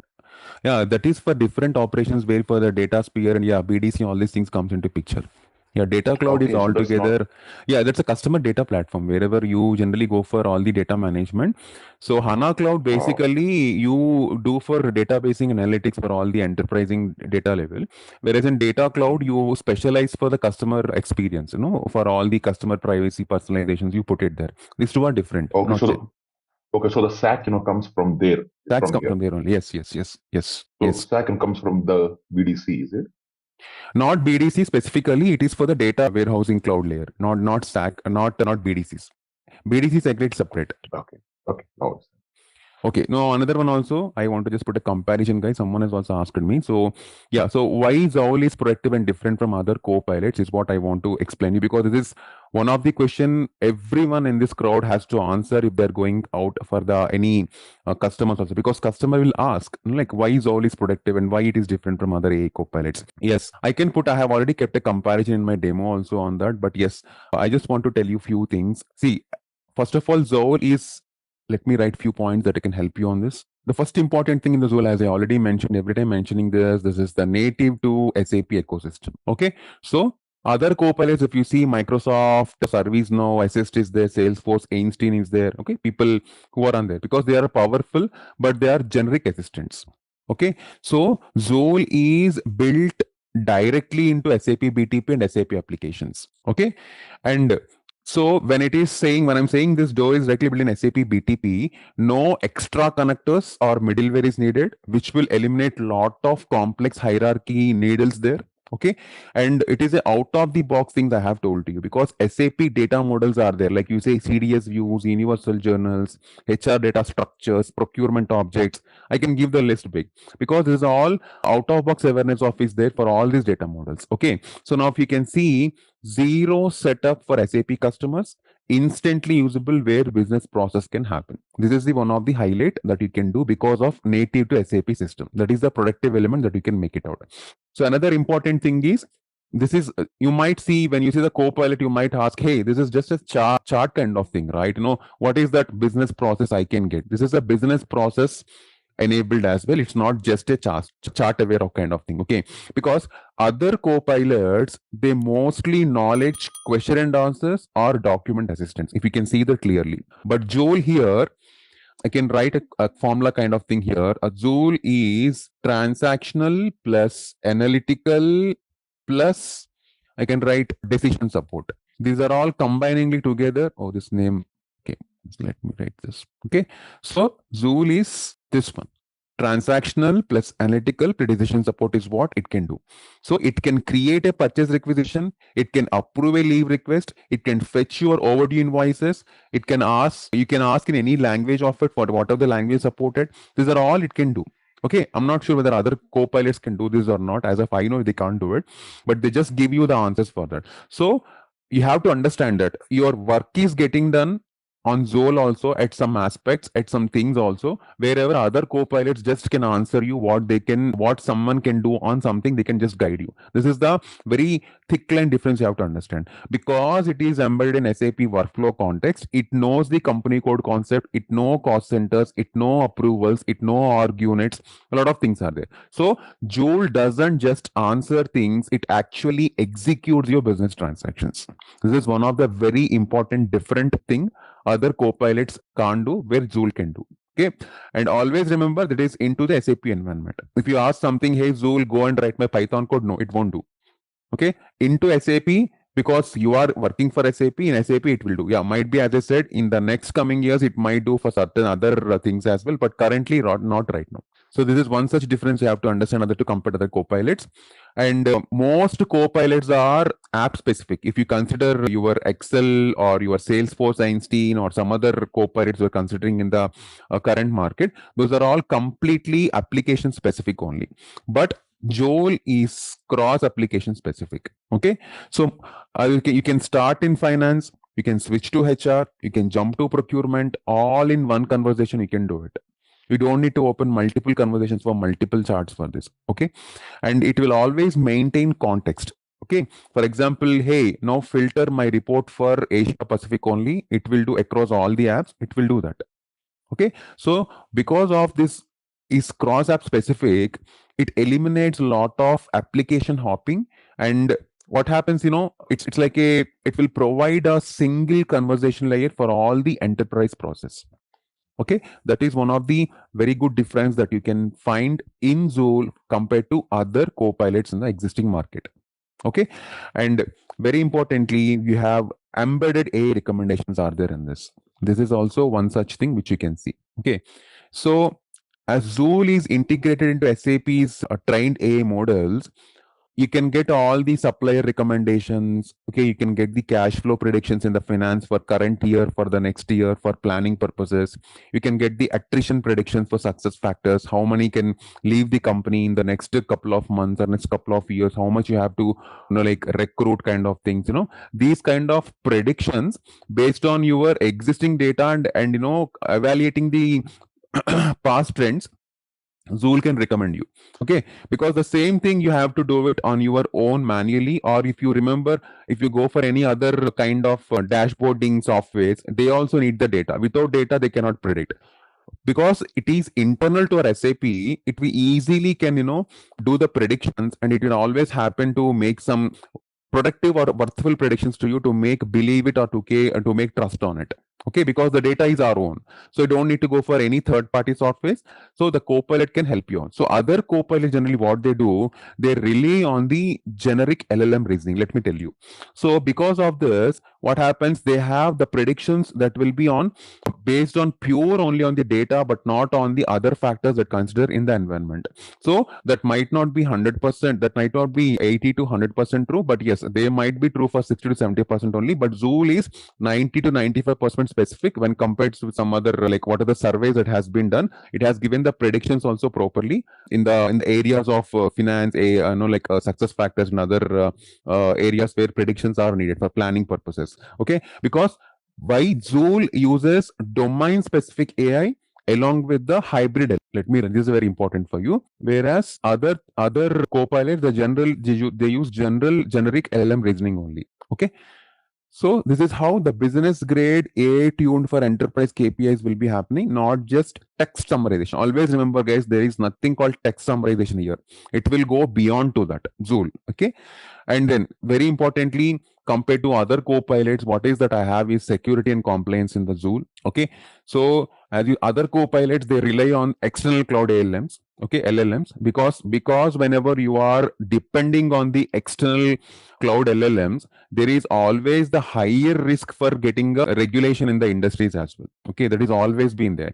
But yes, for our we have a strict SAP BTP governance is there because it's on that layer. Okay, so your data will always stays within the SAP tenant, not sent to external LLM by default. Okay, and the compliance, whatever we follow, as you know, in SAP BTP, we all follow GDPR, SOC 2, index regulations, all these things are there. So it will be automatically followed. So you are strictly under the security and compliance layer, following the international security guidelines as well. Okay, so enterprises can adopt Joule without compliance blockers. I can say this statement so openly. Okay, that is what we have in this. And other important difference, last important difference when compared to other co-pilots, what Joule have is Joule have the extensibility within the SAP build. Okay, so extensibility within the SAP build means what is this? So Joule is not a closed assistant, right? So developers can extend whatever they want. For example, I want custom application triggers, I can go for build apps. I want workflow approvals, I can go for business process automation. I want custom business logics. I can go for CAPM services or APIs. So all these things are there. So other copilots, what they are having limited extensions, or they might require third-party platform integrations. It's not that they can't do, they can do, but yeah, they require the third-party platforms. But yes, Joule is an enterprise edition completely having the extensibility, which is directly tied to all SAP development tools. As I said, no. So it has extensibility with the SAP build platform. As I said, build code is there, build apps is there, build work zone is there. We have all these things, the BTP, which has already been done. Okay. So as a whole, as someone has asked me, or I want to draft these differences to you. So other AI co-pilots, they are great at knowledge, great at giving the good chart interferences or inferences to us, and they can give you documents. But SAP Joule, while doing the same, it is great at running your business, which is very important. Running your business is what everyone looks at. Okay. When I'm saying running your business, what is that? It will query, it will automate, it will recommend, it will execute directly inside SAP. These are the important things it will do for you as part of the other co-pilots, whatever it can't do. Clear, everyone? The differences for the co-pilots? So, yeah, please. Sorry, go ahead, please. Yeah, okay. So yeah, you said like a SAP Joule is more like a SAP native specific, right? For example, I'm going to ask a question, so maybe I don't know whether this can be possible on. I have a sales data, for example, in my system, right? So Joule has definitely an access for the sales data. So, and I have multiple customers. One specific customer always like ordering that like a 1, 2, 3 parts, like in some specific month, maybe like in some specific intervals, right? So if we can ask the question to Joule, hey, can you tell me that if this customer A can buy this product maybe in month of 2026 September, does that Joule can answer for that question based on the existing data? Predictions are happening. It can do. For that one, do we have any specific models? That's what I'm saying. Models are available. That's what I'm saying. Joule is not just, this is what I told you. Joule is not just a chatbot. It leverages your AI models and SAP data. So in S4 HANA sales or CA systems, Joule can look at your historical order data for a customer. It will identify your patterns in the intervals. For example, you said every 3 months customer orders 100 units or something. So it will generate a AI based recommendation, like, based on the past. When you ask something question like this, it will answer like this. So based on your past year of purchase frequency, this customer can order this in November, or he can put this, if he's already ordering something, you want to make something on that, he can do that one as well. So you can ask directly Joule, it will respond, because as I said, it is querying, applying, and showing you. These 3 things it will show you. Okay. Yeah, it will happen. Okay, yeah, thanks. Okay, Kebo, one question, right? So maybe if you want to take this question later, it's totally fine. But see, what I understand by Joule, right? The brain behind the Joule will obviously be an LLM. Am I right or wrong? Yes. Like, again, there are different types of LLMs, right? Like, Google has Gemini and all, and AI Launchpad. I believe you can also select whatever LLM you want to use. And SAP will charge in forms of tokens and all of that. So my question is, when you say Joule understands SAP, right? Joule understands, and it is basically trained on the data of SAP, right? So are we saying that it is again like the LLM understanding it? No, that's what I'm saying. Yeah, this is not just completely correct. Whatever you have just, it's not only LLM. Joule use LLMs, but not only LLMs. Let me tell you that. It relies on LLM for what? For your NLP kind of things, like converting your user prompt into SAP queries and then keep your flow across the apps. But as I said, Joule is a hybrid architecture. It is not only LLM. I told you now also here, LLM plus it has all the business AI core with services plus SAP data model. This is what the combination of Joule Brain is. As you have asked the brain, I'm just giving answers for the brain. So Joule Brain is a combination of your LLM plus business AI plus data models. So your LLM will only gives you the language skills. It's similar to your OpenAI, GPT and all these things. But when I'm when I'm combining this with PI, Business AI and SAP data model, it will do additional things like the time series forecasting or the recommendations or, like risk analysis, demand forecasting. These are all can be done because I am making the true Business AI layer. And whereas if I have to, because Joule doesn't hallucinate data, it will query it. So where it query, because we already have the standard SAP HANA database, we have success factors, we have HANA Cloud. So all these things it will uses that, and it will put you in the like a right information format other than other LLMs too. Okay, so it won't rely only on LLM is the answer. Pure LLM is prone to hallucinations. They can make up numbers, but yes, SAP can't risk wrong invoices, wrong financials, because we are dealing with data directly. So you should be more careful when you're doing such thing. It's not some kind of play here.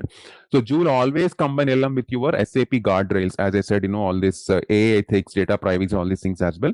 Accordingly, it will put your data into the system for what you're going for querying on that. Okay? Okay, that's great. Yeah. And one other point, actually, when you, sorry, I'll just complete this one. So when you said security, right? So does Joel also understand who are you as a user, look at your user profile and give back the data only as per your user profile?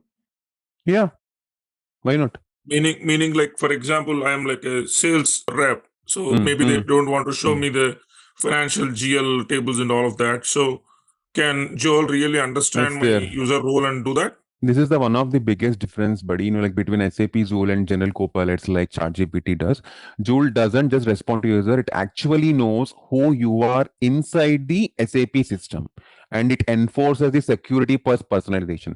For example, for certain tables where you are not relevant to see the data, if you're asking, it will simply say no for you.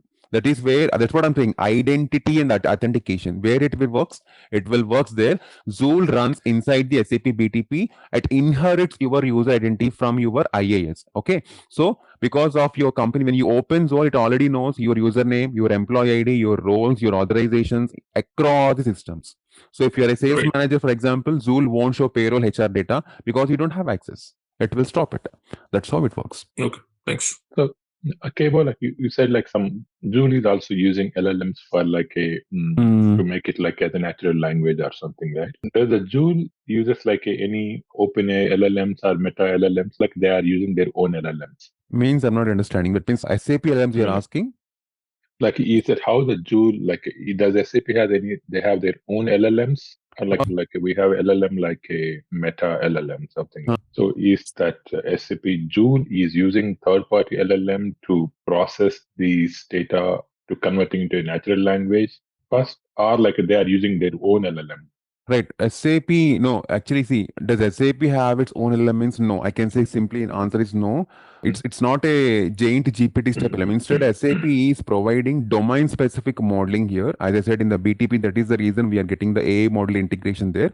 So, and yes, it might use the external LLMs like OpenAI, like it's safely inside the BTP. Okay. As I said, this is LLM agnostic, which is a combination with your SAP data grounding, and all the enterprise guard is there on that.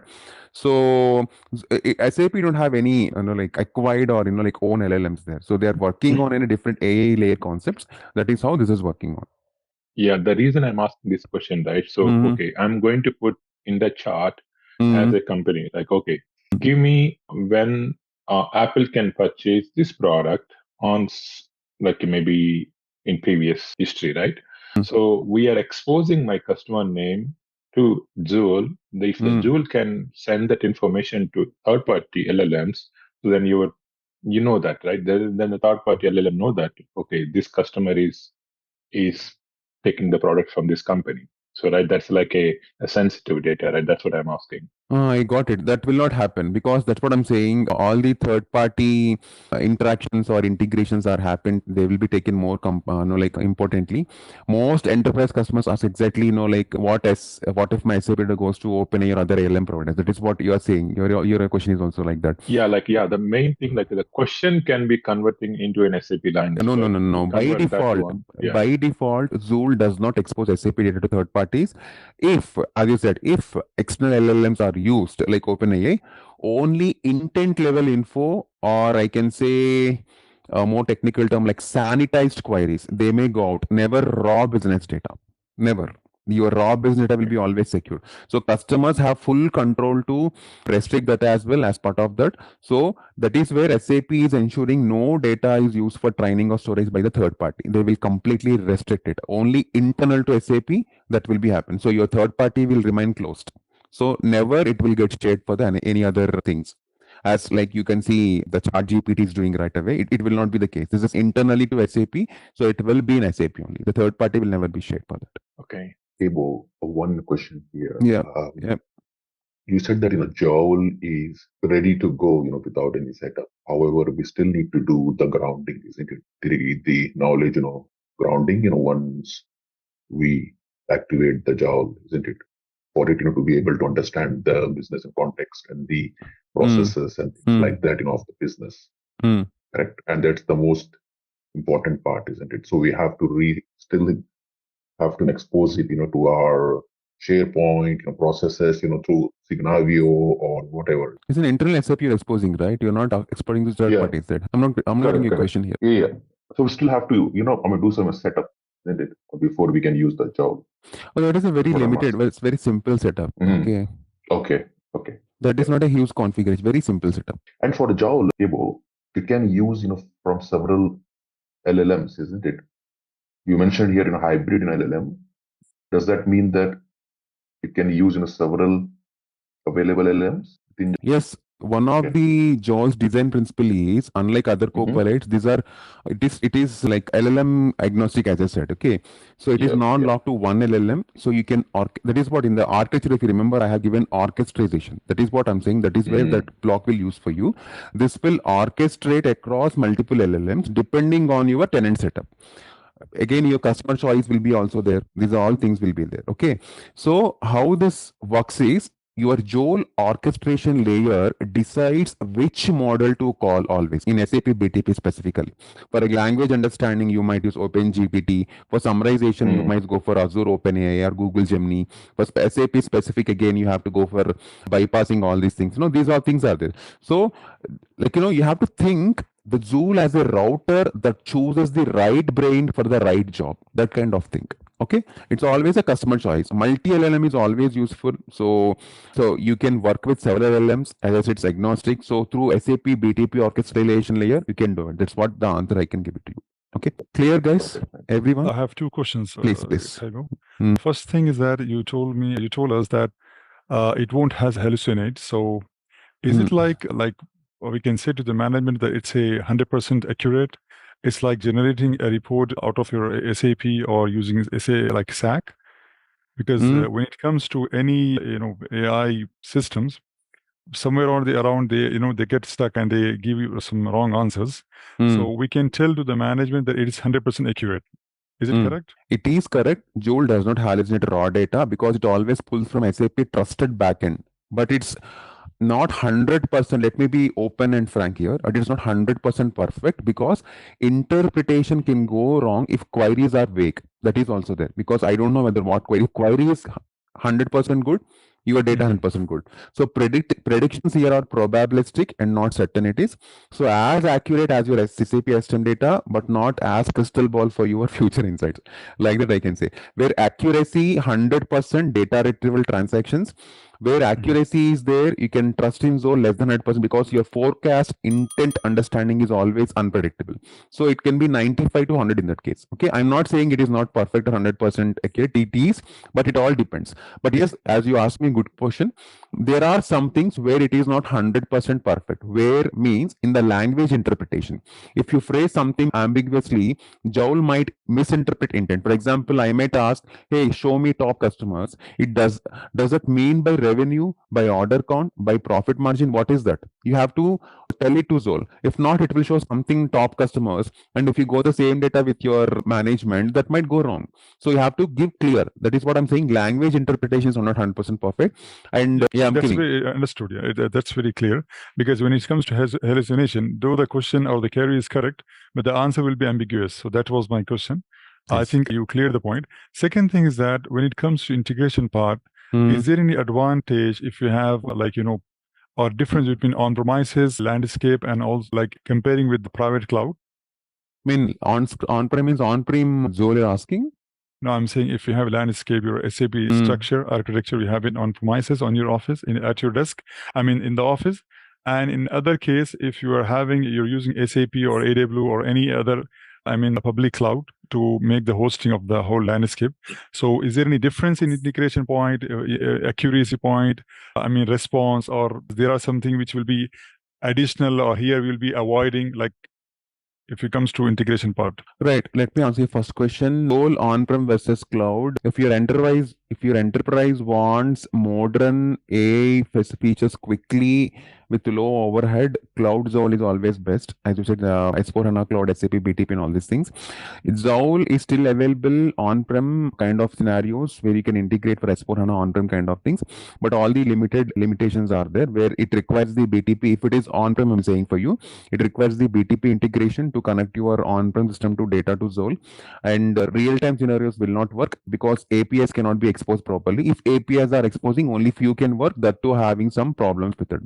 This is what the practical problem I have seen.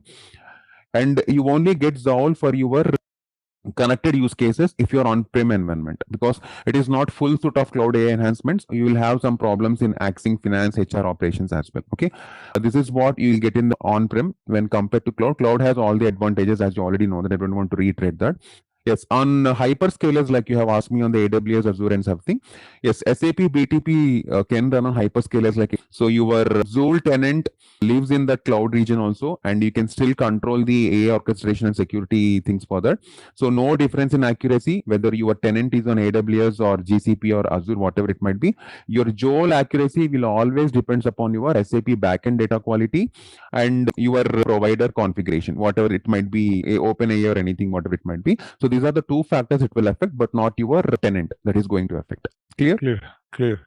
Thank you. Well, I was told that hosting on Azure is cheaper compared to hosting on the SAP private cloud.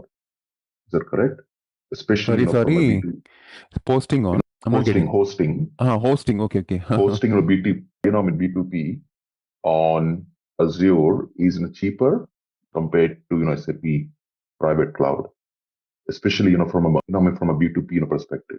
Is that a correct assumption? This is a statement you have from a cost perspective. Yeah, I saw in my career, in my recent interactions, also many customers bring this up during migration discussions, because SAP private cloud, you call RISE with SAP, and hyperscalers like whatever you said, Azure, they sound similar, but yes, the hosting cost, when you're specifically asking, raw hosting on Azure is cheaper than SAP private. Correct. Okay, but SAP especially private, if you're a big business, Yeah. So, but if you self-host on Azure, you must arrange again. All these things will be there. But yes, for Zowl, there is no functional difference. Just TCO and support model difference will be there. Yeah. No, Yeah. Because if you want some TCO TCO tables or something for that, when you go into it, I'll tell you simple thing also, because as you have asked me, in your SAP private cloud will have higher monthly cost, which is predictable billing. In Azure, whatever I have seen is your lower infra cost, but there are many hidden ops and managed services are there which can add up. That you might see in the billing that, in the Azure, you can see that. I can say for customers who want one contract, SAP can take care of everything. That kind of scenarios you can go for SAP.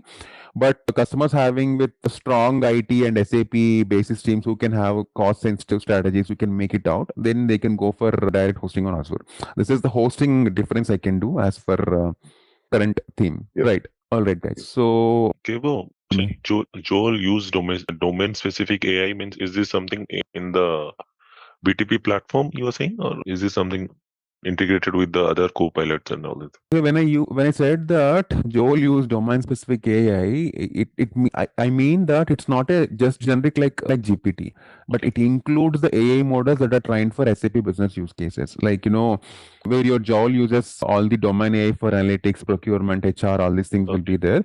So that is the answer. Nothing but. Okay. One last question. Yeah, so we have, I don't know, like, is it appropriate, like you will be able to answer it or not? Because we have a setup which is, we went with SAP private cloud. So everything is with SAP, and when it comes to administration basis, it's all taken by them. We're just, it's like an Office 365 setup, basically. So when it comes to Joule, so like when you want to make integration, fine tuning or anything, will it be done from our side or it will be from their side? Because SAP did not say anything yet. So if you have any experience or any kind, if you can add any value, that will really help me. Their side means you mean SAP you're saying? Hello? Can you please repeat? I missed the point. Yeah. You said that their side you just told me. Their means what? SAP or third party? SAP, yeah. Since it's completely taken care by SAP. It's a private cloud. Okay. Fine. It's a private RISE setup. It's a private RISE setup. Yeah, many customers ask this also. See, when you see SAP for this kind of things, it will maintain your Joule service uptimes and downtimes. It will push your features and it will ensure the compliance when you go for private cloud on these things.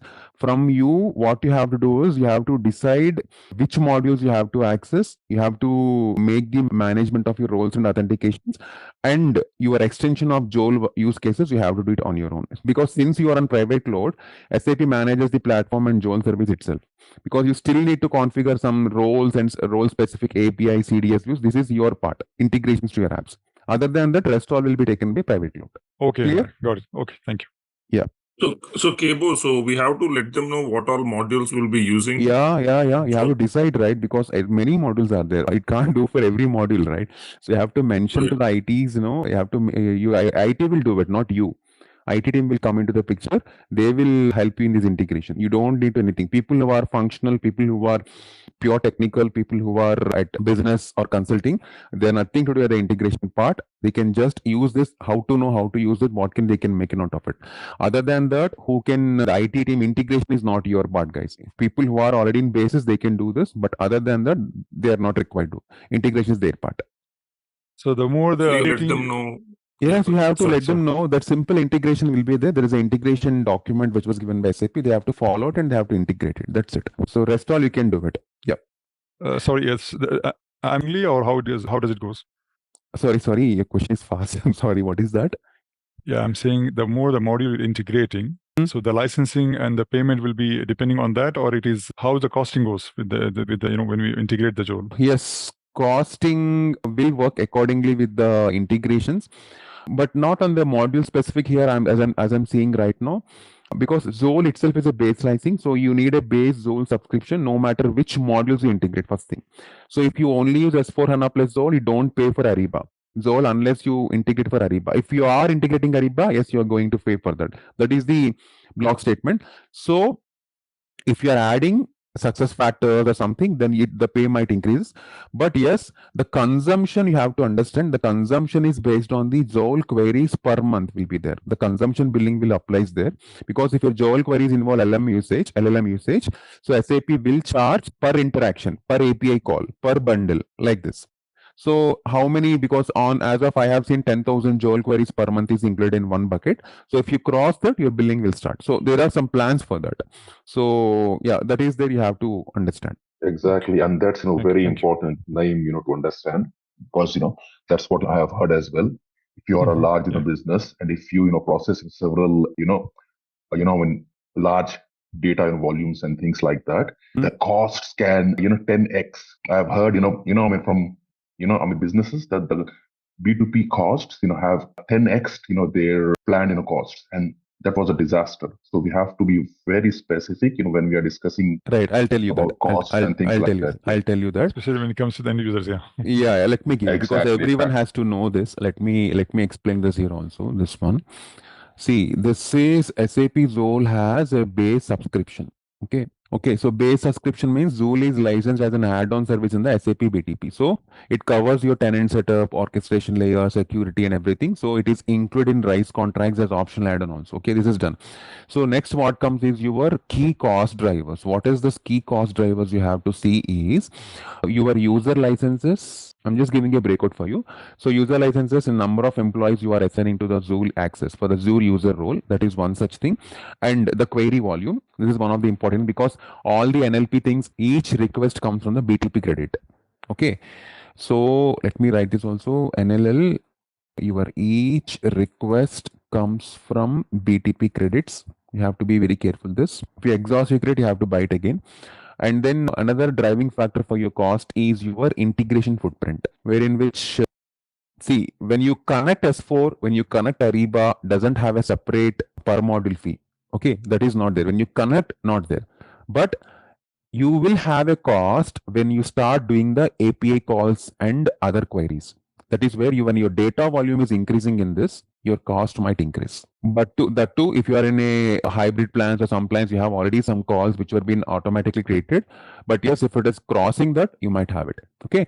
And one of the other key factor in the cost in Zoll is extensions. If you train or if you deploy the custom AI models in AI Core or Launchpad, they will automatically consume the additional credits. So there also your cost factor will be there. These are all the key cost factors. For example, let's say what we call the small setup. I'm giving you a small example for here. A small setup here I'll give you. For example, my bucket is finance. Let's say I'm in finance now.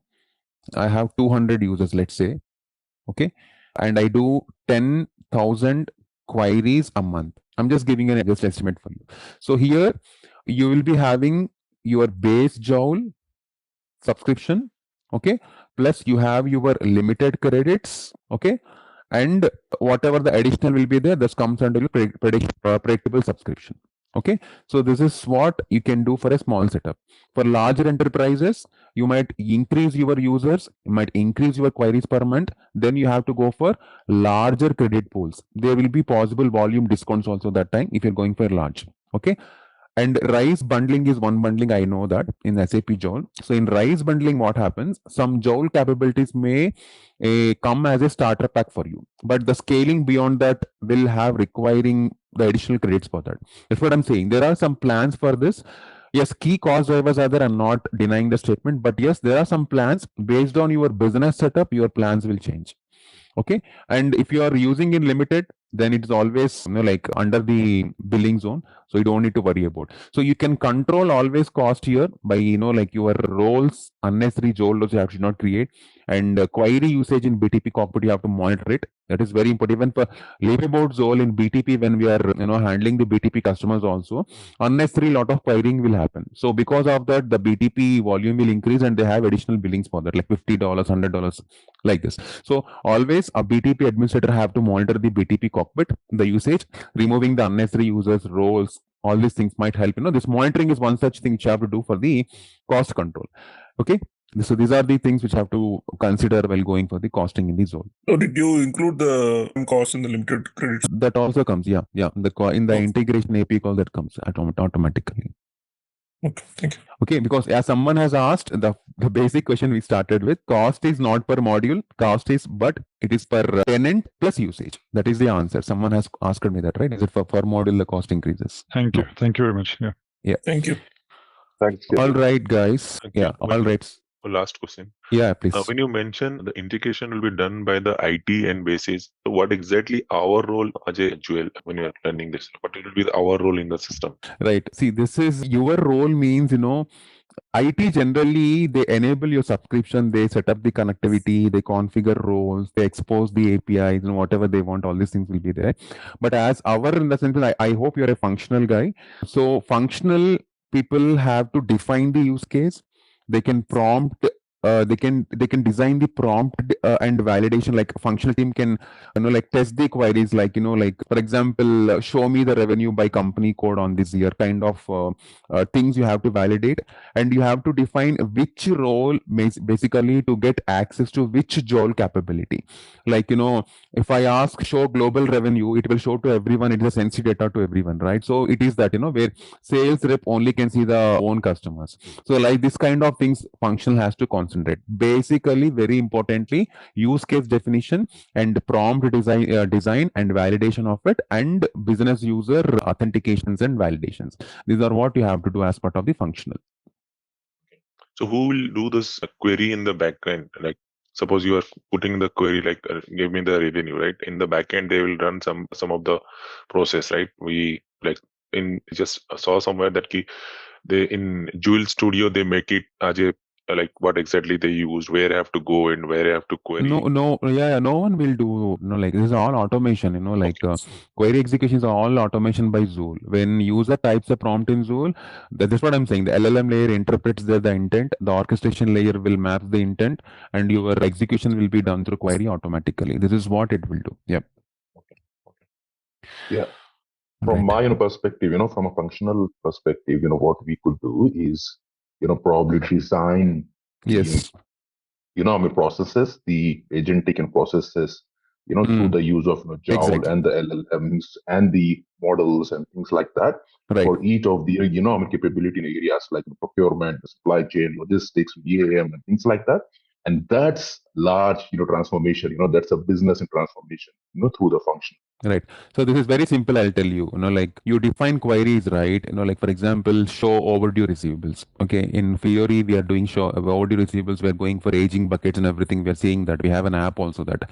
So like this, if we go for overdue receivables, you have to define that query. You have to validate that is Joule uses correct reconciliation accounts and reporting currency. You have to check it.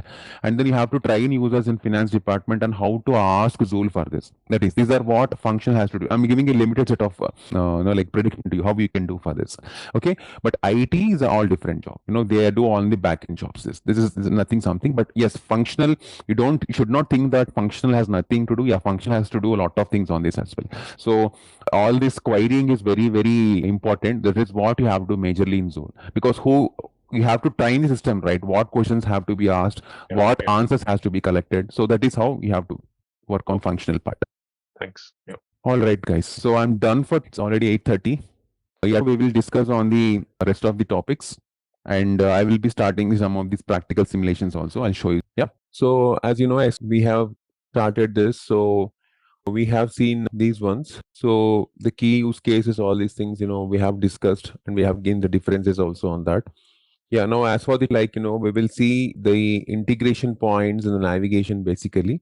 So these are the two important things that we are going to discuss. Okay, because we have modules. I have already kept something, so I will not run too much fast because you have to discuss in detail as I said earlier. So every point I have to cover a lot of things into it. So I request everyone to please be on patient. So every single thing I cannot run practically. Practically wherever is there, I'll be showing you everything on that. So it will take some time for you. Okay, so it's not that I'll be anyways experiencing the environment. So you'll understand these ones as well. Okay, so yes, on the Joule integration and API documentation, this is specifically we have to discuss a lot on this, because the same thing you will see more deep dive into the architecture deep dive as well. Okay, when you're going for the configuration integration level also, because these points where it will be giving you a greater insight is the moment when you starting with Joule, you have to understand from your capability, like as you are a manager, or as you are a functional consultant or an IT person or a kind of normal user or end user perspective. There are many perspectives that generally goes into the line when we are discussing about these things. Okay, so accordingly you have to understand what is going to be done on this, and then you have to make things progressively on that from that point as well, because being your role considers that. Okay, and it is not only that, at times you have to give in a blueprinting phase, or have to understand the solutioning phase also, where actually you can fit this Joule also. Okay, so these are the things you have to always understand when I'm saying that. Yeah, now I covered these three things, so I'm starting it here, which is the integration points for this. Okay, and then I'll show you the UA navigation and exploring the Joule environment. This is the schedule for. Okay, you can please mute. Okay, any questions, please be on the last part. I'll give some time on that. Okay. Yeah. So yes, on the integration points, you have seen S4 HANA, Ariba, and success factors, right? So let me open this. All right. So when I'm saying up the integration points for SAP Joule here, so just give me a minute. Yeah. There is some Zoom control, which is, not allowing me here. Yeah, fine. Right, so awesome. So let's make these things to here. So yeah, so on the integration point, we have this S4 HANA, Ariba, success factors. What are the different integration points I discussed? So you have to always remember, when you are going for SAP HANA, I mean S4 HANA, SAP HANA means you will be having two integration points. Okay, so one is your S4 HANA, I can say, as cloud to cloud. Okay, this is one such integration you might have to talk to, and another one is your private cloud. Okay, so in S4 HANA specifically, private cloud, or you can say, because it is a kind of a similar configuration for on-prem as well. Okay, so this is also will be there, this through cloud connector in BTP. Okay, these two things will be there. And yeah, so whenever you are talking about this, the first part in the integration point I am telling for S4 HANA, right? I'm talking about S4 HANA right now. So in S4 HANA Cloud, we have to create a communication system users. Basically, when you're going for this cloud to cloud, when I'm saying cloud to cloud, you have to always remember one thing. This is for public cloud edition. As you all know that now public cloud is like booming so fast in all the SAP functional modules, especially for finance, and the sales and all the other modules. Okay, because public cloud is all the pre-configured setup. You don't need to configure a lot of time, and you have already seen that a lot of projects can be easily executed in public cloud rather than private on-prem, which will take some time. In public cloud, it will be going in 3 to 4 months of time. The projects are getting executed easily. So it is one such thing, like the business is looking for public cloud, and these things are progressing so fast in the cloud arena. Okay. So here in the public cloud, basically for Joule, we have to create a communication systems users for this, and then you have to create a communication arrangements for the targets as well. So basically, what is the base point that we start with here is we will create a destination. So in BTP, you will create a destination first of all. So are you saying that you should have to you create two communication users? Yes, you'll create a communication user. Did you say one or two? I heard two. It depends. It's not one or two. It depends. First of all, you have to create one user plus one arrangement for the target API. Okay. I'll be writing it here also. In cloud, you have to create one communication user and one communication arrangement. Okay. Then in the same BTP, you will create a destination. For this destination also, everyone, you have to create a type of communication arrangement. Hello? What is a communication arrangement? Maybe I just type my questions? No, this is disturbing the session. You have to wait for that. I'll tell you that. Yeah. You have some questions. Sorry. Please let me know. Yeah, because it is considered like continuously disturbing the session. Please hold your questions in a while. I'll just explain you what is that as well. Okay, I'll let you know what is communication arrangement. I'll just show you now. Okay. See, as you said, just complete that. It's like your inbound, this particular thing is inbound communication to whatever the S4 HANA tenant you make it, right? That is your communication. The communication name itself indicates communicate, to which it will communicate to the S4 HANA tenant. So you have to first create this arrangement. So that arrangement will help you to create these users and other destinations on top of this particular channel. Okay, that is the communication arrangement. Okay. Now coming back, here I am, just here. Okay, I'm in the destination, right? So here, this destination, we will be creating the type of HTTP, which is one of the important thing. And whenever you create the SAP BTP destinations for Joule, this with HTTP specifically, as these things should be enabled with OAuth2 credentials. Okay, so this is the standard for your connections. Okay, and then you can see. You can verify that in the Joule that you're calling the business partners, whatever the support apps that you want in the SAP S4 HANA Cloud, you can verify them in the SAP build apps through it. You can verify it. I'll just show you now how you can do this. This is one such thing. But let me complete this part. I'll go to there. And then in the private cloud through Cloud Connector, you have to expose first of all, because you're doing through on-prem. So you have to expose this S4, whatever you're working, export this through your Cloud Connector. This is the first important thing you have to do it. Okay. Once you expose this in BTP, again, you have to configure a destination. Similar like what you have above you have done this. You have to configure the destination. Okay. Again, this is also with your O2Auth credentials you have to create. Okay. And then you will be having some user mapping and connections will be there. You have to do it. And once after you do this, you have to do Joule integration enablement. So these you won't do, your IT will do, but as part of training, we are telling you this. This is not your job. Your IT will do this. So don't worry about, I told you what you have to do it as also. So you have to enable this Joule enablement for your S4 HANA Cloud tenant. Okay. So this is how the two integration points for S4 HANA Cloud, which you will do it. This is for S4 HANA Cloud. Basically, okay.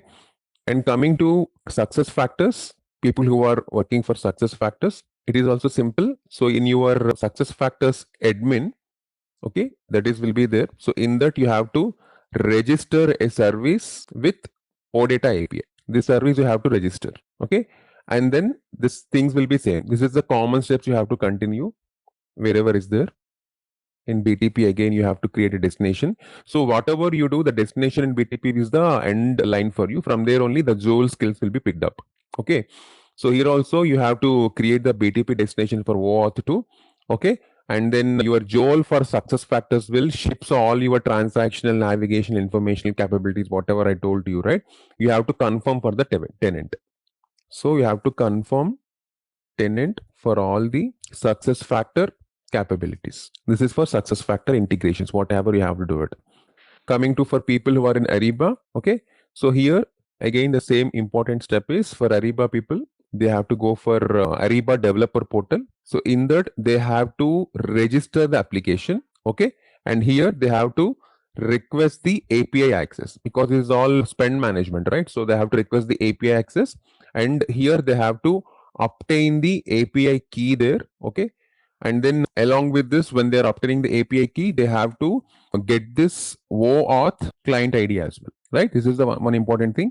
And once you are done with this, you have to get your OAuth access token as well. Okay. So this will gives you API gateway numbers and all these things configuration. Okay.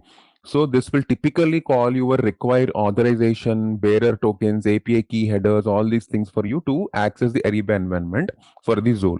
Then again the same thing, you will again put the BTP, create destinations with this credentials for whatever the endpoints that you want, that these APIs you will configure here, and then you are all set for Ariba to use as per the Joule environment. Okay, so these are the 3 important integration points whatever you have to do for your Joule environment. Okay, yes, now let me show you and let me explore you the Joule environment now. Clear everyone, these 3? Any questions on this? I'll just show you anyways. I just showed you 3 important things will be there. These are the 3 important buckets. This is how you have to. So one important thing you have to understand is whatever the environment you are going, first of all, you have to make it ready for your environment along with OAuth tokens, and then you have to configure the destination with the OAuth tokens or APIs for the Joule integration. That's it. This is what the common point you have to understand. Okay, because if you are functional, but still you have to tell, because your IT might ask you, so what is that you have to know? You have to tell this. That is the reason I'm covering this part also in this class, so that you will be ready for your IT to explain what you need as well. Clear everyone? Do you have any pictorial diagram, and then you can point exactly what, I mean, like I understand, like you put everything here, it's okay. No, I have it. I'll show it. I'll show it also, these ones. Yeah, so if you can show us exactly, okay, Exactly. point 1, where is it one, right? I'll show. I can tell you that honestly, right now I got 0 basically. Okay, fine. Let me show you then. Yeah, I'll go to practical point also. You'll understand clearly. Question. You say something like, don't worry about it. On the configuration integration part, you said, do not worry about it. Your admin will do it for you. What if you're the admin? And I expect you to show me how to do that integration configuration. So sorry, what is that in SF admin you're asking? In all of this, you says, do not worry, your IT admin. IT. What if I'm the IT admin? I'm supposed to do this stuff. You have to do it. Then you have to learn it. Yeah. Yeah. Are you going to show it? Or you just No, I'm not showing all these things. So I'm not going to show, because systems are not there to support for me on this. So I can show you how you can do this step. This one is there, which I can show for the BTP configuration of this. This is important, so I can show you this. But all these integrations, I don't have Ariba, I don't have success factors.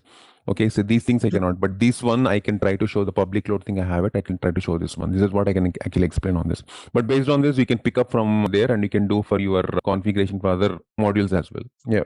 Okay, yeah, let me go into the server. So here, so in your page, everyone can go to this. This is a remote name app. Going for this. Oh, this is not required. Basically, I don't know. Sorry for this. Anyways, I have to go. This, I know this was wrongly given to you. You don't need this environment to log in. So everyone, please skip this step. So in the materials, you have the server details, right, everyone? So in that you have BTP, only that one is enough for you. Why that was given is, if someone has the IT team has thought that they need something for RDPs, something people can have to like check it in the ECC kind of thing. So they have thought that, but that is not required. So in the BTP Joule third tab is there. This link is enough for us to drive this training. Okay. So don't go for other things. It's not required. Even I also forgot. I just logged in. So go to the BTP cockpit directly. So you will see SAP Joule here. So you will see all these entitlements here. You can see you have to confirm your entitlements here. So this is your domain, this is your provider. Okay. And as I said, this will be only 1 hour or 1 month only. The server will be there till 17th of September. Okay. And then this is the region where it was been placed in AWS. I have already seen this. Okay, the provider is also AWS here, and the tenants you can see here. Everything this is a multi-environment. I told you that multi-tenant and multi-environment based. So these are the things. So if you come down, you will see all the entitlements. So in the entitlements, you will see these ones. 1 second. If you go to this one, yeah, now go into this one in the Cloud Foundry environment.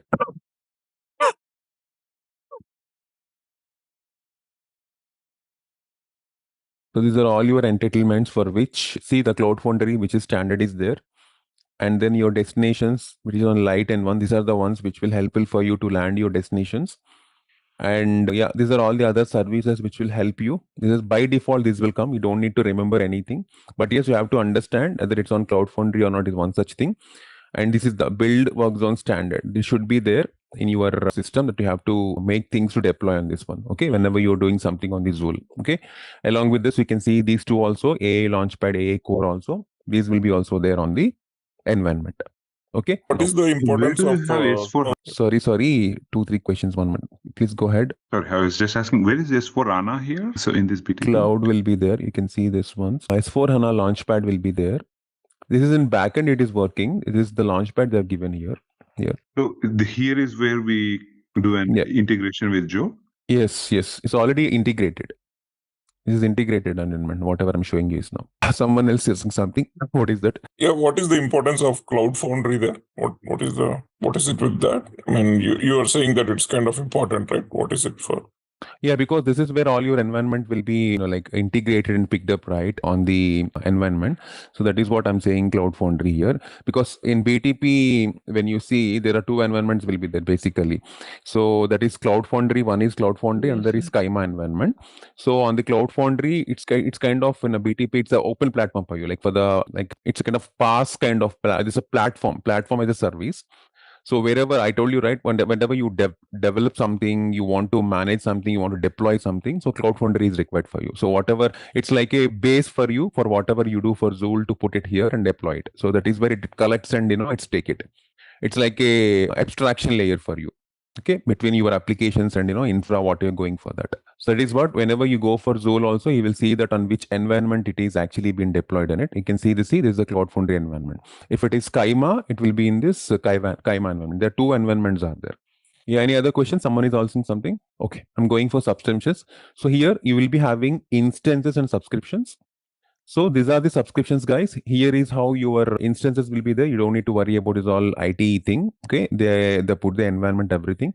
So you just you have to confirm that the environment is running on the Cloud Foundry runtime here. This is the runtime of Cloud Foundry, and all your cloud management services, service managers will be there. When you integrate or make something, this will comes into picture. So they will do it. Okay. So as I told you, right, the service is just created in Cloud Foundry. Okay. If it is Kaima Kubernetes, it will be showing you there directly.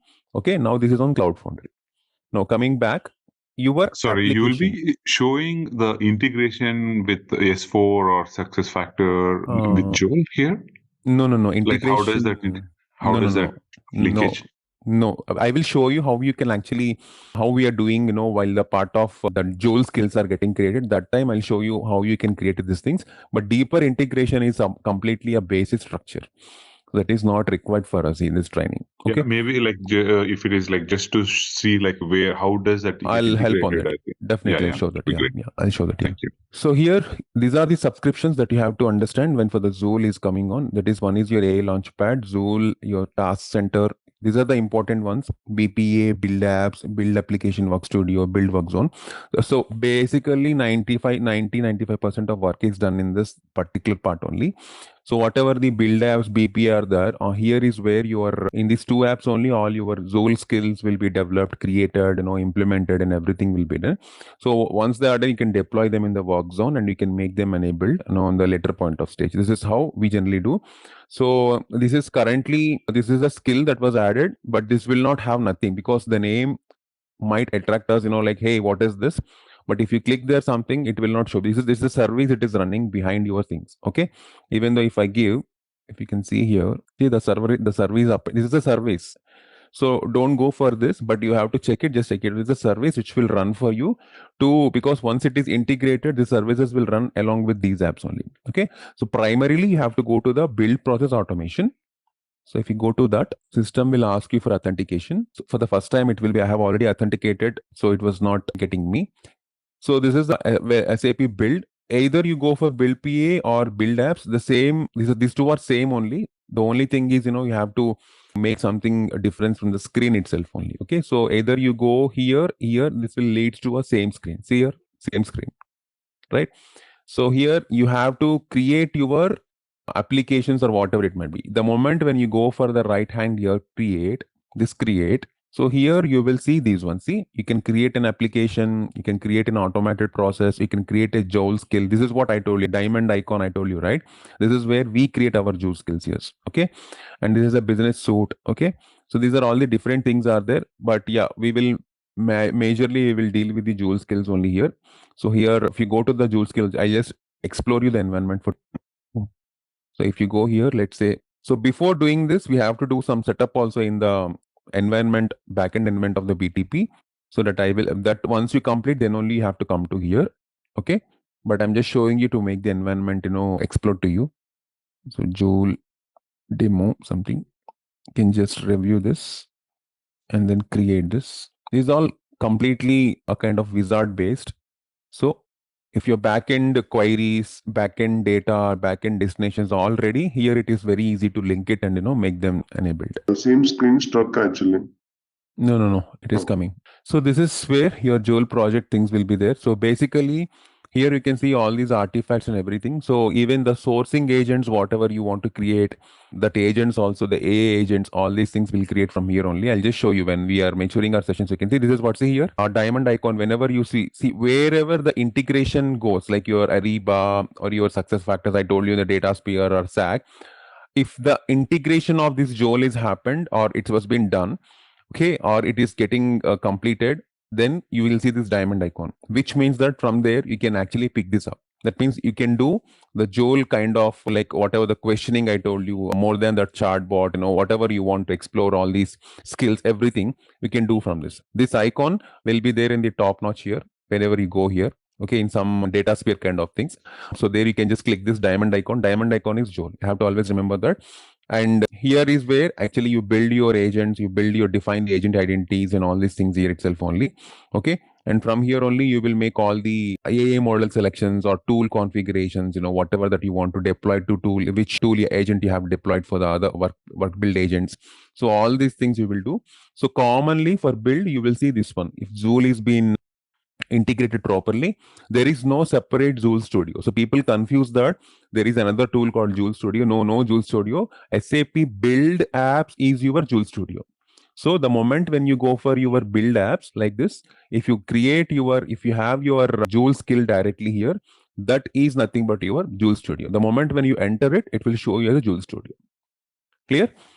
So this is one such thing. Here you will create the Joule skill. See, for example, I'm just going to the Joule skill. I'm just giving HR task. Now I'm not creating any HR task. I'm just showing you because you should have the basic backend query for that. Directly go and put something will not work. You have to make a query for that. How to get it, what to get it, we will learn in the coming sessions. Okay, but I'm just exploring the environment, how this works. So here you have to give the identifier, the description of it. The moment when you create it, you will get this one. See here, this is your workflow kind of scenario. When a scenario is called and these are the start and stop. So in between, you have to add what might be your scenario. Okay, like if you have, if you are making ready for your project for a kind of a set of HR things, like, someone from your user might ask, hey, how many employees are there in my organization? Or else, hey, how many, what is my current year compensation, or what is my, let's say, like what is my org laptop policy? I'm giving some examples to you. So you have to trigger that, you have to answer that, you should have a ready query. So this plus symbol will get all these things in its stomach. So if you can see here, see what happens next. See now here in this, you will add all these things, like you will run a process, like you will call an action, you will run an automation, you will send a message, you will launch the Joule skill, or you will make this. Many a times you will call the action. Sorry. Many a times we will call these actions. Okay. So in call action, what happened basically, you have to retrieve a business partner data from the S4 HANA piece, and then you have to browse certain queries and everything, you have to add that and you have to perfectly align that into it. Okay, so let me show you something on this, so which can help you if this data is inbuilt on this completely. So you will understand something. Yes, Zoll is, this is how this works. And then I'll come back to the BTP destinations. Okay, so here, if you go to the call action, create a call action, so it will produce some. If you have RFC actions and all action, 2 actions will be there. These are remote function calls, like browse all actions. If you go to the library like this, okay, so there are no actions here. So these actions should be there because no data is there, we have to create. If you want to retrieve a business partner general master data, or if you want to get a sales organization, so there is no data that we have to create now. This is all fresh system. If the S4 HANA integration is there, there is data in the S4 HANA integration, in the S4 HANA box. So can it not pull from there? It will pull. I have to keep a destination for this, first of all, basically. So the destination is not done right. That is an answer it's not getting. That's what I've told to you. It's a fresh system for you. Okay, fine. I'll tell you what is this. This is how. Look, I'll just put the destination, come back here. So yeah, I thought something was inbuilt already in this. It was not there. Yeah, so here you will just call an action. So in the call action, it will ask you from which destination. That is what you have to give the S4 HANA and whatever it might be. And then it will get the data and you will put this flow here, and that will be taken by this one. What is this? Joule skill, and your Joule skill will be activated there. From there, you can ask that question. So let me show you that, a simple thing, how you create destination now. So this is how, first of all, you have to, this is an exploring. So this is how you will come and explore the Joule project. Okay. Clear this one. I'm coming back to destination now. Go back to SAP's BTP destination. In the connectivity, you will see the destinations. Let me open the destination. 1 second. Still is loading for this. 1 second. It's locked for me. Okay. Yeah. So while going for the destinations here, first of all, so let me tell you, as someone has also asked me, like on this. So I'll show that on the pictorial way. I'll just draw for you. So, but before that, when you're going for any, for this Joule Studio, for this build, so that you have to understand that we are addressing the challenges, or business challenges will be there for any Joule that we are going for, the fragmenting of user experiences will be there, the manual processes will be there. So these things will be there, where in which you have to parallelly address in the BTP those things, right? Because BTP is secure and more reliable for access control and all these things. So whenever you're using in the Joule Studio, you have certain quotas will be there that you have to understand before going for destination. So here, what I'm saying, the quota means it will represent your numeric quantity for your maximum allowed consumption of a resource. That is a quota, right? So here, your connection timeouts will take into consideration, your socket timeouts will be there, your total execution time will be there, your request for body size will be there, your response content size, these are all will be there in this. Okay, so these are all works from the moment when you initiate a Joule skill to execute a Joule skill, it will have some time to establish a connection to time to execute your task also. These are all will be there as part of that. But yes, when using Joule Studio, you have to know that there are some limitations also on that, the authorizations that are defining at environment level, they support users and groups. Okay, when you are supporting with projects that are sharing with maximum 10 user groups, or with some execution rights, all these things, so it cannot do more than that, because a combination of user groups and users are limited in this, not more than 10. So if you're doing for more than 10, there is a limitation for now. For now, it is going on. As I said, it is still nurturing every single day. For now, this is the authorization part level, but I don't think so. We will not share more than for 10 groups or something like that. Okay.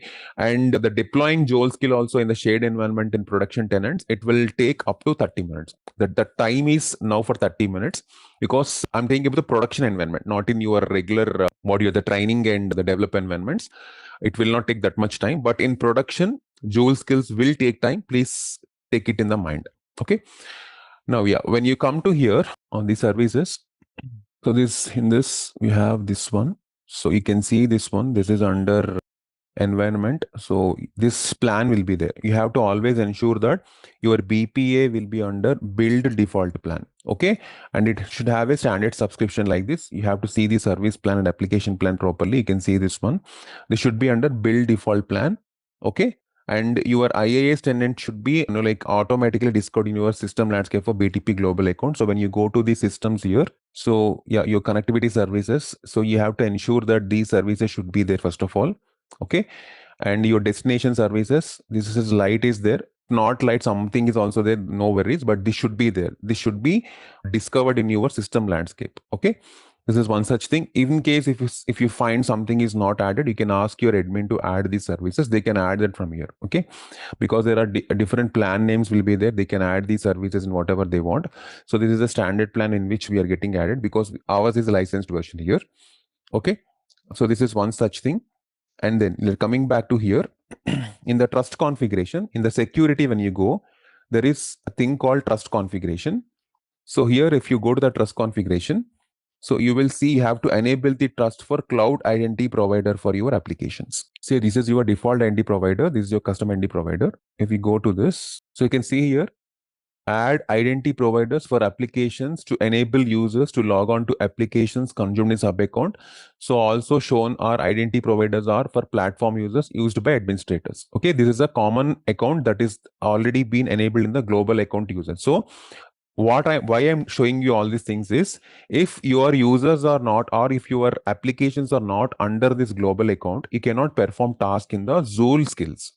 That's what I'm saying, that you have to see all these things before you are going for Joule skills creation or something. Okay, so these are your user groups. There are no groups attached here as of now. Okay, so no problem, that we can create later point of time also in the users, in the user panel. Here is a user panel will be there. So here you will add the users whoever you want on this. Okay, this is all the users anyways now we got added. If you want further, you can add it on your own if you have admin skills. If you don't have, you can ask your administration. But ensure on the trust configuration, you have the common identity providers that are trusted. See, the origin key and the BTP cockpit, this is open for this. Okay, if you go to the open cockpit for this also, you can see that like this. This is what the initial page that I have shown to you. This is the service where you can see the trust configuration is reiterating for that. Okay, now if you go to these boosters, go back to the overview page again. Okay, now let me go into the boosters here. Okay, if you go to this boosters in the main account, this is all the initial check part, guys. Whatever I'm just showing you here, you have to check for these ones. Okay, so whenever for setting up of Joule also, this boosters will help you to set up your thing. If your admin is doing that, that is much and good. If you have to do setup on your own, I'm just showing you for that. So here you can see this one.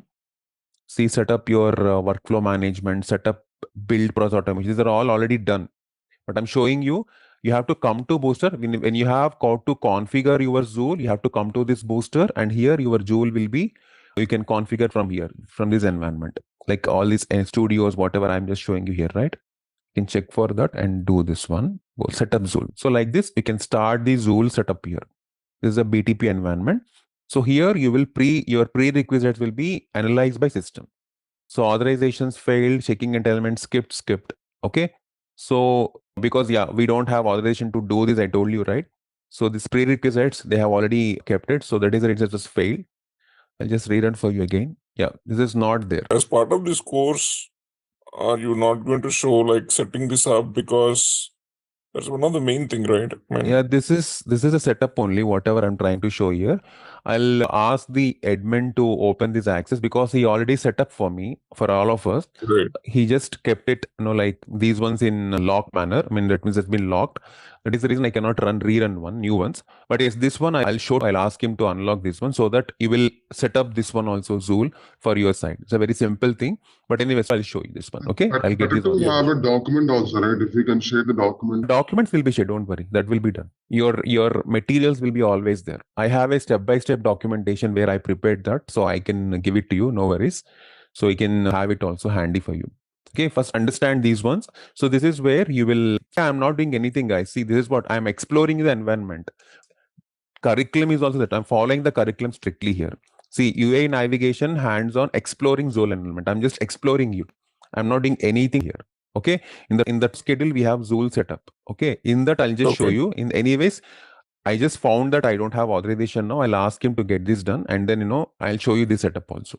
Okay, so this is one such thing. Once you do all the setup and everything, right, then only you can do anything in the Joule environment. Okay, and specifically the creation of destinations. Just closing this. So everyone is okay, right? So on the boosters only, you'll get these environments, whatever the environment you want. For example, I'm showed the Joule. The same thing if you have to do for your build apps also. If you can start the build app there also, it will ask you the same thing. So it will ask you for sub account and everything like this. So it'll create your sub account for build apps also. See your sub account, wherever you integrate, I'll just show you tomorrow these ones. You will add these organizations, Joules and spaces for this. And then once you add these things, you can actually, like create the configuration for this. So this configuration thing, you need to have security admin rights to access the sub account trust configuration. I don't have it. I'll get that and then I'll show you. Okay, these things. Okay, so with Joule Studio, like as you have seen that, like we have Joule's AI capabilities are there to address all the unique operational needs wherever that you want to do it. So for all to do that, first important point is landing into this individual environment BTP, checking for your entitlements. One thing. Second thing, enable that you have a proper trust configuration. You have seen that. Third thing, destinations. So we open the destinations, and the fourth important thing in the build that has to be have a Joule skill should be enabled. So these are the 4 things you have to check as part of the initial configuration setup. Okay, these are all your destinations. If you can see here, because in BTP a lot of destinations are there. So here we have Ariba, you have a lot of destinations has been given. Someone has asked me S4 HANA Cloud. See, in the cloud also they created the destination. Cloud Private Edition, S4 HANA, and S4 HANA Cloud Sample Test Disk Center Edition. Okay, for backend also they created on-premise S4 HANA here. It has already been there. Okay, these are all been enabled in your destinations. So which means that you can add them and you can use them. Okay, in case if you want to create a destination, because in general you have to create, you can create from file or from scratch or service instance. Usually you'll go from service instance.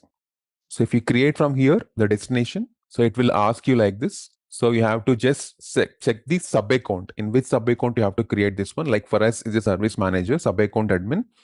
So let's go for that and then just put next. So you have to give a servicing key or you have to generate new one. If you want to generate new one, you have to write the binding parameters for that. Okay, if you want to choose the existing one, you can choose the existing one which is already there like this. Yeah, because I don't have permission, you can see it was been locked. Because you might be surprised why this is locked. Because yes, we are all the developers, we are not administrators. I'm not from basis, I'm not from IT. If I touch anything, this might hamper the other integration environments. That is why they kept it safe and locked for that. Yeah, I'll try to uncheck for it for, and then I'll just show a few of the scenarios to you for this setup, and then you'll understand more clearly. Okay, so this is about for destination creations and all these things.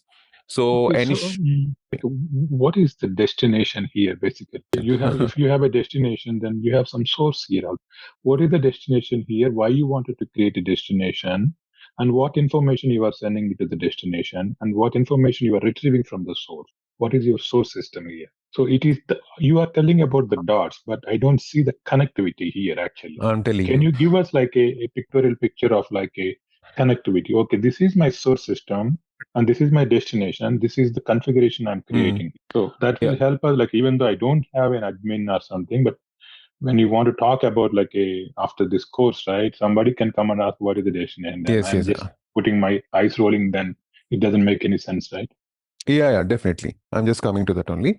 So in SAP, this destination, because earlier what we thought, everyone who has some have information on BTP. So that is why I am not I'm not defining these ones. But yes, if you have specific questions on that, you can ask me. I'm happy to help on that. So in SAP BTP, this destination, this is a configuration that in which you can define on how an application connect to remote system, basically. When I'm saying this, for example, you have this one is there, Ariba is there. Your Ariba should connect to BTP. So your source is what here now? BTP. Your Ariba is your destination. Your source is what here? BTP. And your Joule is your destination. Okay. So you are creating a platform here by using this destination. Your source is nothing but your BTP always here. But your remote system is something where you want to create like your Joule, Ariba, SuccessFactors, or something, whatever it might be. So destinations here are for your communication that you want to pass to a system where you want to establish an application and use that external resources to create that application. Okay, that is why we call this in the BTP cockpit. Cockpit is nothing but where you land them. So this destination will land here, and then this will talk to that particular system, which we call a destination, through a destination service. Okay, that is why I have shown you list of services there in the initial start of the thing. So here, if you can see, let me draw this for you as you have asked for me. So in this destination area, basically you are providing that any other systems, right, outside of the BTP. Let me clear. You have asked me that. Let me show you that. So this is an entire. Let's say you are in the BTP environment. Let me draw a bigger picture for you for your understanding. This is your SAP BTP. Let me clear a question. Let's say this is your SAP BTP entire environment. So in this, you will have your, let's say you have this one. I'll write this as a on-premise system. Can you also go a little bit one level deep, like, okay, BTP global account and from there sub account like that? Yeah, sure, definitely. Why not? I'll tell you that. Yeah. You can ask questions, no worries. But give me some time. Let me answer one by one. I'm happy to clear every ambiguity that you have on the subject. Okay, so this is a web application like this. Okay, so basically this is where your system will talk. Okay, on the BTP environment, let's say your system, you have your on-premise, you're getting remote on-premise systems. Let's say these are remote systems, I'll say. Okay, so these have to talk to what in your BTP? To an application, right? So this is your application that you want to create.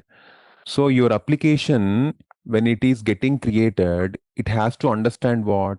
It has to understand on what environment it is getting created, onto which environment it is getting the communication, and on what variables with the environment that it has to check it while it is connecting this application to talk with, right? So that is where I told you this will be leveraged with your environment initially told Cloud Foundry environment. This is your Cloud Foundry environment in the BTP. It will help this application, okay, to talk with your base applications, whatever are there that they're getting data here. So to get it enabled, it will read the credentials, it will use the values, it has to make the destination for all these things. It will use few of the other things in the BTP, like it will have few more other services like this. If you see, it will have some environment variable services. Okay, so with this, what it will do, it will read the variables of your application. Okay, it will use one more service called OAuth authentication services. I told you that this service it will use why? To use the values to request your application information. So here application is like a success factor, Ariba. Yeah. Yes. Anything it will be. Okay. Anything and it what will is be. a remote on-prem system here? On the bottom and the web Any application? system that you're connecting with it. Your S4 HANA remote systems, what you're connecting for that? No, we didn't get it actually. The applications, we are actually expecting that. What is that basically? The application, you're saying that it can be like a S4 HANA and Ariba or something.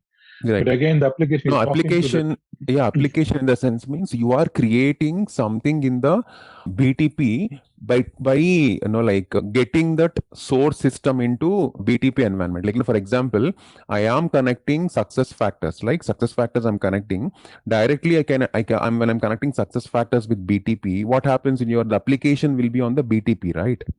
The application will be generally on the BTP. So what I'm saying, what I'm trying to say here is, when you are, let's see, to manage your or to consume your success factors, you have to bind some destination service in this application. The application you create here. The moment when I'm going to create a Joule service, what I did I have gone through BTP only. So BTP is holding that application, right? But you are talking to what? You're talking to a service other than where in your other system kind of thing. Build apps is a separate service. You're talking to that. So talking to that, you need a destination service. Okay, because that is your destination. Joule is a destination. So to consume the destination service from an application from here like this, you have to create that service instances to bind that application, because it has to understand. So that is what you will create, all the binding or whatever the internal binding through like your web tokens or auth tokens, all these things comes into picture. So that will now communicate with your destination, and these services will help you to create that, to use that data here and there, and you will create application seamlessly. The moment if I use, for example, if you see here, let me see here, if I directly go without integrating this build in BTP, I won't give Joule skill directly here. Never. So right? what is the application in this BTP cockpit actually you are talking about? Really, like you draw that application layer, right? What is exactly here in this BTP cockpit? I'm not getting what exactly. No, you write that you define that like application, right? Application services, right? Application. Service. Yeah. So where is this the application exactly the service in the BTP cockpit, whatever in the screen here? Exactly, where is that one? That component? That will hold in your BTP only. Exactly. Can we see that here in this system? That's what I don't have. You can see the moment in your creating, you will see in the build work zone, when you deploy that, you will see that particular application. The first question, you have to clarify your question. The destination you asked me, I cleared that. If this application is coming to landing in your BTP's environment only, whatever you are doing, see, this is all goes now again. If I do something here, this will again retract back to BTP only. It is the BTP is the mother for it. Again, it have to go for there and you have to get it and it will post something it on it because BTP is connecting it. Here, this is a separate environment. This is your platform environment. Okay. Don't get confused. So, okay, let me ask one question, right? Maybe you can help with an example. Like, for example, if you go back to your flow, right? Let us talk about the HR example, what you said, where you have to, like, let's just say, get all the employees who are there in company for 10 years, okay? So in that example, what is the application? What is the external application? And what are you mentioned in the flow, right? Can you clearly tell what are all those? And then maybe that will help us actually. Because we're not able to relate because, see, I think a lot of folks here, we're not from BTP. Oh, so, okay. Yeah, see, we are expecting these fundamentals actually. And we understand now that a lot of Joule is actually BTP, right? So maybe that is what is confusing. I mean, at least for me. I hope everyone is also on the maybe same it's the page. term that he's using. It will make a whole lot of sense if when he's doing it. The way he's explaining is kind of confusing, and I do understand your point of view. The way he's saying application, in terms of BTP, the application is going to be, let's say, your back end, and how it's connecting over here. I don't know how he's confusing it with the application. Maybe it's just the way that he's explaining it. But when he starts doing it, when he actually shows one example of how this is done, it will make more sense. Yeah. I mean, definitely. But again, Kebo, I mean, if you want to go back to your flow, if you want to just take that one example where you have to have success factors, from success factors, you want to get the employees with certain years or something, right? So what is application? What is the external destination and all of that? I think that might make sense. But I'll leave it to you. You got my point? Yeah. No worries. Yeah, see. Okay, fine. Yeah, I thought, like people having some BTP knowledge, I have just gone through it, as per the content. So if BTP refresh session is also needed, I'll just do it. Not an issue. We can do this. Just give me a moment. Let's talk. So what is the basic question here? You want a complete BTP refresh now, or what? What is this? So my question is basically, when you go back to the flowchart, whatever you have put right in the word, what is the application? If you can help with an example, that'd be clear. That's where I'm coming from. I think the previous is asking the question, right? I'm having the same thing. We are not able to correlate exactly what you're talking about when you say application, because we thought that when you're saying application there, I thought you will say Joule skills actually. Okay, can you go back to the flowchart actually, please? 1 second. Yeah. The system is stuck for me. Just 1 second. Okay. In the Word document, whatever you had, I mean, if you can help with an example, I think that will clear out. And whenever you're going through some terms, right, if you can just wait a minute and maybe explain them more, I think that will definitely help for all of us. But yeah, please don't get us wrong. I mean, you're doing a great job. It is just that some of us are like trying to No, understand. See, yeah, I understand. There will be some ambiguity for the people who are new into it. I completely understand, and it's my responsibility to clear ambiguity also. That is the reason I'm asking what is the correct question so that I can answer it exactly for you. So yeah, just give an example, clear example, like what would be like, like the example I was saying, right? If you have to build something in Joule, I think if you have some diagram, that would be easy for them to understand the film. Okay, you so go let me back show to the you. node edit you had where you draw that board, that application and Cloud Foundry and the connections. You have Notepad. I think that's what he says. Go back to that and try to draw a chart and tell him what is the application and give him an example just to clarify. I think that's what he's coming from. No, I got it. What is coming from? Because see, there are a lot of questions coming from different things on this. So I want to clear on the BTP's part. So I'm just trying to cover that first of all, and then I'll go with it. Okay? Because multiple people have multiple questions. I am not denying that, But when I had started with some destination, when he asked destination, and then when I showed something, it was being asked from that level as well. So I don't want to confuse everything. Let me give a clear setup on this. 1 second. Let me open my notepad. So consider this now. Let's go for the new one here. See, yeah, BTP global account, someone else, I'll come to that later part. See, coming to, first of all, in the BTP cockpit, we have destinations. I told you, because we create a destination whenever you want to connect with your Joule also, or whenever you want to create application. So destination is what I told. It's a configurable object or a configuration object. You can tell that it will store all the connection details of your remote system. I told you, right? Destination service. For example, whatever the build system, SAP build apps is there, for that certain services are there, right? So that services will be stored in your destination. Okay? Clear? What about destination? So, right. How it is used? That means the question the other person asked me, how it is used. So when you create in BTP, that means the BTP cockpit, when I have shown you the destinations, remember that applications don't directly know the backend URL. That is why they are asking, because they have multiple URLs they can connect with multiple destination sources. So it's responsibility of a system to ask us what is the backend URL that you want to connect. That is where they ask the destination service at runtime. Let's say for the success factor data is there. For example, an application is there. Give me the destination you called for success factors HR, success factors payroll, something like that. So your destination service will resolve it when you link it. It will return the URL with all the authorization tokens and everything, and then app will execute the call, whatever that you have, make it out. So here admins who can have the responsibility of it, they will only connect this one. So how it is used? It will used for the backend URL connection, destination service. Okay, now come to the next question someone asked. How does this application retrieve the destination? Okay, so if you go to this, we have a destination service in the BTP. Let me draw this for you. And simple thing I just want to show you. So this is your the security, BTP security, this topic for your understanding I'm showing you. So this is your front end. Okay, so this is your back end. In simple terms I'm telling you for understanding. Okay, now you have to the end user will log in from where? From the front end, right? Here the end user will be there. Okay, now the moment when he log in the front end, your applications will be showcased where? In the front end, right? So here is your application. Okay, so this please let me complete. Okay, and then you ask me the questions.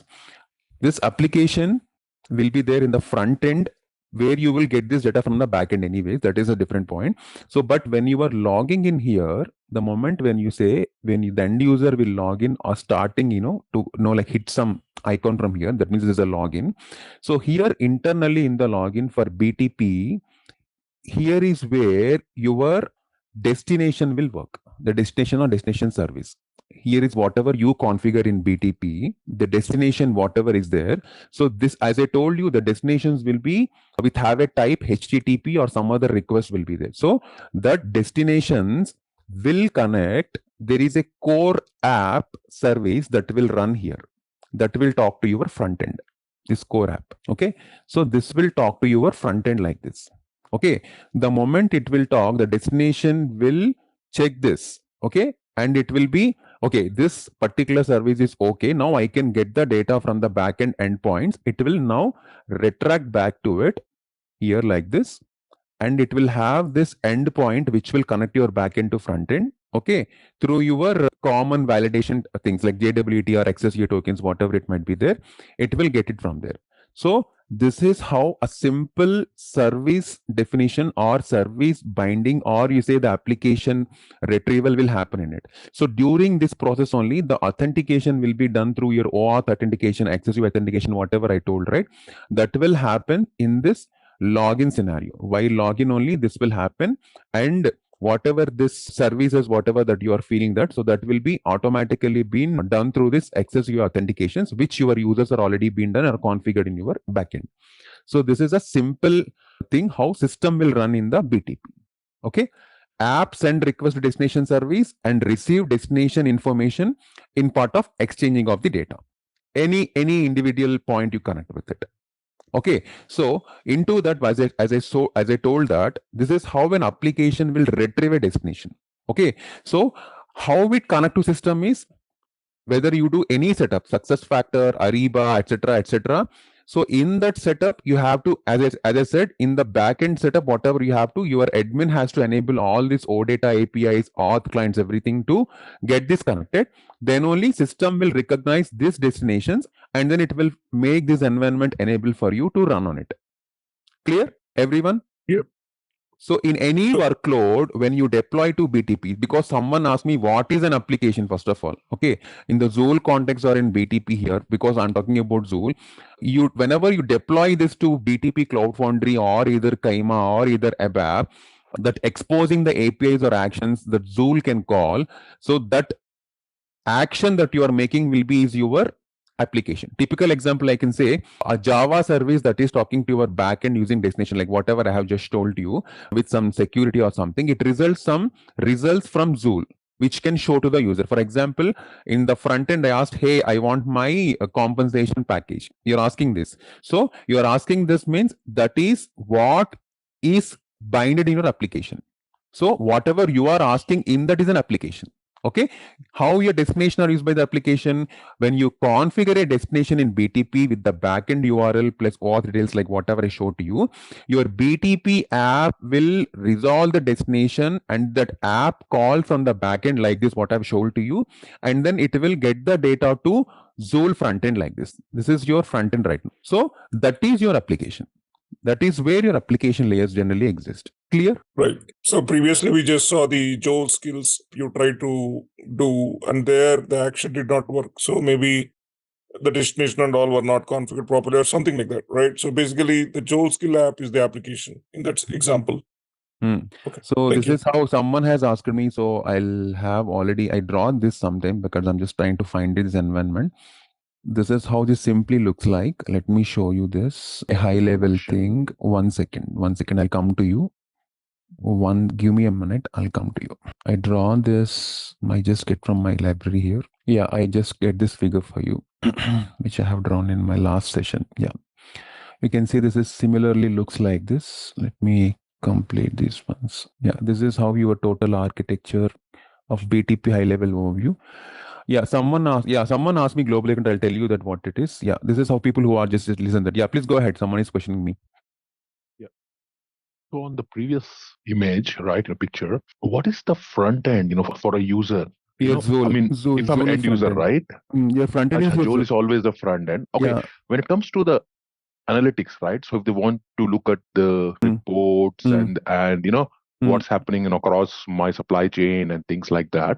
So how or what can we use for such analytics? Is it the IBP front end, or do you have some idea like the front end? I'm more concerned about the front end other than the Joule. Joule is already in the embedded, isn't it? But is there dedicated front end as well that we can use? No, from for the build apps larger only. picture. No, from build apps only you use it. That is the main front end for you. Yeah, other than build work zone, you'll deploy it. I'll show you the application. That is your main front end, but not in the Joule That's Studio. what I'm asking. Build work zone is your main front end. Yeah. Build work zone. Work zone. Okay. That is where you deploy and see these Joule things. Perfect. Okay, good. Thanks. Okay. Yeah. Now someone asked me what is global account, what is sub account, right? See, global account. I'll just tell you this. Let me open this one. So when you go to this one, this is main server admin. Yeah. See, this is the global account explorer. That means on which that is nothing but on the main admin account or the main top level account that is holding in BTP will be called as global account. See, if you are, this is in sub accounts right now. If you go to switch global account, see, this is your global account. Global account is nothing but the main account on which your entire BTP stack is laid on. It is a top level container you get when you subscribe to BTP or when you license to BTP from SAP. It represents your complete account for BTP. Within this account only, you will have all your entitlements, what I showed you, the regions, all these things, everything. And the sub account means, you can see sub account here. This is a sub account on which I created. It is a simple subdivision under your global account. Okay, you use these sub accounts to separate the environments, projects, etc., etc. For example, I use Zoll. So someone from the team has used, they can use SAP other services, or BAS Studio, they can use it, or someone can use for Node.js. So everyone can't come in the same sub account. So they can create different sub accounts, like subfolders in our normal layman terms, to create that individual applications or individual environments, whatever you are being entitled for it. Okay, and region is which, nothing but whenever you connect to this, whatever the available nearest region is there, that will be given for the global account to connect with. So on that, this sub accounts also get created automatically whenever you are creating for it. Okay, so your global account is the topmost container, sub account is a child container, and for global account, you will use it for your main entitlements, your quotas, your billing, everything will be handled from the global account only. Okay, your sub accounts will have your technical setups, technical environments, and all these things. Okay, clear everyone? All these things? Any questions still? Yep, all good, man. Thanks. Okay. Sorry, just one quick question. So let's say I have a HANA, S4 HANA, so have Ariba, right? So can it be in the same sub account, or does it have to be different sub accounts for each one of them? When you're specifically digging with Sariba or SuccessFactors, it will be in a separate sub account. If you're not integrating with Joule, if Joule is also integrated with that will be in the same account. Everything will be not Joule, but like it will be a sub account separate for you as the direct answer to the question. Yes. Okay, and then Joule will go and sit on top of each of the sub accounts. Exactly. Okay, thank you. And what else? Any questions, guys? Clear everything? Any BTP questions here? Anything still you want to clear? So within the sub account, you basically put all the destinations which you want to connect. Am I right? So it's more like, if at all I don't want Ariba to really have Joule in my scenario, then I don't even want to put the destination in the Joule sub account. Am I right? Exactly. All destinations in BTP are defined in a sub account level only, not on the global account, because the destinations are relevant to your applications individually. So if you define in global, it's no more useful for everyone like that. It has to be mandatorily. So that is the reason these destinations will live in the sub account for a connection configuration, or to ensure the different sub accounts and different connection settings, all these things to happen, right? That is the reason they stay in the sub accounts only. Yeah. Like for example, as you said, the HR analytics is the sub account. So that you have to maintain here. And then the destinations you can configure for SuccessFactors or on-premise for that, the Ariba for that, whatever you have to make it for the sub accounts, you have to make separately for that. And then you can call destinations, you can make something. So all your backend configurations can put in the sub account. Simple answer. So within, like, for example, S4 HANA, right? I want to access only SD and not HR, or maybe only finance and not HR, or something like that. So that sort of control, will it be there or no? It will be for the global users. It will have it, not for everyone. The control will be there, but for the limited users. So you're saying that control is based on the users and not by destination, right? Destination will still be S4 HANA Cloud. Exactly. But maybe we can control using users and user groups. Exactly. That is where your trust configuration comes into picture. Okay, got it. Thank you. Okay, guys, for whatever I have done. I have shown you the integration points and explored the environment. So we will see the Joule setup and the architecture deep dive. I will make it out. Okay. Yes, and one request from my side is, yes, questions are always welcome, because a lot of churn can happen on this. But yes, I'll give you, because many people are new into this, I'll give you 20 minutes for question and answer session. So first 1 hour, 15 minutes or 10 minutes, I'll continue my subject, and then you can ask all the questions. All right, let's test your knowledge. Here's a question for you. Which technology primarily powers SAP Joule's capabilities? Option A, machine learning only. Option B, blockchain technology. Option C, generative AI and large language models. Option D, traditional rule-based systems. Take a moment to think, and when you're ready, choose the correct option. Remember, each choice holds a key to unlocking the answer. Good luck! Type the correct answer in the comment section. Hey there! Want to get really good at using AI in SAP? Our SAP Joule course is here to help. You can take it at your own pace on our platform. In this course, you'll learn all about SAP Joule. It's like an AI helper for work, from asking smart questions to getting instant insights for faster decisions. Our course covers everything you need to know, from the basics to cool advanced features. It's made by experts who really know their stuff. Your teachers are pros who've worked with SAP tools for years. They're here to guide you and answer all the questions you have, and don't just take our word for it. Our students love the course too. People just like you have found this training super useful. Best part, it won't cost too much.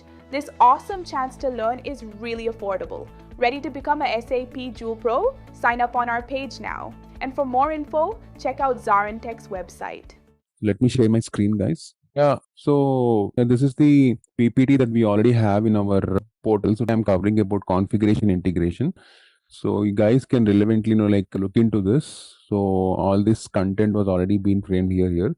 But whatever I explained, because if I go through it, it might be a read mode for you. So I'll explain everything on this, right? So we are covering the topics are of considering these ones. Yesterday, as I told you, we will be covering the Joule setup for SAP modules and architecture deep dive. And if possible, I'll go for the AI security also. So this is what I'm going to cover for. Okay, so I'll be showing you some of these configuration setups also. Okay, but all configurations, whatever I'll be showing you, are with not complete, because I'll be showing the process, but I will not be completing them, because if I complete, they will hamper the current setup which was already been set up. That is what the admin has told to me. So he given me rights when I asked to him. So I'll show you that configuration also. So that is what. So let me go into this now, right? So yeah, specifically configuration and integration guides. Configuration integration, basically, we are discussing as part of all SAP modules that we want to discuss on this. So SAP Joule, we have understood what the Joule generally work and how this will work and everything, right? So I framed few of the other things also for our better understanding, so that you guys can understand, because yesterday there was a request that to be kept some of the slides before itself only, to not to draw. So I just kept this ready handy for us. Okay, so 4 important architectures are there which I have to discuss with you now. Okay, so before I go with the architecture, for the understanding how how this Joule works is one of the important thing that we have to understand. So whenever user starts, the moment whenever user starts, there will be particularly 5 to 6 important things will be there whenever you start with Joule. Like if you can see, I have to go with my pad. Okay, so first you have to understand, before going for Joule architecture, how Joule works, right? We already got some knowledge how this generally been going on and what is this is getting on, and all these things we have understood from the last 2-3 days. So how Joule works, user generally in the front end, generally user enters the prompt, right? And then the request will be taken by the system, right, on the Joule's scenario catalog. I'll show you now in the architecture this one. I'm just telling you with an example how this generally works. So here, the request, whatever you send, the prompt, it will be treated as a request. Okay, so this request, this will be processed and orchestrated. Okay, this orchestration will be done. I'll explain you how this will be done. Okay, as part of that, once that is done, once it is orchestrated, now Joule will sends an enhanced query. That means whatever that we have been asking, that will be converted as an enhancement query. The information will be provided with a rich query to the LLM.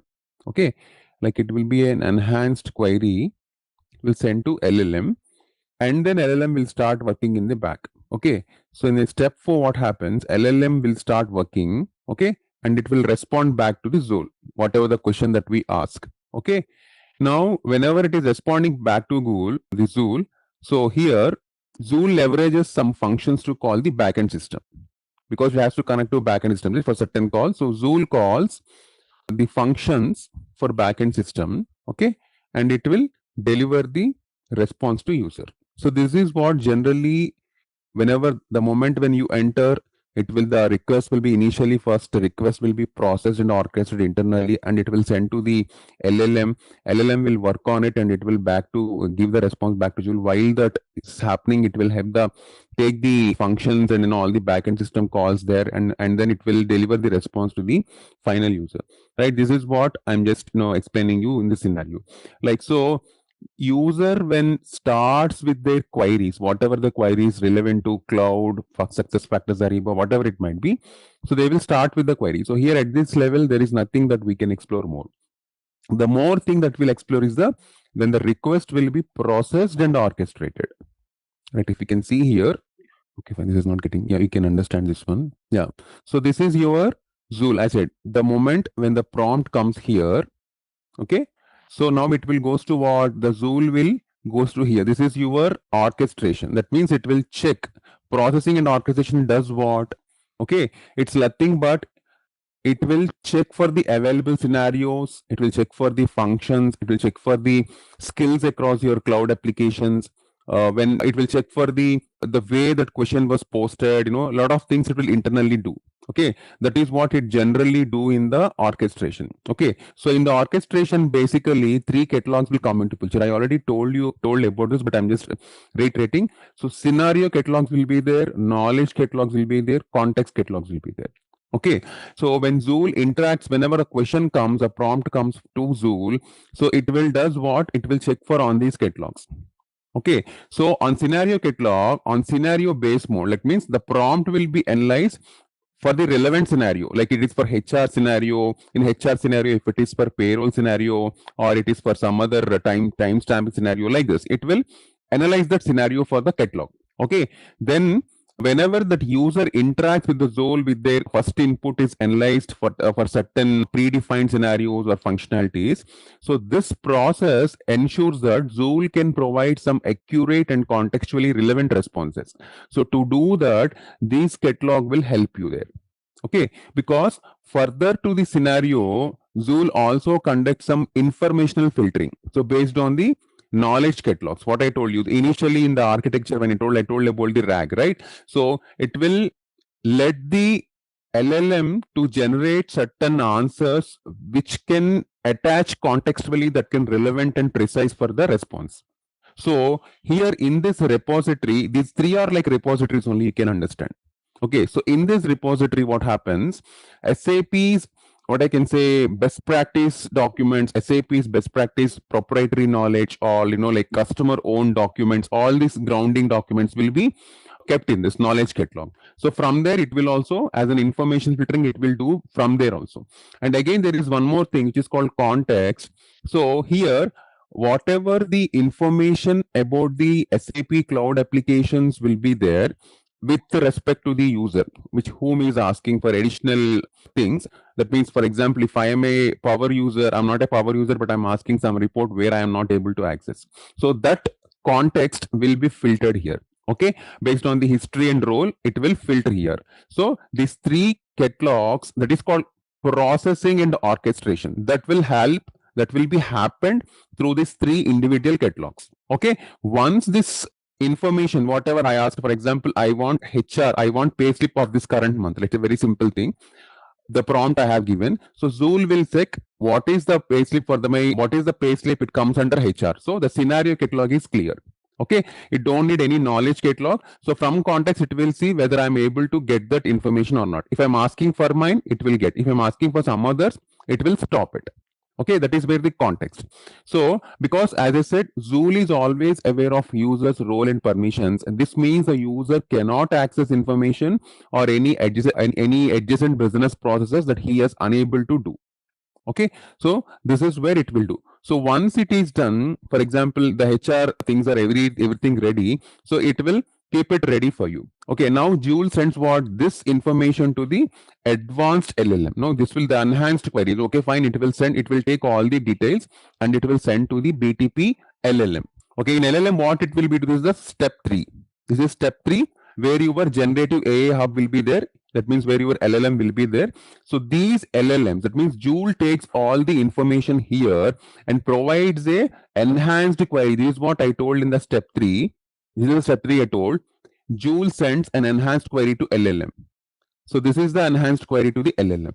So what it does, these LLMs here, these will be available directly in our BTP platform, like our generative AI hub. You are seeing this here. Okay, so Joule follows general multi-partner strategy for generative AI. I told you in the beginning also. So it will employ foundational models, and so it will deliver certain performances for different use cases for whatever you go.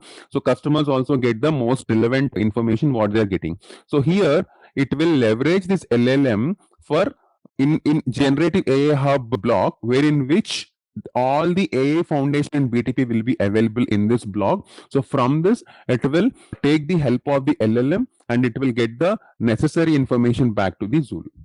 Okay, so not directly back to Joule, it will go to here directly to the SAP cloud applications, because the necessary information will be there in your cloud applications for this. Okay, that's what I told you. Joule take the backend system calls and it will then respond back to here response, right? So for this, what happens in this level, that means in the step 5, Joule sends the request to the relevant SAP backend like SuccessFactors, Ariba, whatever it might be, it will send it. So the respective scenario information will be retrieved. So it will be retrieved via through what? Through OData calls. Okay, or sometimes it will be through some LLM dialog management will be also there internally, but that is separate thing. But many of the time we'll go with the OData. That is what I told you, we should have OAuth authentication, right? So for this, what happens, the OData call will help us to retrieve the respective information, okay, by which it was been called, and then whatever the specific question that you are posting, it will be, the data will be automatically fetched. Now Joule gets the required information to process it. Okay, now once the Joule get the required information to process it, it will send back to the user, okay, the response which is filtered, which is validated, which is security appropriate, whatever the response that will be there. After checking all these things, it will respond back to the Joule AI process for the prompt whatever been asked. Okay, this is the total way how generally the Joule works. Okay, now after now the Joule has worked right from questioning to your orchestration of information, then to BTP LLM, and then to cloud application for backend, and then to back to Joule, and then finally given to the response to the user. This is done. Now this particular thing, whatever this process, whatever I have told to you, this will have certain architecture behind that. Okay, so what is the architecture is what now we do in the architecture deep dive. Okay, so here, if you understand, this is the simple architecture I have told you. I am going level by level. This is the second level architecture I'll show you. This is the very deeper architecture I'm showing you. These are the 3 architectures I'm going step by step to you to explain on that. Okay, so if you see the first one, this is your... can you make it full screen, please? I'm not able to see some of the elements here. When I am making full screen, this is... one second. This will be a slideshow here. I'm trying that, but this is showing me in a different way. Yeah, thank you. 1 second. I don't know, this is getting clamped here. I don't know why this one is behaving this way. 1 second. Let me big it for this, or else. Is it clear now? Much better, actually. I'm able to read some of the elements now. Yeah, thank you. Yeah, fine. So here, this is the basic architecture you have. Just you can understand that. So this is for developer. At level, the developer will always be into the design time environment. Okay, so in which this design time environment, this is BAS now. Instead of BAS, you will go with build apps here, because BAS is for other development environments. As Joule is integrating everywhere, you can see that. So let's say it is build apps. So build apps will be in generally context, in general, very, what I can say, it will be in continuous touch up with the Joule, wherein which that is where we are building the applications, right? For administration console, you can see all the tools are there. There will be 3 environments internally working in this sub account. The moment when you create a sub account, okay, you will have these 3 environments: your admin runtime, your admin environment, your design time environment, and runtime. Okay, runtime is nothing but whatever you design in this applications. I mean, design your applications in here, you will deploy them here. Okay, so you will deploy them through your build work zone, and then these will be available to the end users. Generally, this is the general architecture I'm telling. Okay, so whenever you create a sub account, in sub account, these 3 run environments will work. One is your admin, design, and runtime. And all your admin capabilities or functionalities that are relevant for runtimes and designs will be internally, all services will be configured, certain time pre-configured, certain time you have to configure on your own based on your thing. So basically you have to develop the, when you want to develop the full stack applications based on SAP cloud programming model like CAPM, or if you want to develop front-end applications based on Fiori elements, or when you want to develop mobile applications, so these are all run natively on the web app browsers in your BTP. Okay, SAP build code is there. So other than you, when you see, I have shown you also, we have build apps, build code, build work zone. The build work zone is where you finally deploy them in your environments, and then build code or build apps where you develop them. In build code, people who want more customized Joule skills and all these things, they have to write it through your NodeJS or other applications, whatever they want. They can do it. If there is more customization is there, wherein which the applications cannot extend further. So these are some environments, like this is the turnkey environments for you, wherein which for all your coding, testing, integrating, managing applications will all happen through this. Okay, so this is a very simple architecture. Okay, so you have to understand at this level. At sub-account level, you will be having admin, design runtime environment, and runtime environment. Sorry, design time environment and runtime environment. Okay, and coming to here, the sub-account, the next level of architecture for Joule thing here. Basically, how this works, I have told you right now. So this one on the architecture level, technically, you have to remember few points before this. Technically, this Joule is a service running on BTP, as you already know that. I have already showed you also the moment when you add to the global account in the services, the Joule service is also there. Okay, which means Joule is integrated into your cloud solutions like your S4 HANA success factors or your build work zone, build apps. You have seen that, right? Many more. So it is integrated to different cloud applications. Users can access Joule, okay, through this individual build apps environment, which I have already told to you. Once you integrated, you can see that. And Joule also uses certain cloud identity services for all authentication and authorizations whenever you are using that. Okay. Now let's say this is a very simple thing you can understand, but I'll explain you with a small example also, this architecture. Then I'll go with the bigger architecture. Okay, so here if you can see, we have solutions are there. You have Joule is there, your BTP is going from right to left. Okay, and as I said, the Joule always checks for the destinations and connectivity here, and you whatever you prepare on that, it will go to the landing on building work zone. Okay, and these will be constantly being taken care by your identity services for authentication and authorization. And these are your external solutions or SAP solutions like S4 HANA success factors, wherein which the database is getting connected for Joule. It's very simple. So if you can, when you can see internally into this more, when users say, and for example, your manager or someone, when they enter a prompt in the, this is your, let's say this is your user console. Okay, when user enter a prompt in Joule UI, so that will be embedded inside what? Inside your SAP cloud solution. Like this one. He entering here means it is go to here, a cloud solution, right? For example, let's say you might ask, hey, show my total number of leaves or show my how many leave requests I have done in a month. That is a question you are asking to Joule. Okay. Now Joule, what it does, it forwards this user request to the service that is hosted in BTP. So this is your BTP. Okay. So the moment when you ask it, it will be send this request to BTP. As I have explained in the how Joule works scenario right now, Joule sends your prompt to LLM and get a response, okay, to access the SAP cloud application. Okay, in this case also, Joule recognizes that leave request will be stored where? In the success factors, right? We will not tell to Joule, Joule will recognize it. Okay, leave system will be there in the success factor system. So it will automatically think and it will go back to success factors and to retrieve what? To retrieve the data of this leave request from the success factors. Okay, while going to success factors like this, okay, that means Joule. So what it does, it will establish a connection through OData API. So you might ask me also how it will go and talk to success factors. That is through your OData API.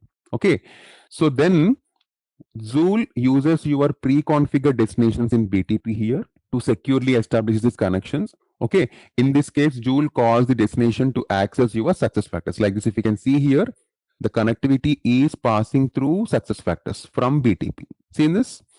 It has gone to here, the destination is landed, it has checked for the connectivity. From here, the connectivity has been checked for your success factors as well. That is what I told. Pre-configured destinations in BTP will securely establish your connections in the SAP Cloud applications. Okay. Now, once this is done, the request flow through the connectivity service from your BTP, okay, through your success factors, to your success factors. If it is an on-premise system, the connectivity will create a secure tunnel again. You might get a doubt that if it is mine is on-premise, how will do? Again, we have used a cloud connector there, right? So it will create a secure tunnel there and it will use it from there if it is on-prem. Now what happens, Joule calls the OData API to fetch the required data. In this case, what happens? Joule makes an OData API request to success factors and get all the pending leave requests to here, to back to here. Once it gets the data, Joule formats the response and send it back to the Joule AI. This is how this is your Joule AI. Okay. So then the Joule AI will display this to the customer. This is like 1 month. In 1 month, you have 5 leaves, 10 leaves, something, whatever it might be. Okay. So this is how your internal architecture will work when a individual request is getting passed into your system. Okay. Now you might be surprised, what is this cloud entity services doing in between? Okay, throughout the process, the security is handled by these ones only. Okay, identification will verify the user before accessing the Joule. You can see here, this is getting to total BTP global account. It is not going for sub account. I am putting this arrow to global account. So this identification services, first one, it will check for the user before using this Joule access, and identity provision is going through your work zone. Okay, so it ensures that the user has the correct permission in Joule and success factors to able to access or not. Okay, so this is how your identity authentication for global account, provisioning for your local systems, whatever going to access for the retrieving of data. So this is how your total architecture will work for this. Okay, so now going to the one more level up on this. Okay, boy, I have one small question. You want me to no, wait until... hold on, please. Let me complete this. I'll come to the question. No problem, please. no problem. Let me complete this. No, I'm saying make it big. Only I'm saying make it big if possible. I'll go one by one. I'm going here. Don't worry about this. Try to make it big. Clear? Yes. Maybe go in presentation mode. Okay, boy. I am going it, but it is trucking here. I don't know why. I'm not getting full screen for here. You people are getting, but I don't know. I'm getting a half cluttered screen here in my system. That is why I am just using this. I have to check what is this bug. I don't know. Mine is Mac. I don't know. Sometimes problem is there in this Mac. Yeah. So this is a very extended Joule architecture. Okay. Whatever I'm just showing you here, so that you can, I'll just drag and drop it here also for you for your easy convention here. Don't worry about this. Okay, so as you know, the Joule Studio we have seen yesterday in Build Apps. It's a comprehensive platform for developing and enhancing your AI capabilities for all the future-rich user experience, right? So that because it is powering with business users and technologists, whoever both they are, to become this next level of AI citizens or AI developers or AI consultants. You got me con for that. So here, this is a deep dive architecture which will help us to understand the Joule Studio can be leveraged to integrate, or if you want to extend SAP and non-SAP solutions across different landscapes. Okay, so if you can see here, this is the first important thing. So you have your experts, your desktops, your end users, your application client, your SAML, everything is there. So this is, you have to understand one thing, the complete architecture is under this SAP BTP. If you can see, nothing is there. This is the main BTP console. On BTP console is there. Everything is being architected. And at the network level, you have other things are there, like your third parties or your cloud solutions or your on-premise, blah, blah, blah, whatever it might be. So the network, I'm just, hiding for this now, because anyways, we can think that the network is there when it's going on there. So on initially, the first phase is the end user. You can see the end user, he is connecting or he is talking to this cloud environment. Okay, that means the build environment, whatever you call the so-called build environment. Here at SAP build is your next important layer. That is what I'm doing, right? Whenever I'm logging into SAP BTP, I'm going to the build. Okay, and then I'm going for the Joule application client there. There I am using the Joule Studio, right? This is what we are doing, right? So while using the Joule Studio, you already saw that we have Joule skill. I showed you how to create a Joule skill. Okay, there we have these A agents also. So these ones we will first of all create, right? The moment when you gone for this one, let me parallelly show you this one also.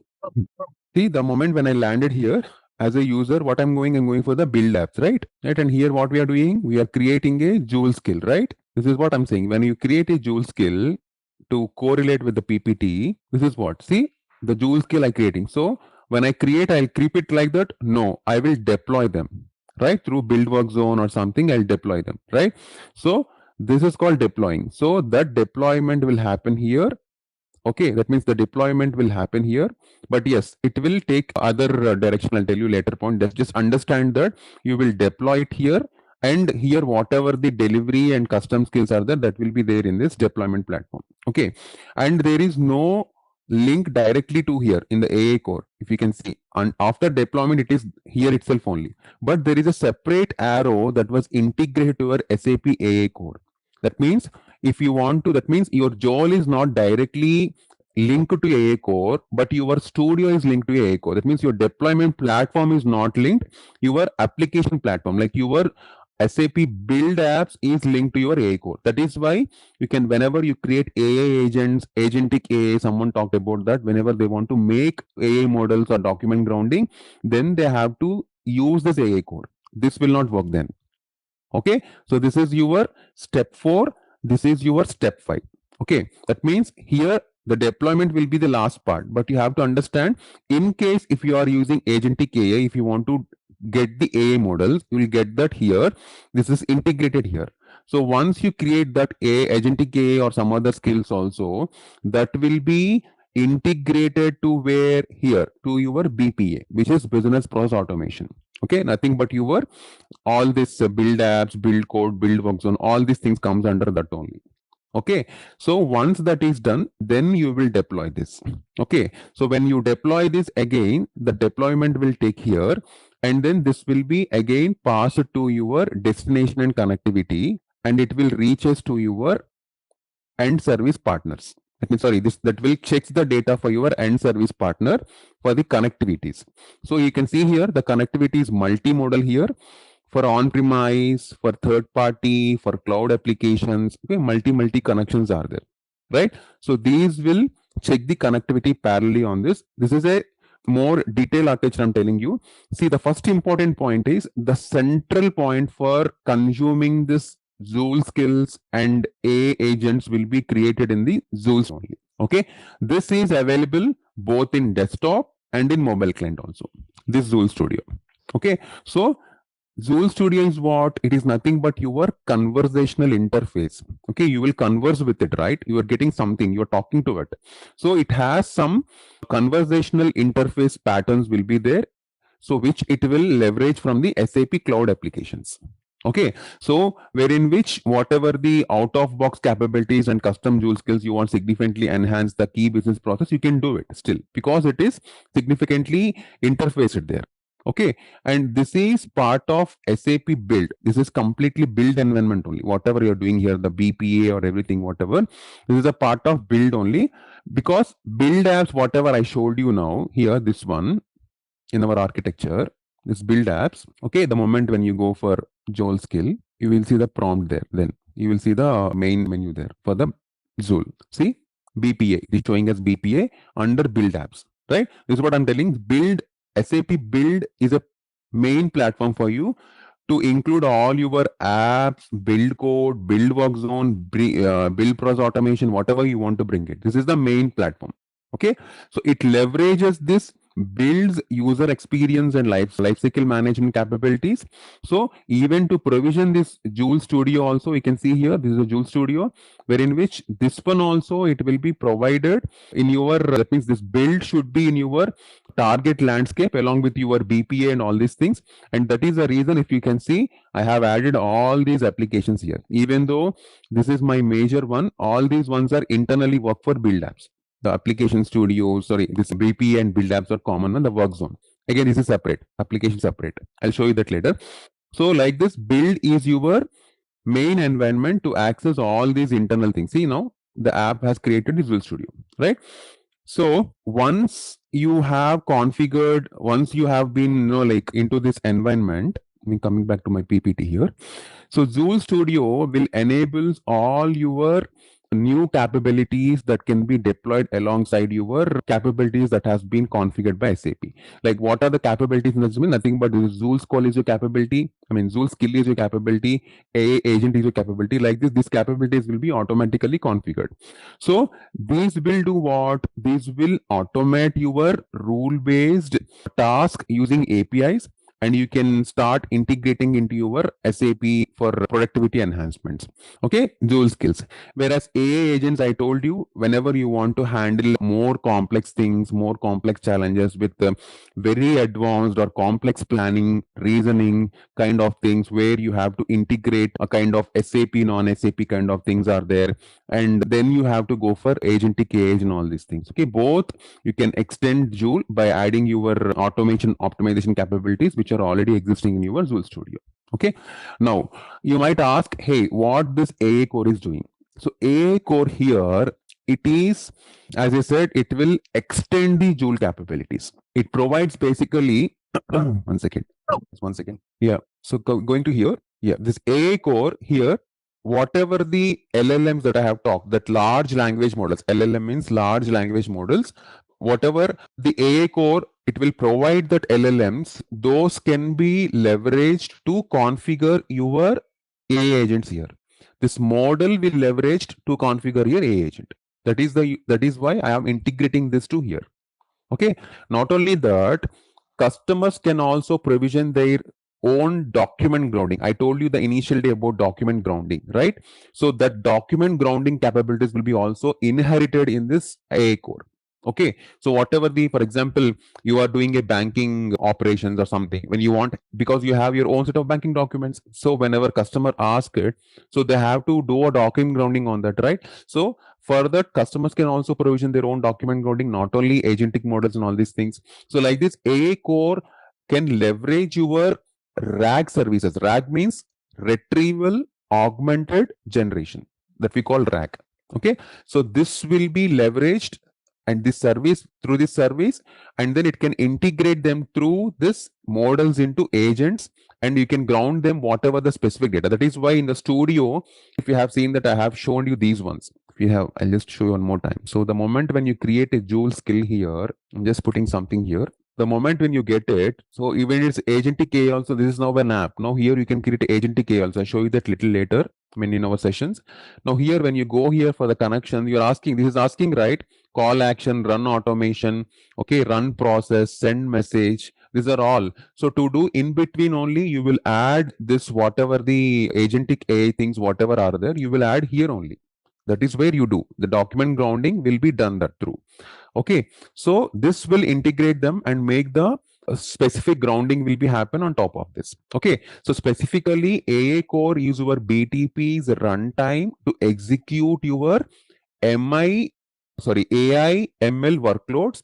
So why it was integrating like this? Because it will let you to train your fine-tune models or scheduled jobs or whatever you are deploying through here. Like these are all standard APIs, it will be get trained in your AI Launchpad. Okay, so it will run AI workflows, it will expose your secure endpoints, it will standardize your operations. So a lot of things it will do. Okay, but now you understand that this is a developer runtime in AA core to build and host your models and pipelines. Okay, at Joule level, the end user assistant can call your AA core endpoints here, and then they can use their develop your score, this Joule skills and AI agents. Okay, that is what this is in deep. I can explain. There is a much more. If you want to talk about AI code, it will take 3 to 5 classes. Very bigger generation AI is there, but not required for us. This is enough for us in the Joule's perspective. Okay, and then the next one is the BTP connectivity. Here you are seeing this, whatever the connectivity.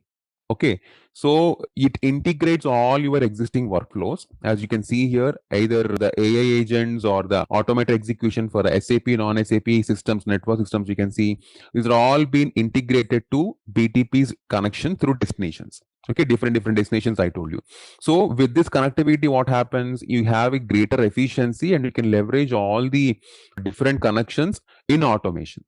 Okay, so once customers create their Joule skill, whatever the custom Joule skill or either AI agent, whatever, they can use this particular skill in SAP's builds lifecycle capabilities to whatever they want to compile and deploy this along with your Joule's instance. So once they do this deployment, what happen? This will grant the business users to access the functionalities to help their prompts, whatever they wanted, and whatever they can switch for between SAP and non-SAP applications also. These are also happen through this destinations and connectivity when you integrate them. Okay. So this is what, if you can see, the entire block is given to connection, not the individual blocks, the entire block. So it will check for that. So your Joule Studio here, it will integrate via the connection services and BTP services and external services also. This integration is based on all the APIs I told you. So it provides through various channels and various things will be there. Even your ABAP RESTful programming, RAP and CAPM, as you have already heard that, these will also be there in that. And Joule Studio, it's continuously, as I showed in the last picture. This is the one I showed you. So this is a more advanced picture for this. So this will continuously rely on your this one, which is your cloud identity services. Okay, so for authentication and identity management, wherein which this is a central console for all the identity and access management. So it will offer secure authentications, federations, whatever you want. So SAP Cloud Identity Directory, we call this one is the identity directory. This is the one which identifies all your services that can serve as a proxy for your customer owned identifying providers. So for this one used authentication provisioning, I already told. These are all leveraged through SAML and OADC authentications. You can see here everything is internally component integrated. Even through your if you go to the towards right, you can see for your backend systems also, whatever it is connecting through this SAML authentication only. Okay, so this is one such thing which you can understand. So other than that, as when I have showed to you, so let me come back to this. For the configuration, I have took the permission for, so he will again lock it. So let me show you the booster. I will not execute completely, I told you already. So but yes, I'll show you that how you can do these things. So whenever you come, okay, let me go on the first part, the practical part. If you go to your account, this is your sub account. First of all, people who are new, they have asked the sub account. So I want to show sub account creation also. A global account will be provided to you. You will not create that. A global account will be provided to you while you have been licensed. Okay, you will get an ID and passport. That is your global account. That's it. There is no separate thing that you do on the global account. Okay, this is my global account. If you can see, Manbitech Private Limited is my global account.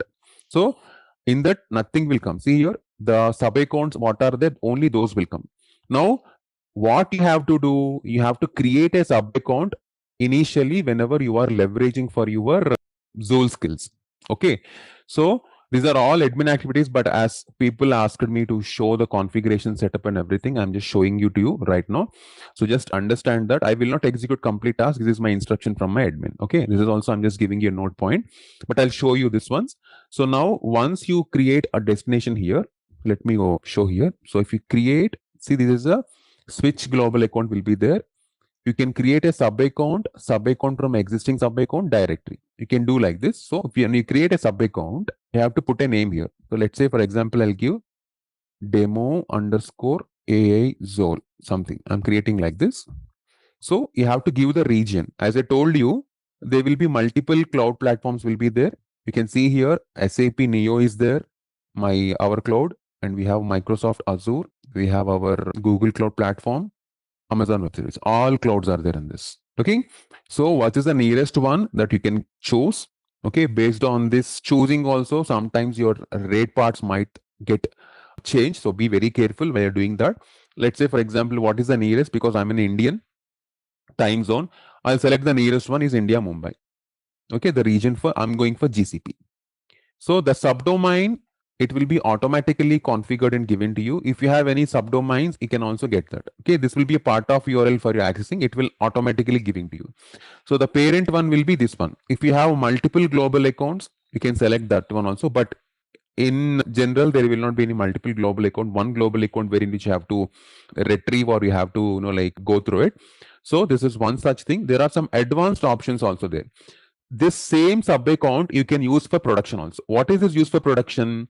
Means I'll tell you because in terms of budgeting, what people are using, because I have seen in my last project also, the same tenant, you can, the same account or same tenant, you can use it as your testing tenant, and later you can use it as production also. Or else, that means you can remove the directories, everything, you can back up the data, and you can go for the production also. They're using for the budget perspective. That's happening like that. But if you have specifically, you're creating a sub account for bigger environments, MNC kind of architectures or banking architectures, you should always have a separate production sub account. So for them, this will be again used for production. The moment when you mark it as production, this will be gone under to complete production controls. Okay, because your development come testing have liberality, but whereas in production have complete locking features will be enabled for it. So wherein which your admin will do it, but I'm telling you a point, and that is the reason it was not shown, it was on advanced options. Okay, if you want to go for beta feature, that means more advanced features in this, all things will be there, but you cannot disable the setting in sub account once you have enabled. See here, this is how this will be. So I don't want to do all these things, but I have explained you what it does to you. Okay, now just simply if you create this sub account, we can create, no worry, no harm for this. Just test delete later. I'm just giving instruction to him. The sub account, if we can create this, see the sub account will be created. See, India Mumbai GCP has been created. This is the first important step you have to do while you are setting up your environment. Okay, so it will take little time. Okay, if you go into this also, you can see what is this. If you go to the overview of it, you can see the overview of the sub account while it is creating. See here, my region, my provider, environment. Okay, and I don't have, it is a Cloud Foundry environment by default. You have to enable the Cloud Foundry for this sub account. Whatever the sub account you do, right, you have to enable. The moment when you enable Cloud Foundry, it will ask you the plan and everything. Okay, now if you go for standard plan, this is a standard plan. So this involves generally some cost. So I don't want to put all these things because there's an additional cost to the system. This is already a planned version. So I don't want to make anything. I'm not enabling anything right now. So here you will enable it, and then you will add the entitlements. This is what I have shown to you here. If you go to here, this is where our Zoll is there. This is your Cloud Foundry environment. This is your entitlements means what all services will be there. You will search it and you will add it all the entitlements. By default, few things will be automatically added. If something is not there, you have to just go to the entitlement and you have to add it. That's it. Nothing more than that. Okay. This is what you do as part of the initial thing. Once this is done, what you have to do is the next important step is you have to establish the trust. That means you have to configure the trust. So that one in the security, if you go down, you'll have these settings. In settings, you have this trusted domains. That means whatever the domains you want to connect with, like success factors, Ariba, other cloud environments, whatever are there, the domain, whatever you want to access through your sub account, that you have to go to this trusted domains.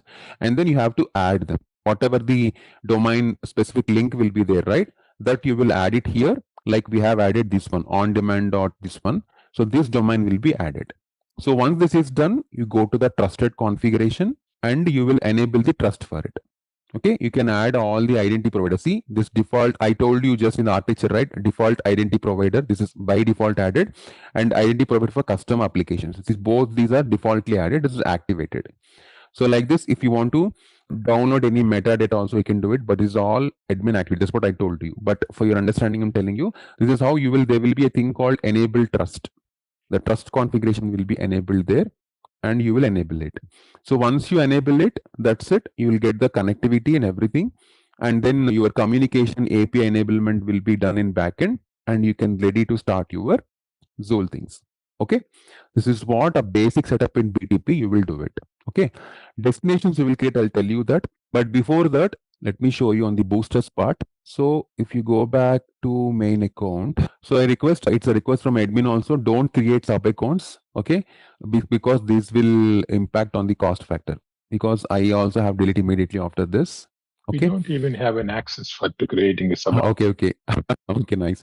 I don't know if you have, I'm just giving a caution to you. That's it. In the boosters, if you go to this, see all boosters will be there wherever you want to configure. So this is your booster environment.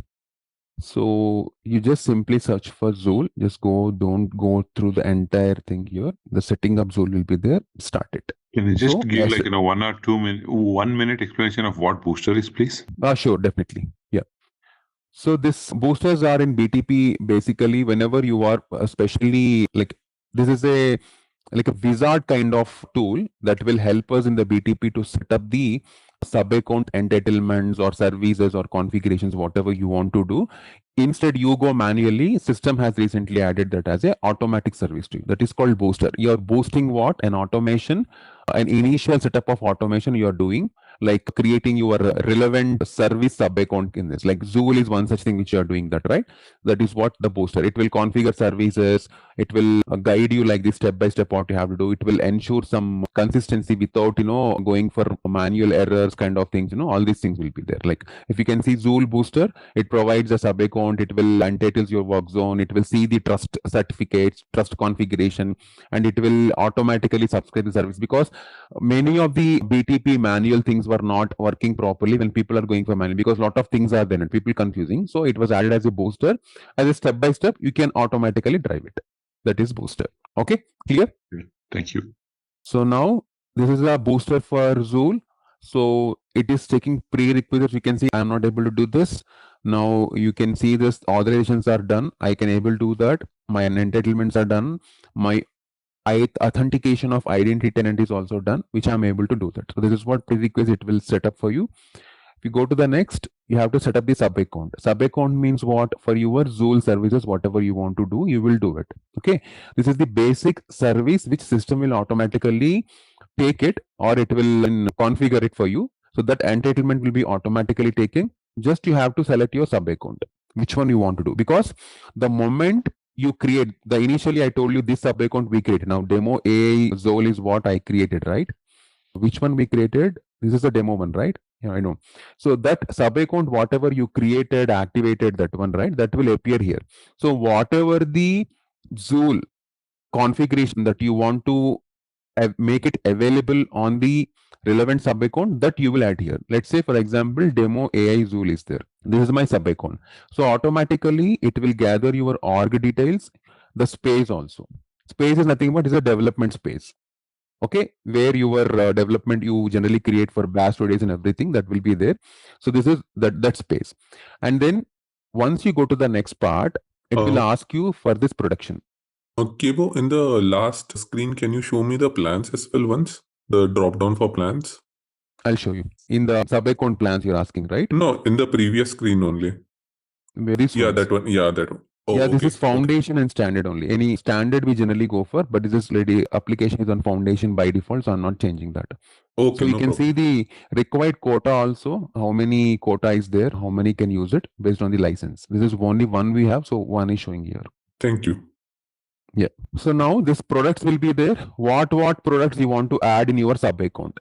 Let's say on for Zool, you are using build work zone, SAC, data sphere. I'm adding everything here, whatever now existing for this integration. So you'll get a lot of things. So this one you're using for testing or production, you have to mention, because I told you, right, for production sub account separate will be there. Testing, if you are maintaining separate, you have to create two sub accounts for that. For testing one, production one, like this. And all products, whatever are required for that, you will select it.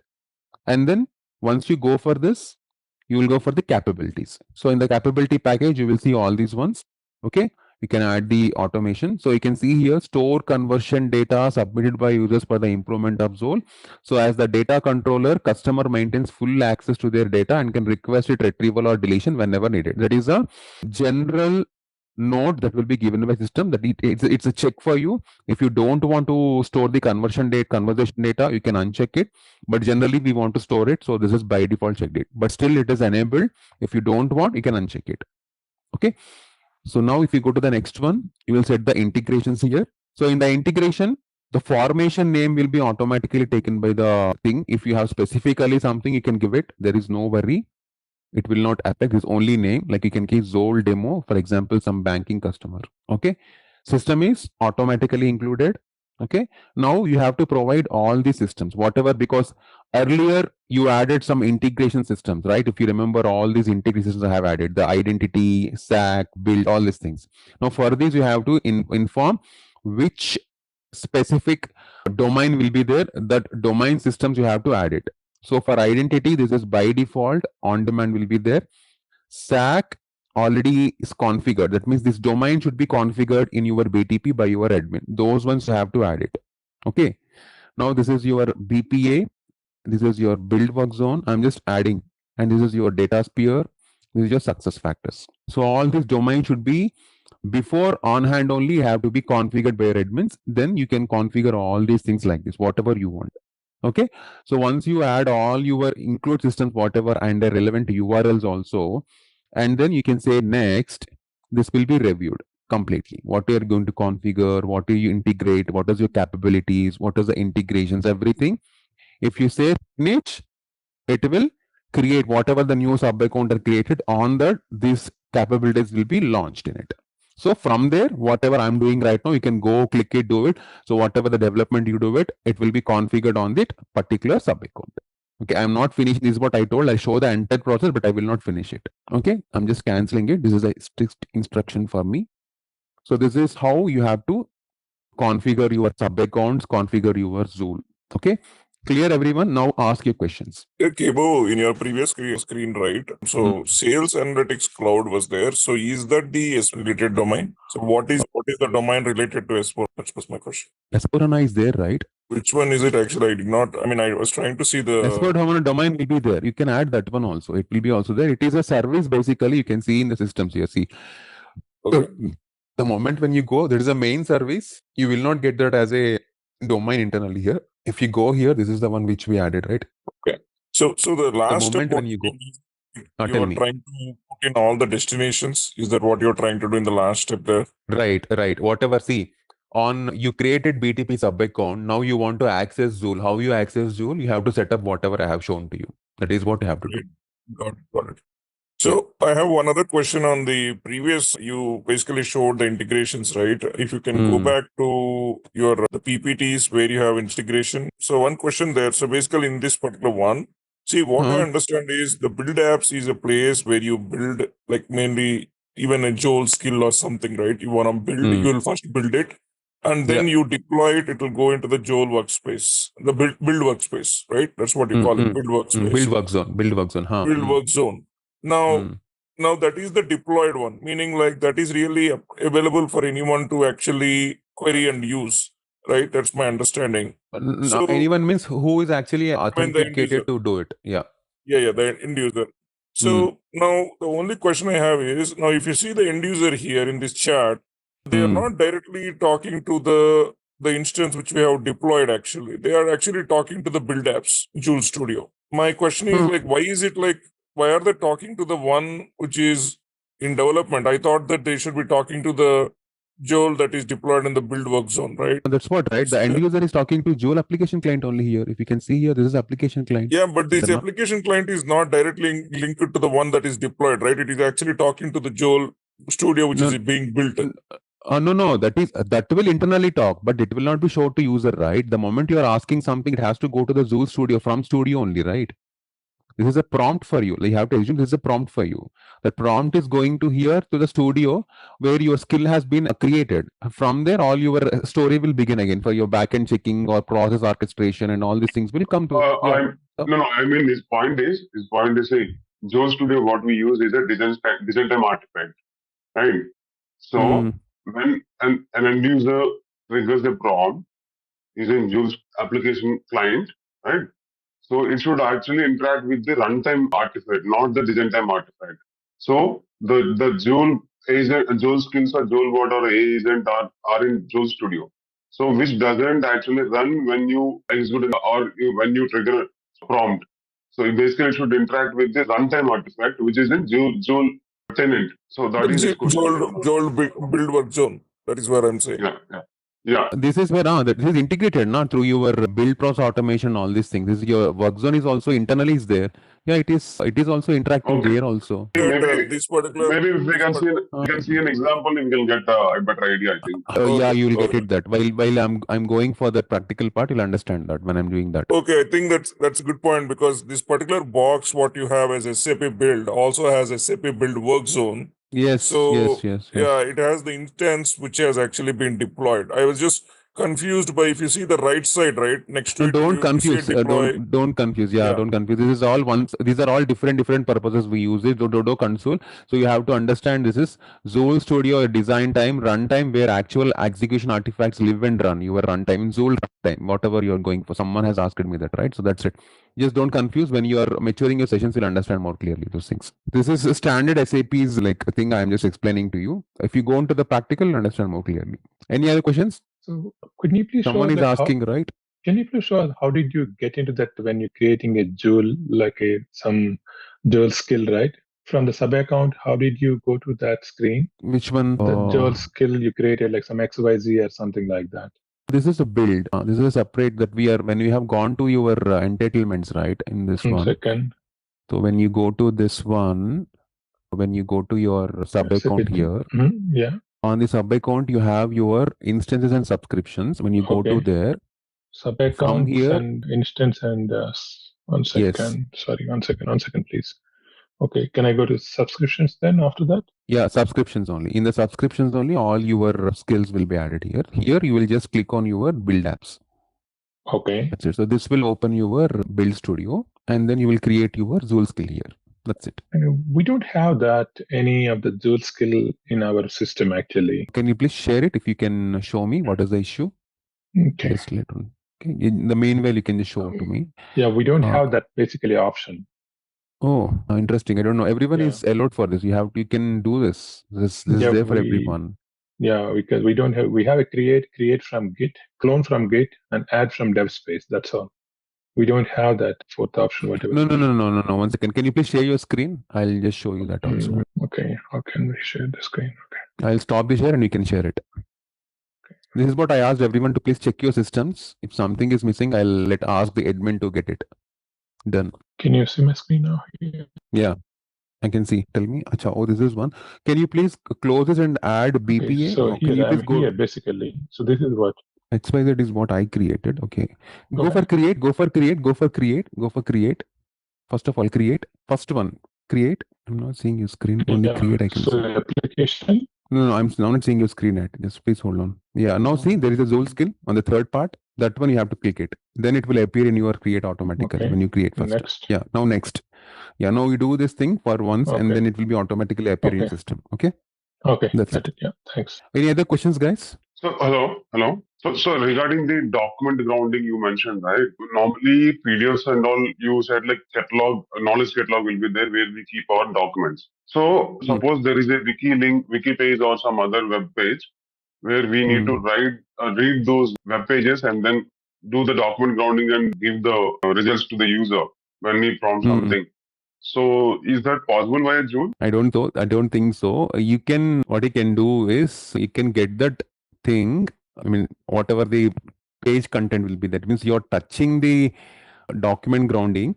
Let's say that means you want to ground Joule with the content of wiki page, right? That means you can do it, but the access control should be there because it's very simple. You have to register your source, that the wiki source, in the knowledge catalog.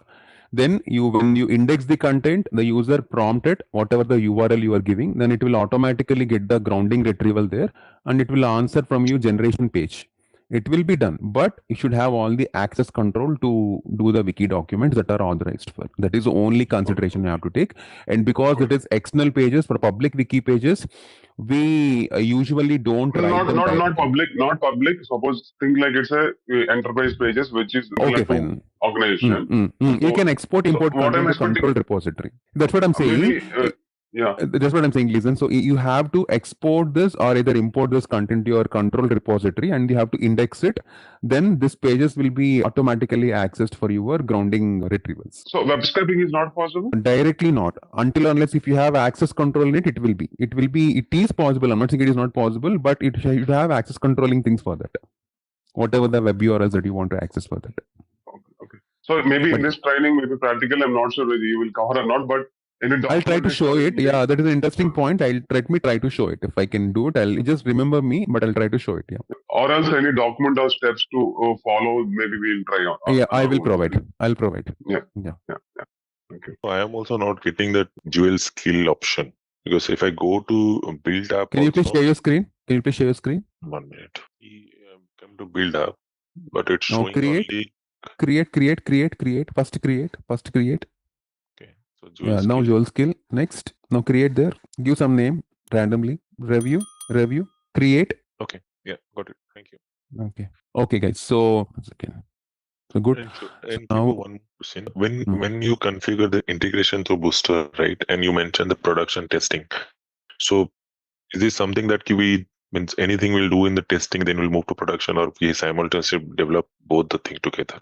Yeah, that's what this all depends upon your requirements. You can sometimes use your one single equipment for your development plus testing as well, and one for production. It all depends upon your budgeting. That's what, and I told you, right, the last one we used for single for this production and development also. The same one.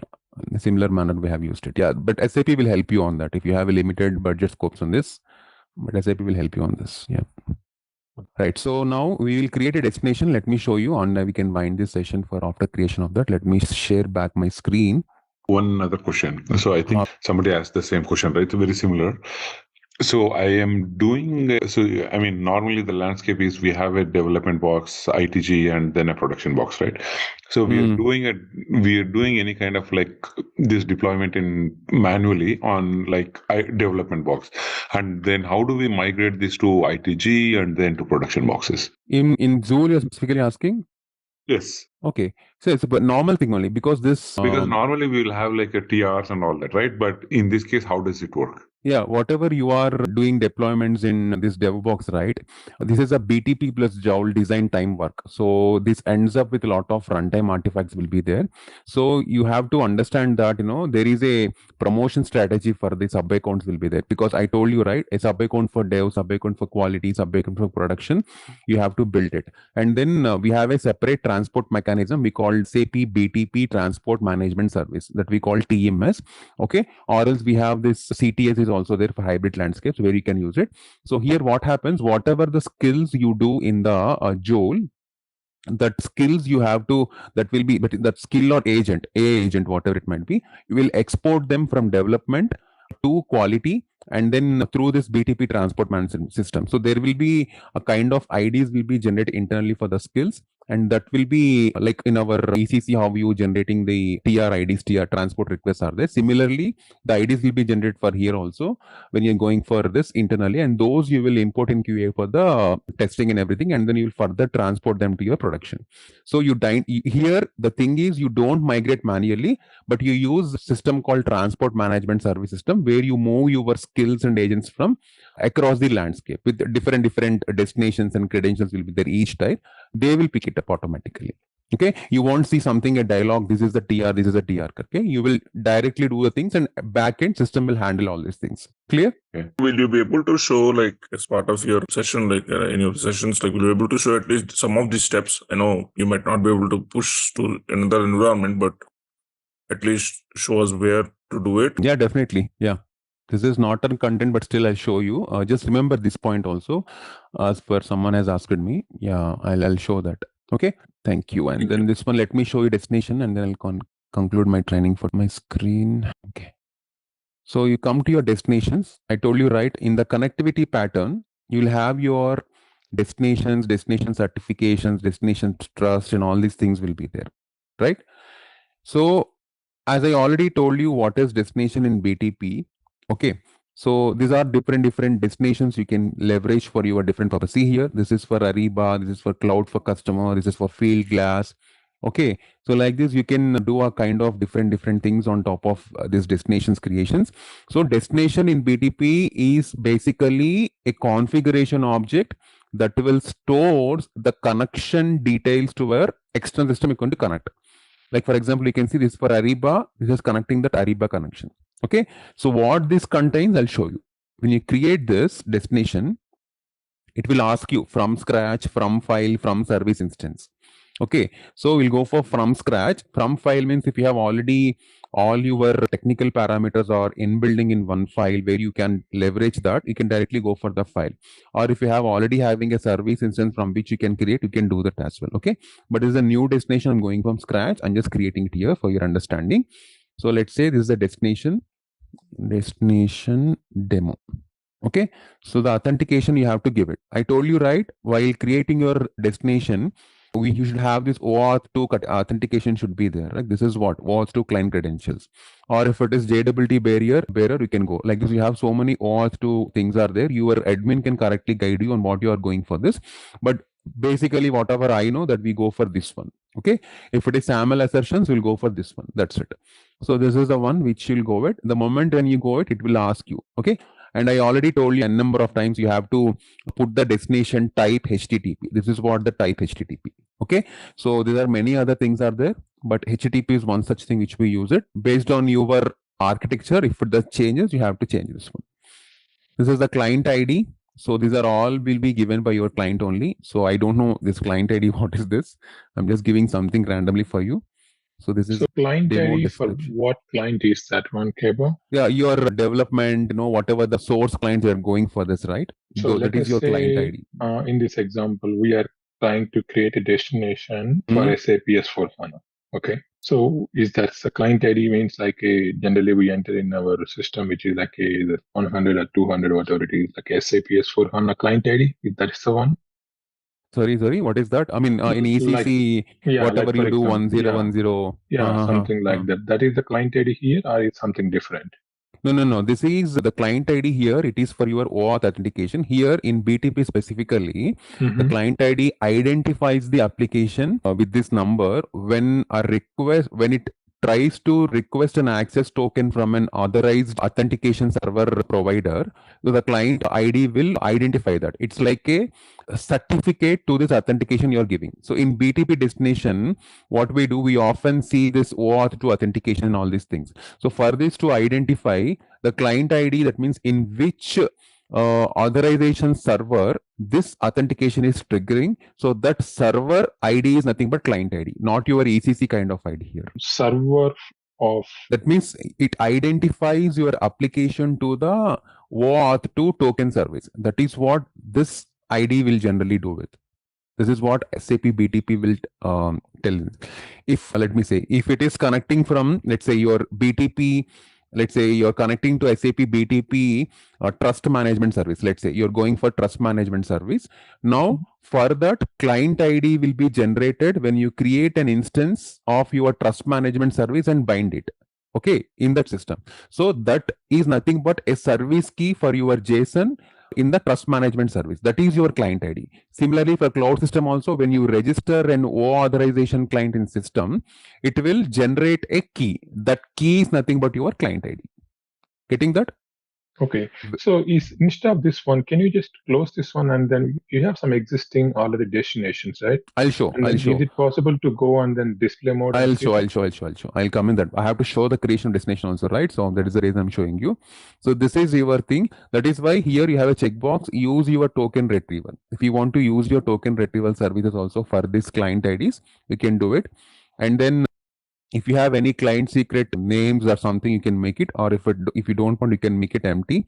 And this is your proxy type. Internet. Yeah. I think I need to add this here. The client ID and client secret is like the user ID and password, right? So when you create the service key, in that you get that JSON, right? So in that JSON itself, it is mentioned the client ID and client secret. That is for, I think that is what it is used for. I remember using this in our systems as well. Yes. Yeah, that's what I think. So there is a secret node is one, nothing but your password here. You can together make use of your client ID and password here. Yeah, this ID, I told you that generation of key will be there. That is the ID, nothing but here. You can use together this ID and password here. for your XSUA and IAS or success factors, whatever are there, those you can use it. And for this, whatever the link that is generated during the token generations, that you will add that service URL also, wherever you have been done that. Yeah, because I remember. Because I remember seeing it whenever you create a service binding, a service key is created there, right? In that service key, you have the client ID and client secret. Exactly. Okay. Exactly. Okay. The destination calls token service URL. This is one. The destination generally calls. For this, your ID will be there, and that is a secret, which is nothing but a password or a thing will be there that you have to enter it here.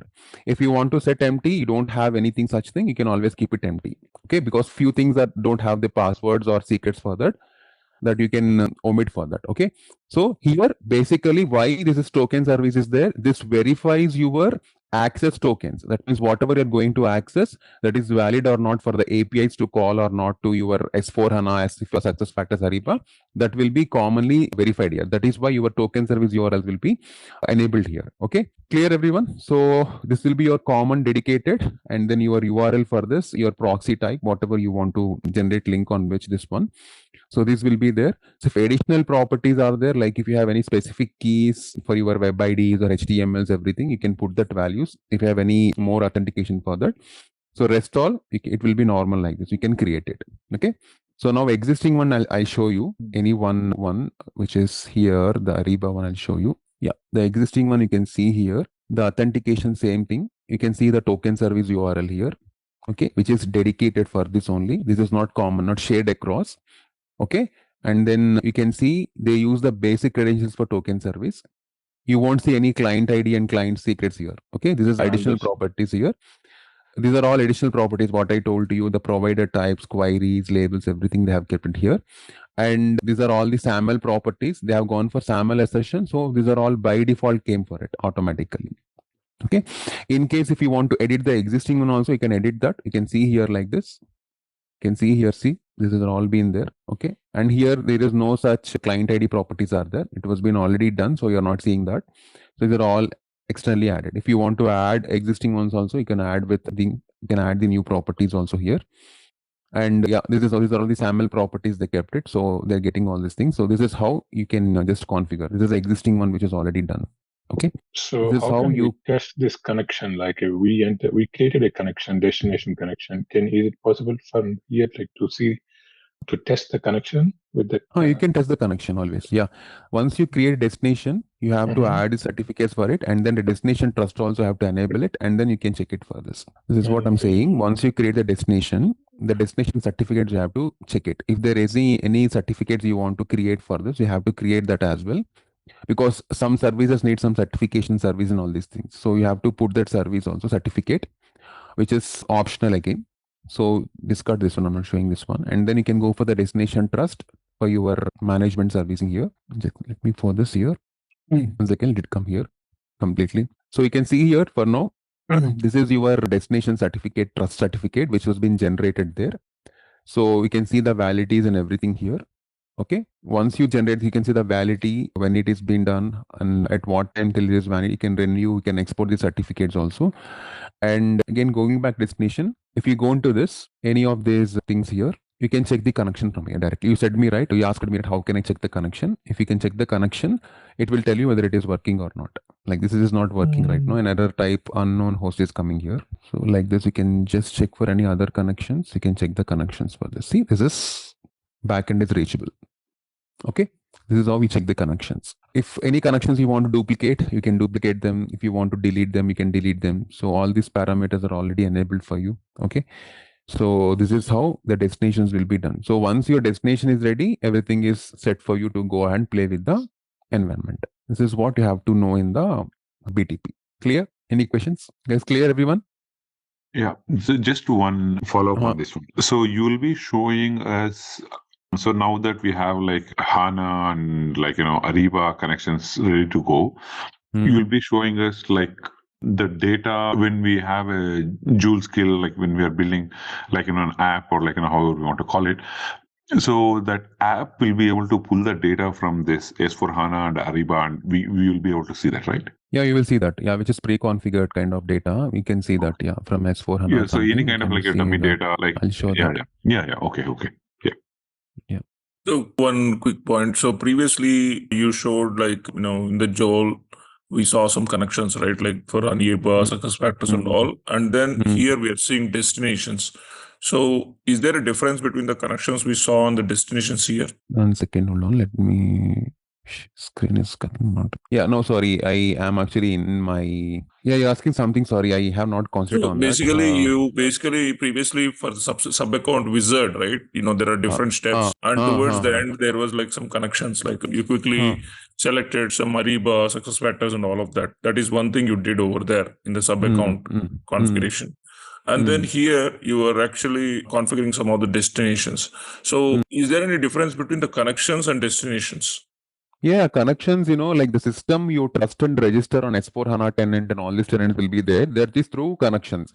And destinations means these are the technical details of your connections on which your flow will generate. That means, for example, you register an S4 system, that will you register where you register in connection. It will, when you register a connection, it will establish the trust via your communication arrangement. Okay. Then you create a destination naming some xxx._1. So this destination will point your S4 API URL with your OAuth details. So connection means it will know who the system is, like how it has to trust this. Destination means how to technically call the API through that connection.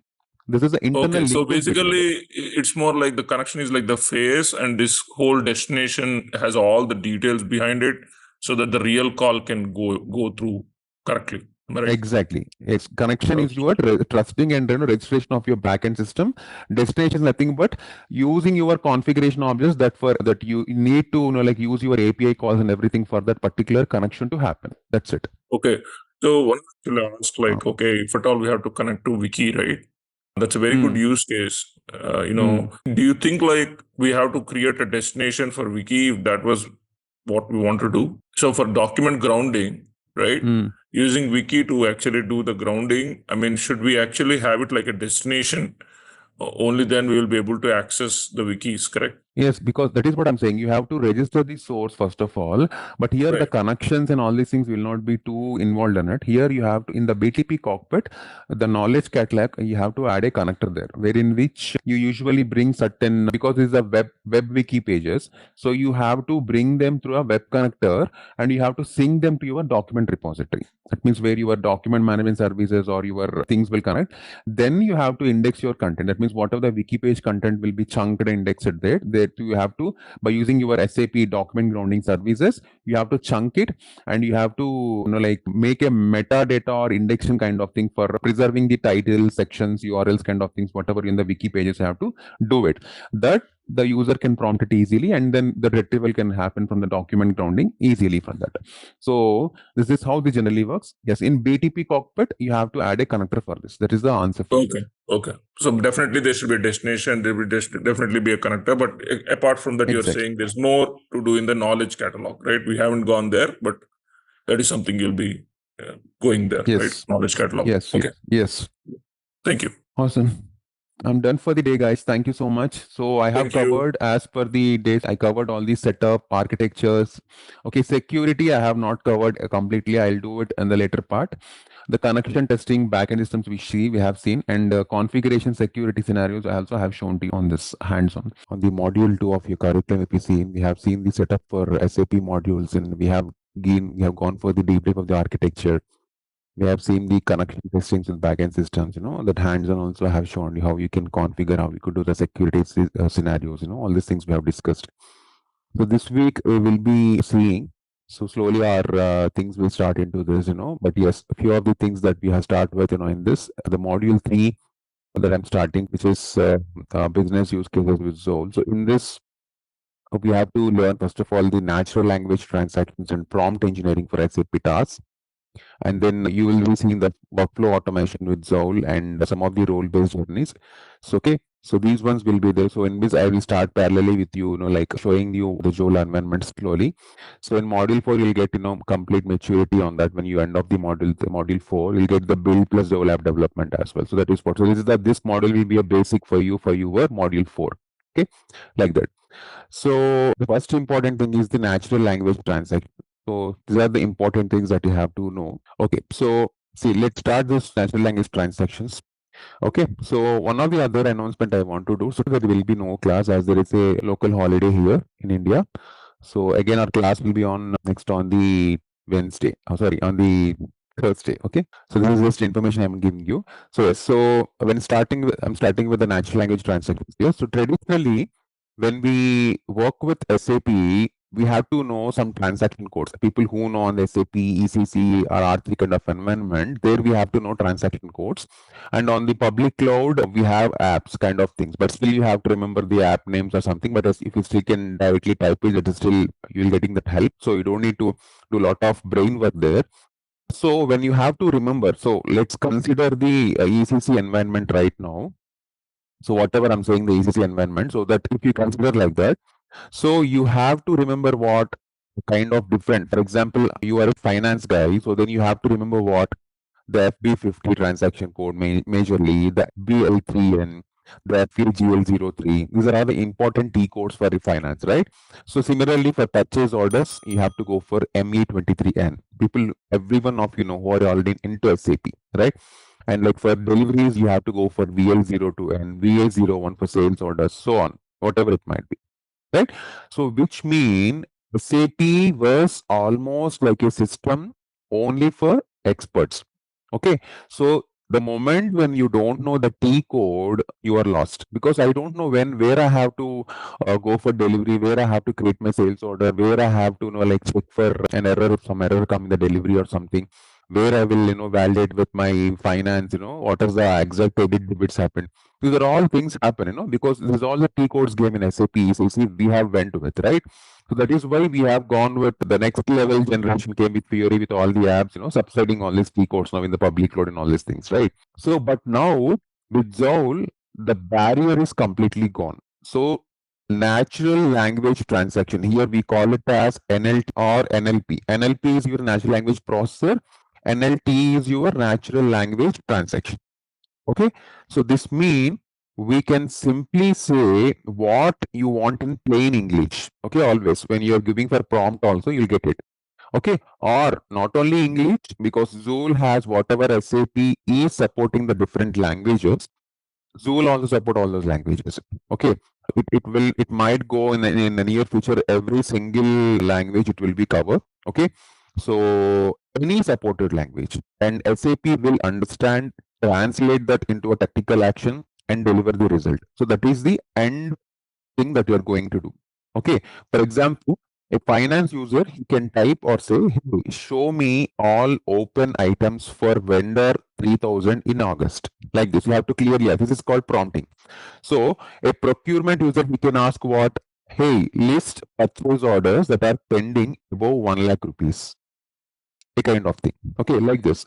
So now you think about the power of this. Earlier, when you had to call an SAP expert, what you have to do, you have to raise a ticket directly from SAP. I'm talking about, not at the internal project organization level. I'm not talking. If you want an expert in SAP, even in your SAP or something these days, you have to ticket for a SAP expert, or you have to wait for your SAP consultant or IT help to give you certain report or certain thing to help on it, right? But with Joule, what happens was these are called barriers. This is what I told in the front my speech. I told one thing: the barrier is gone. These are all barriers. These barriers are gone. Understanding that. So business users now themselves can perform these tasks instantly with the required authorizations. Okay. So let's take a simple, imagine you are a CFO. Okay, or else your CFO calls you and says, hey, what is our GRIR balance right now? He might ask you. So traditionally, what you have to do, you have to either, if you're an ECC consultant, you have to go back to the relevant T codes, you have to check it, you have to get the data, or you have to check for all those balances. You have to put them export, and then you have to give it to him. Or else, if you open Fiori, we have a simple app called Display Line Items app. Everyone knows that. So we can set filters. You maybe download to Excel, or it would take certain time for you, at least 20 minutes, 15 minutes, or at least 10 minutes, right? So with Joule, you can simply type like the similar scenario, this is called natural language transaction. Nothing, hard in this. You can just simply say, show me current GRIR balance for company code N101 or something, whatever the company code, 1000 or something, whatever it might be. So within seconds, the answer is appearing on your screen. How? Because it connects, because I told you the architecture last week. So it will connect all the relevant tables, all the things that prepare the charts, or you get the charts, and it will show you on the Joule prompts. So this is the promise of natural language transaction. Okay. So SAP is democratizing all these transactions. It's no longer about like knowing the P code, because as you already know, the P codes are now almost not existing. In many scenarios, we are going with, when the Fiori came into the picture, the entire game of SAP was really changed, as everyone know that, right? So this is one such thing, like how this natural language transaction is, like changing the SAP's face it in the scenarios right now. Because in the context of SAP, this always refers your NLP, that is by SAP, to enable users as they can interact with SAP software using everyday language. Okay, so whatever I just told you. So this makes what SAP systems more accessible. You can allow more users to perform tasks, and the developers' burden will be released. And the users who want to analyze their data, they can analyze their own data easily, and they can generate reports simply by conversing with the system itself. Thereby, what happens? Lot of technical companies, technical efforts can be reduced. It doesn't mean that it is something replacing, but it is helping as a whole on this. As you all know that, there is a kind of, like I know it's like something going on in the world that it is really replacing. It might be replacing, but it's not replacing the entire industry. Wherever the supportive tasks are there, so there it is replacing. Yeah. So, and yes, the world is really not allowing right now to make complete replacement, and it might not also happen, because this will really give a lot of other things in the other dimensions also, as everyone knows that AI replaces everything here. So anyway, so people have to, so one better thing what you have to learn is how better you can manage this also. That is what old is telling. If it happen, it is it's really doing kind of support activities, generating reports or something. Someone has to know how it generates, what kind of things it can generate. They have to learn how this needs to be happen. So this back end front end things is right now world is learning. So that is one system which you are also learning right from the Joule. So this is how SAP leverages AI and NLP to understand the intent in a natural language. That is where it put all these things in the conversational interfaces, so users can engage in the conversations with SAP applications, much like they would be like behaving like a human. So this is about the natural language transactions. Okay, so this is one such thing which you have to understand.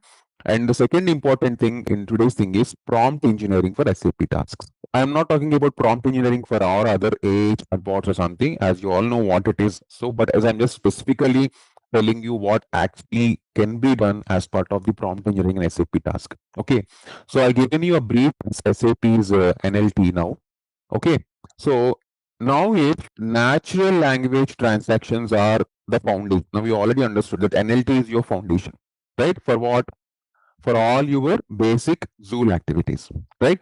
So when this is forming a basic for you or the foundation for you, then prompt engineering does what? This is the skill that makes this powerful. These are all interbinded. Okay. So prompt engineering is simply the art of giving clear instructions to Joule. Okay, instead you saying something nonsense, you have to say something meaningful to the system so that it will get the things as it is, because machines understand prompts clearly rather than what you are talking on that. It will still understand in any language, whatever, but the correlation might go in a different manner. Okay, so think of it like this. If you talk to a colleague and you say, hey, give me the sales report, they will come back and ask which region, what sales report, which product, which quarter, okay, what segment. These questions you ask, right? If I ask you also same thing, hey, give me a sales report, will you give sales report to me? No, you will ask again some questions to me, right? All these questions what I have generally asked. This is what you have to think as a machine. Okay, from the human's perspective, while you are asking to Joule as well. That is the only thing. So if you don't specify these things, so they might give you a generic report that's not at all useful to you, because Joule is the same for like all the contenders are getting data for you. Okay, the moment when you ask sales report, it will give you default sales report. No, which is irrespective to your regions, products, quarters, segments, whatever it might be. Okay, which will not be useful for you. So this is how you have to. So here, how do we engineer the prompts for SAP tasks? So let me show some of the important type of prompts that you generally do. So in prompt engineering also, generally, I'll give you a very basic, this is a very deep subject, but still, as on this Joule, just we have to learn something on this. So there are some things will be there in the prompt engineering. One is your direct action, okay? And second one will be your analytical query, and third one will be your investigative, and fourth one will be your advisory. These are your different types of prompt engineering things that you can generally make on top of this. Okay, so let's say direct action means you put a direct question to it. Okay, like say for example, for your understanding, you can say, hey, create a sales order for customer X with material Y with quantity 20. Like this, like say, I'm just writing for you also for reference in the recording. So this is how your prompts will go with it. So this will be understand by it. So this customer having this material number with this quantity, it needs to get less. So primarily, very basic in a layman language, you are just getting all the primary data for this to like connected. That is called direct action. Very simple. All primary data. For example, if you are seeing your social security number, your passport numbers, your RAN number, these are all nothing but comes under. He can, for example, if I want some of like Suresh details in this group, I can ask, hey, get the Suresh details from the standard customer database. Okay, and this database name you can ask or something, or you can just like from this for this customer get the data with PAN matching, something like that. You can ask like that. Primary keys where it will actually directly hit and get the data. Ready? So this is how the direct action works in the prompt engineering. Analytical queries means here whenever you are starting comparing, because when you go for end of comparison between across multiple years or multiple months in the functional chart, we generally need that. For example, if you want to compare revenue for one quarter to another quarter, or if you want to see your balance sheet for this year to next year, okay, these are all functional tasks we generally do with, right? So these kind of things will go with the analytical query. So you have to start with a term called compare. So you can write like this in a analytical query when you want to generate a chart or something, like you can say compare revenue of year 1 versus year 2 for any product line. You can use product line XYZ, something like this. You can give your statement to the prompt engineering in the prompt where it will start getting the data for you. This is how you have to ask the analytical queries. Okay, and investigative, all your investigatives will start with actions with questioning, right? Investigative comes with question. So why, when, where kind of scenarios. Okay, this all comes here. Okay, so for example, if you have some variations in your production cost of order, if you have variations in your balance sheet, if you have variations in your receivables or payables, okay, a lot of things will be there. So when you are having investigative, if you want to do the system to do it, you can also do that. Instead of you going and taking some time into it, you can ask it directly. For example, you can ask why. Always an investigative should start with why. So you can ask, why is there variance in production cost of orders for order? You have to give the order number also. Let's say I'll give 100100 something, which is, so you can ask that. So then it will check and let you know why there is a variance in this order. If there is no variance, it will tell you that there is no variance observed. Like that also. Because this is how you can do investigative things also in the Joule, for such kind of scenarios. And advisory things go, because not only that it will give you direct answers, analysis, investigative, but advisory things also it will do. What does the prompt engineering advisory SAP task do? It will suggest actions for certain things that you are liking to do, or you want to do, or you might have something to do on that. All that suggestions, all that recommendations, whatever you want, based on SAP best practices, not something as a customized one. It will tell you, okay, go for it, do for it. No, nothing like that. Whenever you go for advisory, it will check the internal SAP best practices. It will check your databases, and then it will act it. For example, in the functional scope only, as I'm speaking right now, so I'm just I'll be asking the same thing for the advisory as well. So like this, you can ask questions like, for example, suggest actions to reduce my overdue receivables for the year 2025. You can ask like this. So the moment when you ask, system will actually interact with the internal databases what have been connected on that, and it will see what are the overdue receivables for the year 2025 and what are the actions we can reduce for this overdue receivables also. This is what it will do. So like this advisory kind of things also you can do, which means as a whole, you can get a help for your investigations, you can get a help for your suggestions for the betterment as well. So when you get a suggestions on the betterment, what you can do, you can start taking the necessary actions on top of that, right? So that is how the prompt engineering and SAP task help you properly. When you ask a question, it will give you a reply. Based on that, your further actions can be taken. Okay, but yes, now let me talk about some techniques in this, because I told you the different types of prompt techniques, different type of prompt engineering tasks that will be happening in SAP. But yes, when you are asking something to the system, you should be specific. Like, for example, simply you should not say anything to the system. You should be always be specific to the system. Let's say you should not say, for example, hey, don't, like, for example, no, you should not say show sales for certain year. That's it. It will show. You have to say, as I said earlier in the example, show sales for this material or for this entity in this region, in this quarter, or in this year. You have to clearly tell that. Okay. So those are called conditions. Any individual that you go for this Joule, you have to go for condition. You have to add some condition for it, like region, month, or some number, or some dependency, where in which you'll get an exact data. Okay. And you should always ask for a format.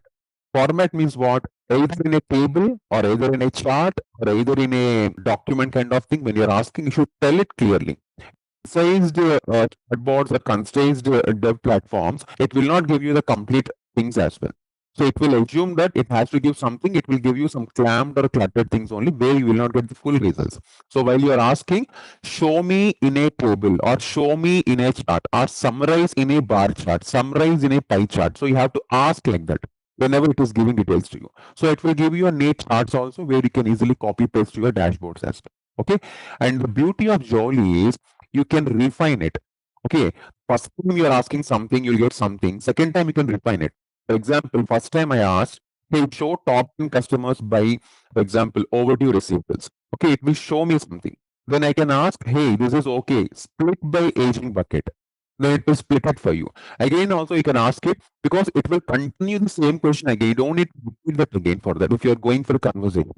So for example, on the same aging bucket, if you want to still refine, we can ask, hey, highlight those that are linked to my credit balances. So it will highlight it. Like, this is a conversational. You don't need to start from scratch each time. Remember that. Okay. But of course, what I want to say here is, there are mistakes that are there you have to avoid also. Like, for example, it will may return enter results. You overload with too many details also, that might give you irrelevant results also. So your question should be specific. At the same time, it should be simple for it to get it. So as I told that you have to be specific, you should not give every single like a big query. So it will get overloaded. Okay. Because it always has to understand simply, and you have to refine that. You have to always remember one simple thing. There is a technique of understanding. There is understanding AI chatbots. You should ask something and start making conversation on top of that. You should not be very specific at front time. Should not give a very big query at the initial stage. So system will take a lot of time, or you might get wrong results also at times. Okay, that is how the prompt engineering also a very big thing these days. You should go one by one. You prompt Zool with one thing and start refining until you get it. You won't take much time, but yes, the refinement will be easy for you. Like, a refinement is nothing but a sub-query for you. If you think in a database perspective, you are giving one query, again you are adding filter, you are just defining the query. Okay, so in the future, SAP consultants won't just train businesses on T codes, they will train them on how to prompt effectively also. It is happening right now, but they also, for the purpose of Joule that is getting integrated every environment, this should be also there. Now, you starting right now, you also doing this now, you will get accustomed with it easily. So this is the one of the important thing that you have to understand on the prompt engineering. So till now on NLT and prompt engineering, anyone having any questions? One quick question. So, see, one thing what we understand is basically, SAP, one of the major advantage of Joule is that it is always like grounded. It understands our business data and all of that. Correct? That's what we understand. But what about the custom fields and custom programs, custom function modules we create in the system? Does it really understand, whatever we have created? If, for example, like even within a standard table, right? Like just let's take a small sales order table, right? You might have some additional fields where we have created extra fields and all of that. Can it understand those fields? Yeah, it will understand. Why not? See, that's a very important point that you have got it. Yeah, let me break it down. Clearly for you, because Joule doesn't magically understand your Z program custom fields, unless we teach it.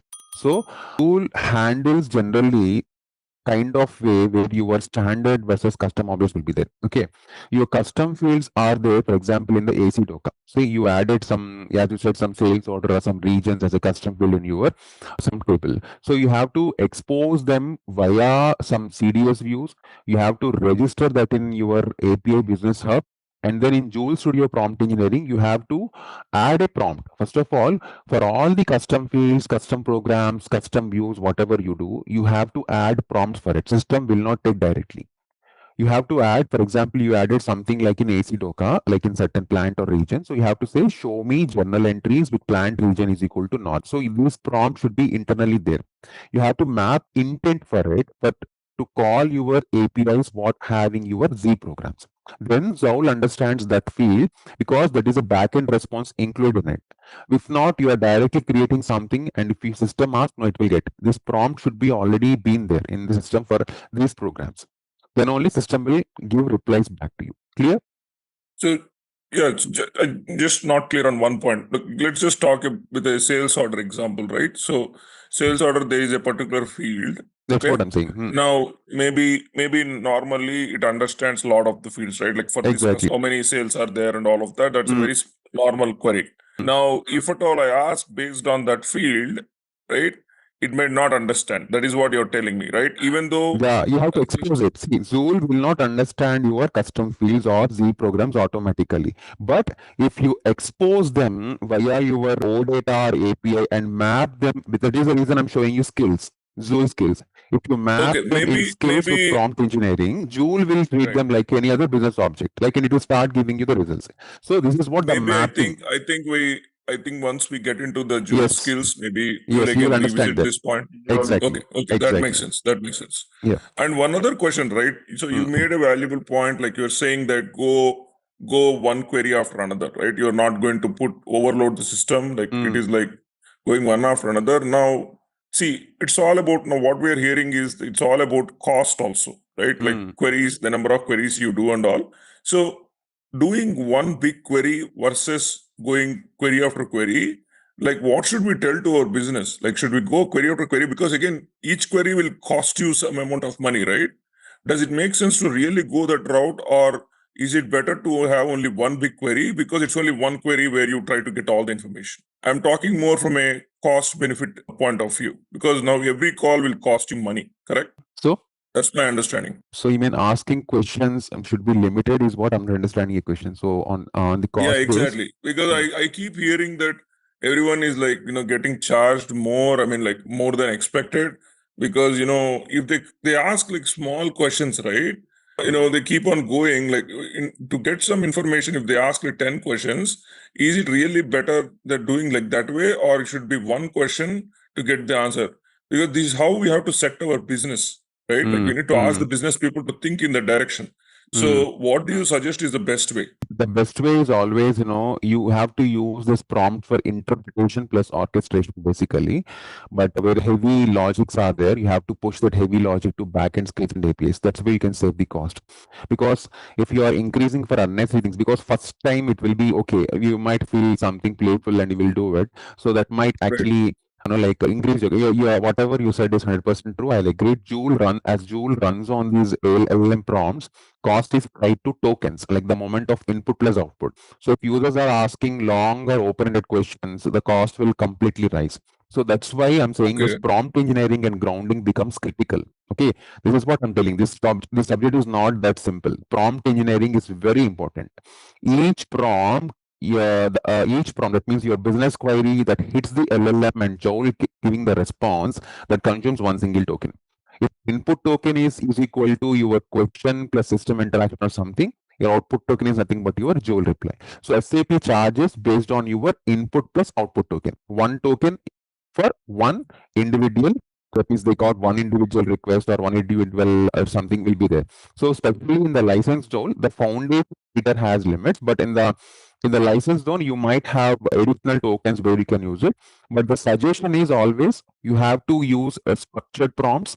You have to shorten your responses. You should have, what I'm saying is the heavy logics are bigger things. You have to always put it in the backend APIs and you have to reduce the limit on that.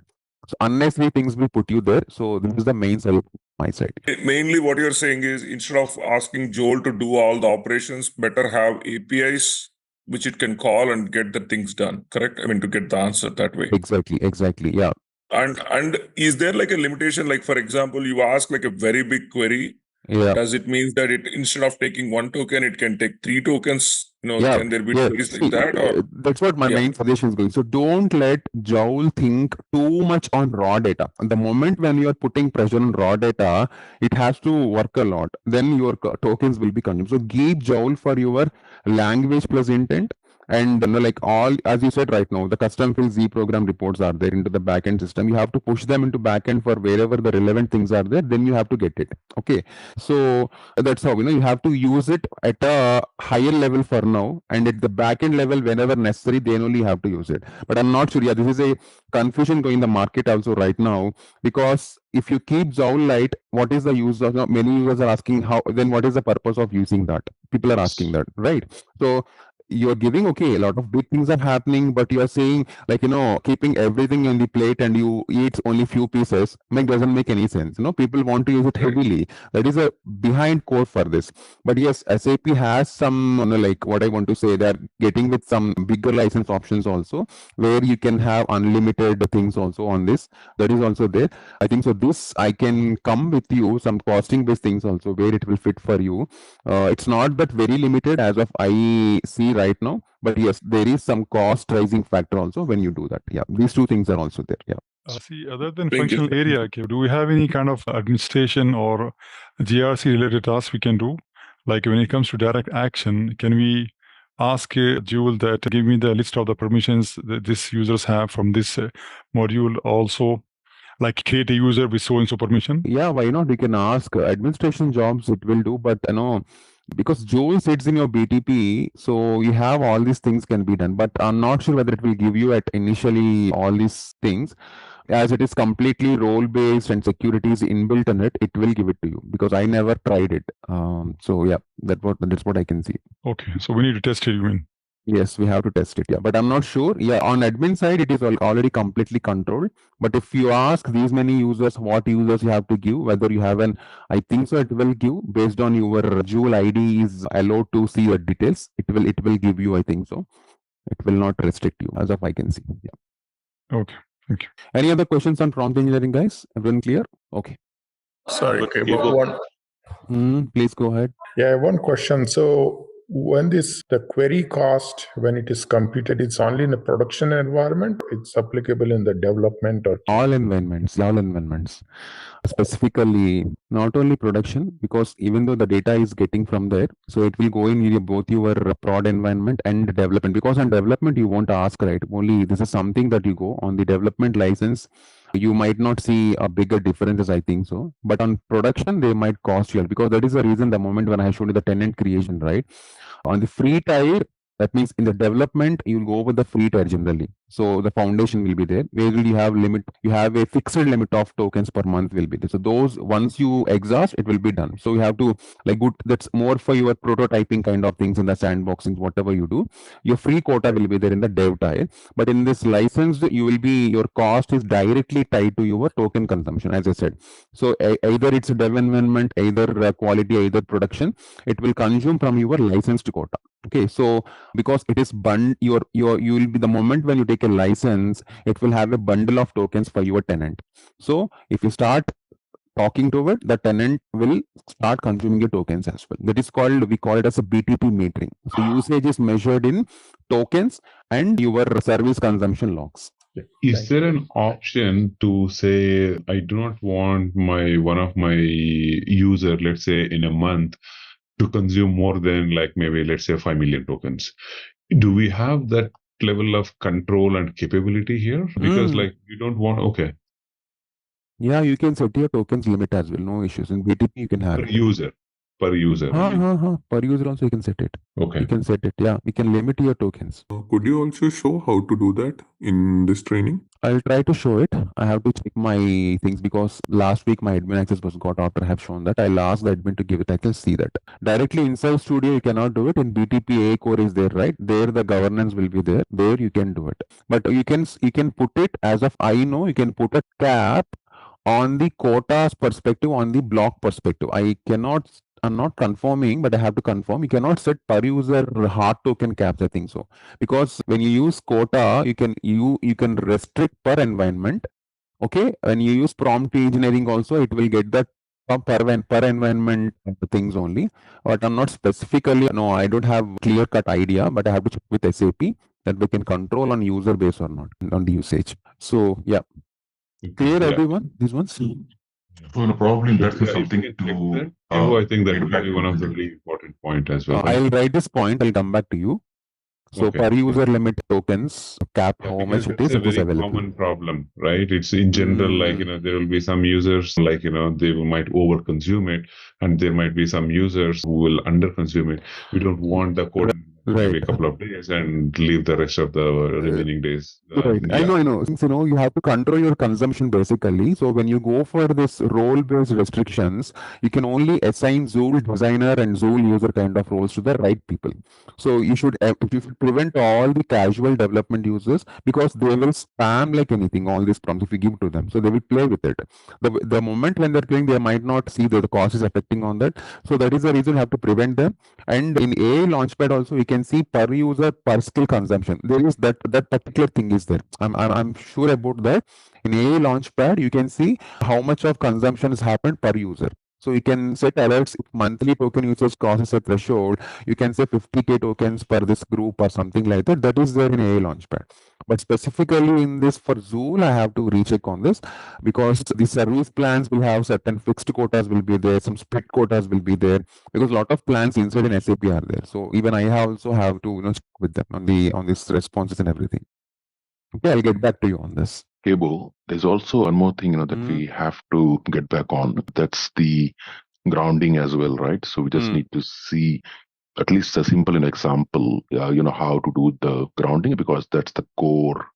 I'll show you. I'll show you the example, grounding example. Thank you, sir. That is there, yeah. And Gabo, one thing. See, Joule is the cross-functional, right? It's connected to multiple systems. Like it's connected to your service now. It's connected to success factor and all this thing, right?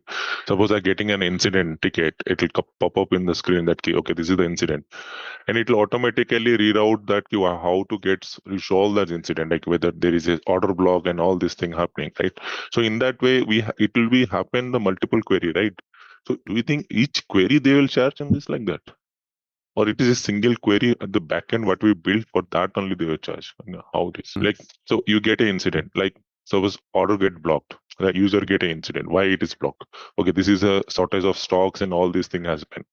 They will propose that, okay, this many option is there to resolve that issue. Then it keep on querying in that way, right? Getting a point. It is not like that key order status and all this thing, right? It will be multiple things can be happen. So do you think it's a single query wise they will charge, or it is something like we backend will build the entire query that I'll tell you that how this works also. I'll tell you that.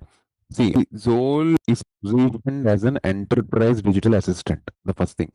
So by default, it can query multiple systems, as you said. So it's 100% yes. If you configure instant management as a skill, that means whatever the skills that you want, you have to configure first of all, right? I'll show you anyways these ones. The moment when you configure as a skill, it will show, as you said, as your ask is happening, show whatever the open incidents, what are the stated updates, what is the same team, what is the SLAs priorities, all these things it will show. So here, but Joel will not show details of the users has permissions or something, the second story. But as you ask, yes, it will show, but you have to configure. If you configure, it runs through the LLM orchestration. That means the moment LLM orchestration is involving, tokens will start consuming. Okay, because it will fetches what the backend data by API. That part does not cost tokens, but it's your SAP system query basically consuming the tokens. Whenever system goes to backend data interact with API, that will never charge us. That is free automatically because it's a process. System will start charging you when you are querying. That means when it is returning the answer, the output tokens will cost again. Okay, like for example, if you say same question you ask, what is the SLA status of incident XXX or YYY something? So input prompt it will take. That means you have asked something, it will take 10 tokens there. Response summary with fields to get it, it will take 10 tokens there, and and output response it will take 20 tokens. Altogether, some 50 tokens of cost it will take. Okay, so like it might say in our currency or something, if you start making like for the price, it's like 50 price here kind of thing. It's not very costly, but yes, very low cost, but it will cost for something to get it.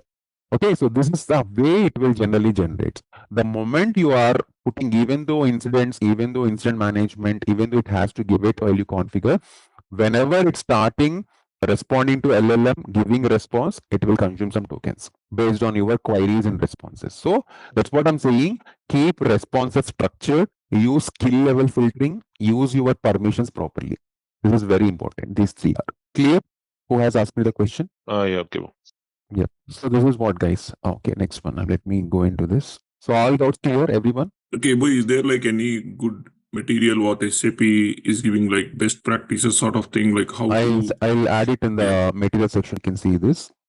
Perfect. Okay. So as everyone is asking me, I'll just give you an outline also here, how this cost work for you, just for a minute for your understanding. I'll give you more details in the next session, but yes, this is a very important one.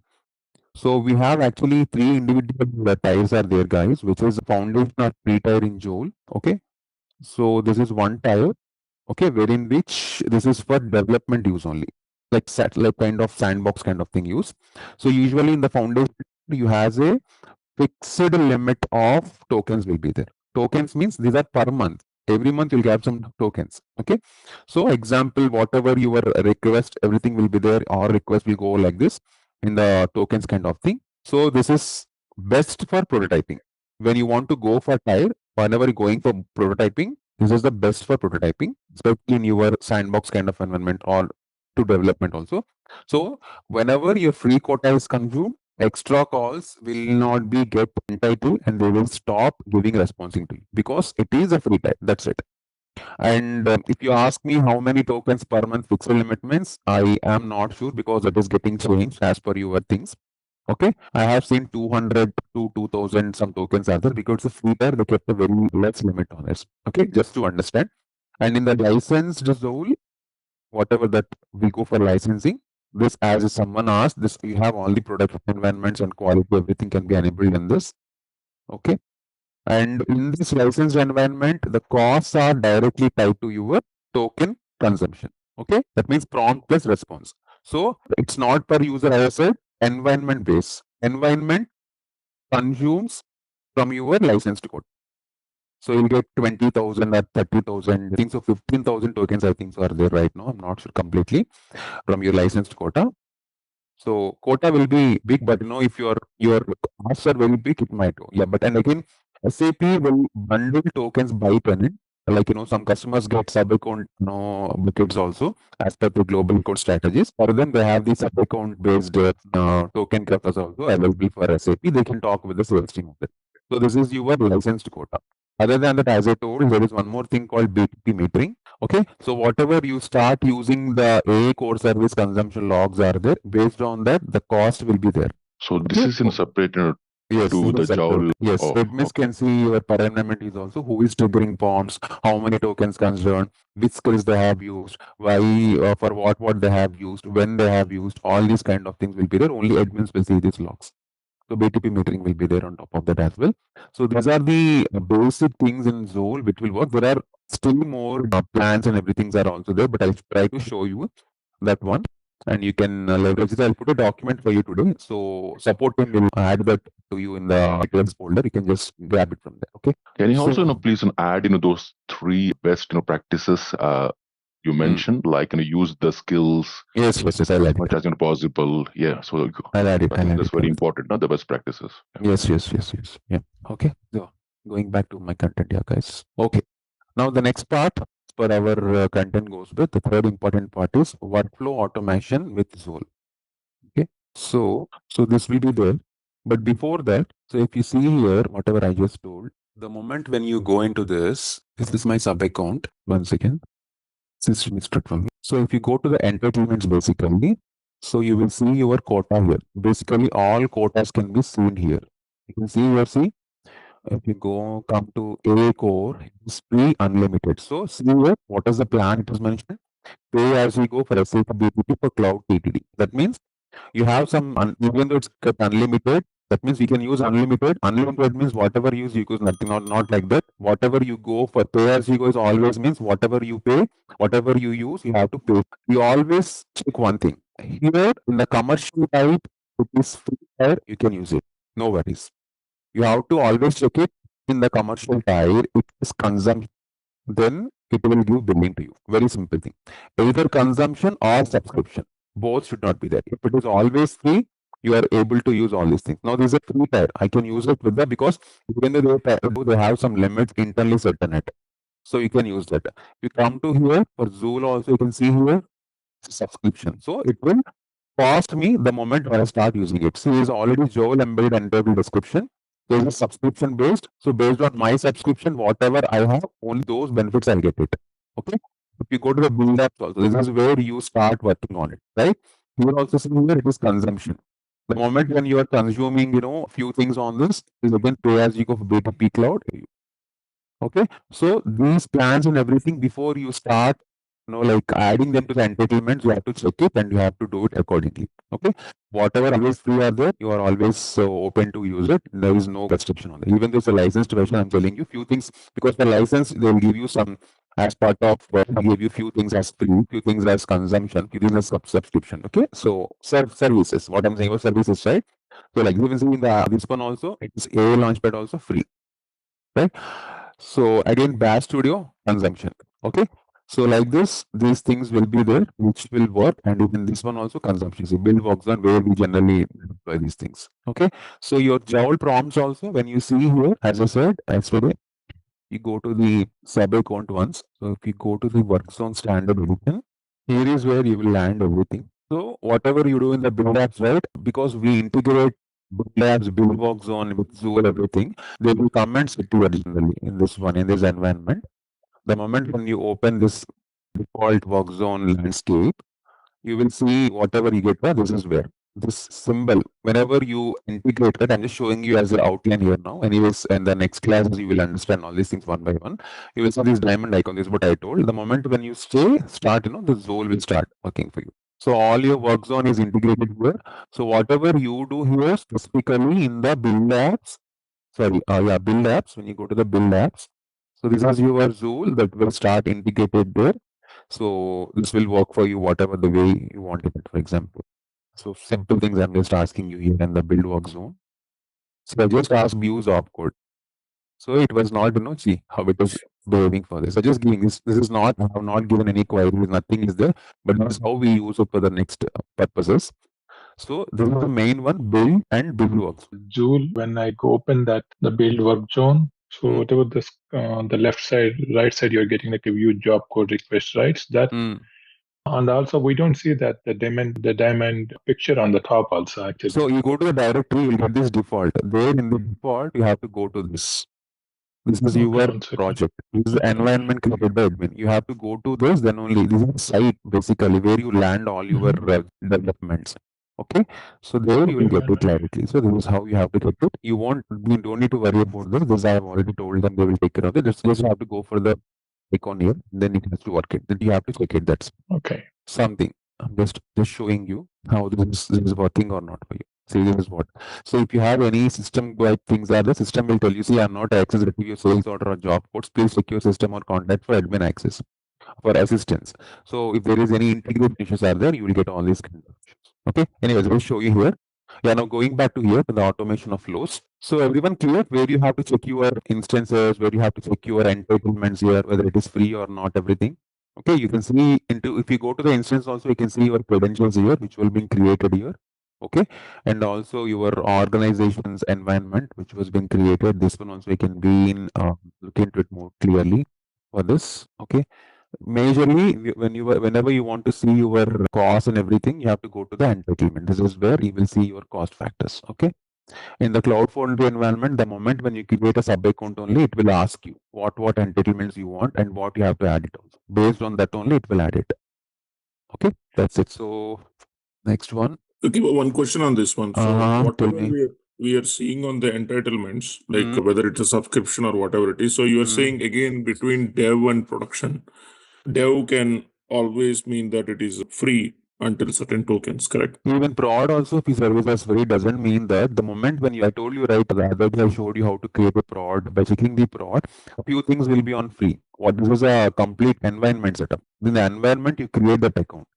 You are not completely doing that. So the environment setup, it's not that prod, because of prod, everything will be consumption. In prod also, a few things will be free for you. So my point is, you can choose to do it in two different ways, right? You can have separate sub-accounts, between prod and dev. Sometimes you can have the same account between the prod and dev. So in the case, if there is a situation where you have the same account in prod and dev, whatever you're showing here, whether it's a subscription or consumption, for the dev instance, it will always be free. Can we say that? Yeah. I mean, at least free for certain tokens. Yes. On that means, for that all depends upon your environment cap. That's what I'm saying. If your environment cap is having these many tokens, you can limit for environment. Like in dev environment, these tokens, prod, these tokens, you can limit like that. It's not that because you subcategorize something as a dev, system will give you some free. No, it's not like that. If once you are licensed, when you are classifying your accounts, sub accounts into prod and dev, then you have to limit the tokens in both the environments. Or pay as you go. Like where will be the exact place where you limit the tokens like that? In the entitlement global account level. Your global account admin can do that, not you. You create a sub account for dev, test and prod. Each sub account have its own security settings, destinations, and users, right? So there you allocate the entitlements, like what is the token limit, what is the service plan, separately to each sub account from the global pool. You're getting that as a global pool. You'll have, once you are licensed, you have 10,000 tokens. In 10,000 tokens, you say, for example, 2,000 you keep it for dev and 8,000 can be keep it for prod. Your global pool will be same. How you use it is up to you. And again, between these 2,000, you can always give certain entitlements, certain amount of tokens, is it? Yeah. So it's again the entitlement level you can distribute. Yes, you can distribute. Okay, thanks. Okay, yeah. I'm going for the next topic, guys. Workflow automation. Right. Okay, so let's move to something even more powerful now after the prompt engineering and all these things. So the workflow automation in Joule. So let me start with the question like how many of you spend hours or like approving, checking, or reconciling tasks that could be automated in your daily jobs? Have anyone have spent that, or if you have spent, how much of time you generally spend for approving or checking or reconciling tasks or data in your organization? Like almost every business has this problem, right? Whether it's invoices or whether it's purchase orders or whether if you come for the leave request or let's say the so-called deliveries, okay, approvals and checking will take a lot of time, right? Sometimes might be the process is simple, but the system that has to be respond to you might not be simple, or it might take longer time to respond to you as well, right? For example, if I want to approve a leave request also in success factors or something, when you say in any other tool kind of thing, you have to log on to tool, you have to see the go to the request, check the request, and then you have to give it. Like, so what is called automation of workflows. Workflow automation means you connect these business figures with automated actions. And when Joule steps in, it not only triggers the workflows, it can also guide you in the plain language. Okay, for example, in finance, when an invoice is blocked due to mismatch, Joule needs the approver in Teams as well, Microsoft Teams, or in any SAP workzone as well. So in procurement also, in similar cases, the purchase order is, for example, above 1 crore. Okay, now you want something because certain limit above purchase orders, generally what you do, you will take some approval. There is a blanket approvals, right? For this one blanket approval will be there. These will be two kinds of two stage of approval for this amount, CEO approval needed. So these kinds will be there in any procurement flows. So like this purchase orders or any orders that are at an limit of amount, you have to route it to a special approval. So that is also the kind of automation you can do it. You can get it. I mean, Joule can do it, and Joule can get it, and you can, help you on this. Like leave requests, as I said, for example, leave requests that are less than 2 hours can be auto approved. There is no need to specially go take. These kind of things are not there these days, right? There are no conflicts on this. If there is less than 2 days, do a simple auto approval. If there's more than 2 days, go for step 1 level 1 approval. If there's more than 5 days, go for step 2 approval. Like this, you can simplify your automations, workflows. Like now, let me tell you that generally how Joule enhances this. See, Joule does not wait for a workflow. It can detect the anomalies. For example, when I said, vendor payment delay, something has happened. So it will ask you, do you want me to send a reminder? Or as a manager, you can say, you can say, hey, send some reminders, kind of things you can say. So let's take some realistic story. Imagine company has 500 invoices daily. Okay. Each invoice would go through a manual approval stream, like your controllers, your approvers, your accountants. Everyone have to spend lots of hours in this, right? So with Joule, the moment when you automate or do something with Joule, you can just say, hey, show my blocked invoices that are about 10 lakhs for this entity or for this particular region. Ask like that. So Joule will brings the list and it then suggests, would you like me to trigger some approvals? Because it's not that Joule will stop the question, the answer. It will give you follow-up conversations, like what is happening in your ChatGPT or all Google Gemini kind of things. So then it asks you to trigger approvals. Then manager says something to it, and it might will approve on instantly, or system will update the post on that. So this is where Joule workflow automation really out, not only about reporting, but it's about acting to the queries. Okay, which means because of when you start bringing the automation, okay, it will ease your life with faster cycle times will be there.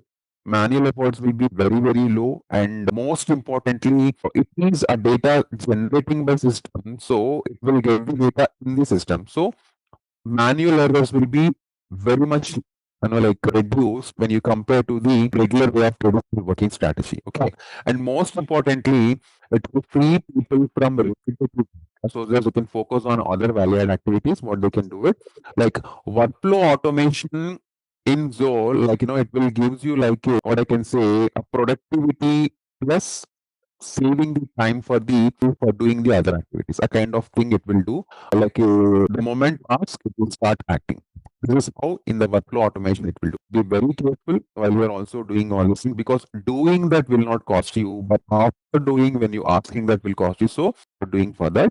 So see, one thing is very true, I can say, it's not about the system it is existing in the current society that you're going to use it. How you use it is what it will brings you the betterment of your lives as well. You use for certain unnecessary things, it will go for unnecessary only, because Example of Zool, I have 100 tokens are there. You ask simply, hey, how are you? What are you doing? This kind of silly questions, if you start asking, it will unnecessarily be getting burdened, right? We have seen recent example also, ChatGPT get unnecessarily burdened because of some imaging processing that was happened on that. LLMs really got burdened. It's no use of, bringing photos on that. Even though a feature is there, they're given for a certain other purpose, but people use for some other purpose. In a similar way, in your organizational's point of view, you have to use it for the people who can be better used for it, get the data easily further rather than giving for everyone access on that. So that is the reason Joule is very limited for the set of people in your organization. And that is why it is licensed also. Why SAP brought this restrictions also to limit their burdens on the LLMs. Okay, if it is open free, everyone can start, working on it like anything, and the LLMs get burdened on it. So that is a prime idea. That is what I'm saying. In the next future, in the near future, you will get lot of good editors who want to use Zoll in this kind of way.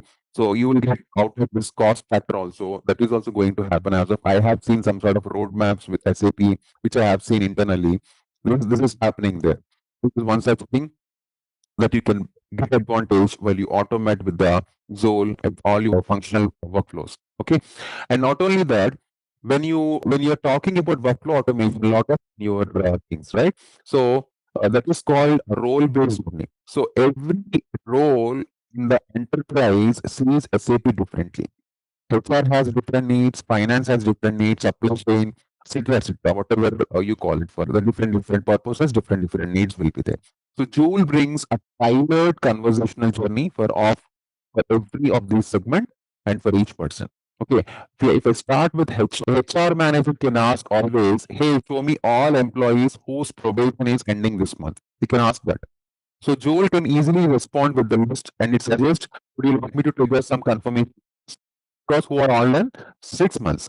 So it will, if you says who are already completed probation, if there is no approval needed, HR can easily send. Joel will send by default all these confirmation letters to these employees because it will have all the database internally it is getting connected with. Okay, so if you have to do the same work, it will take for you 2 to 4 days of time to confirm, to send letters to all these guys.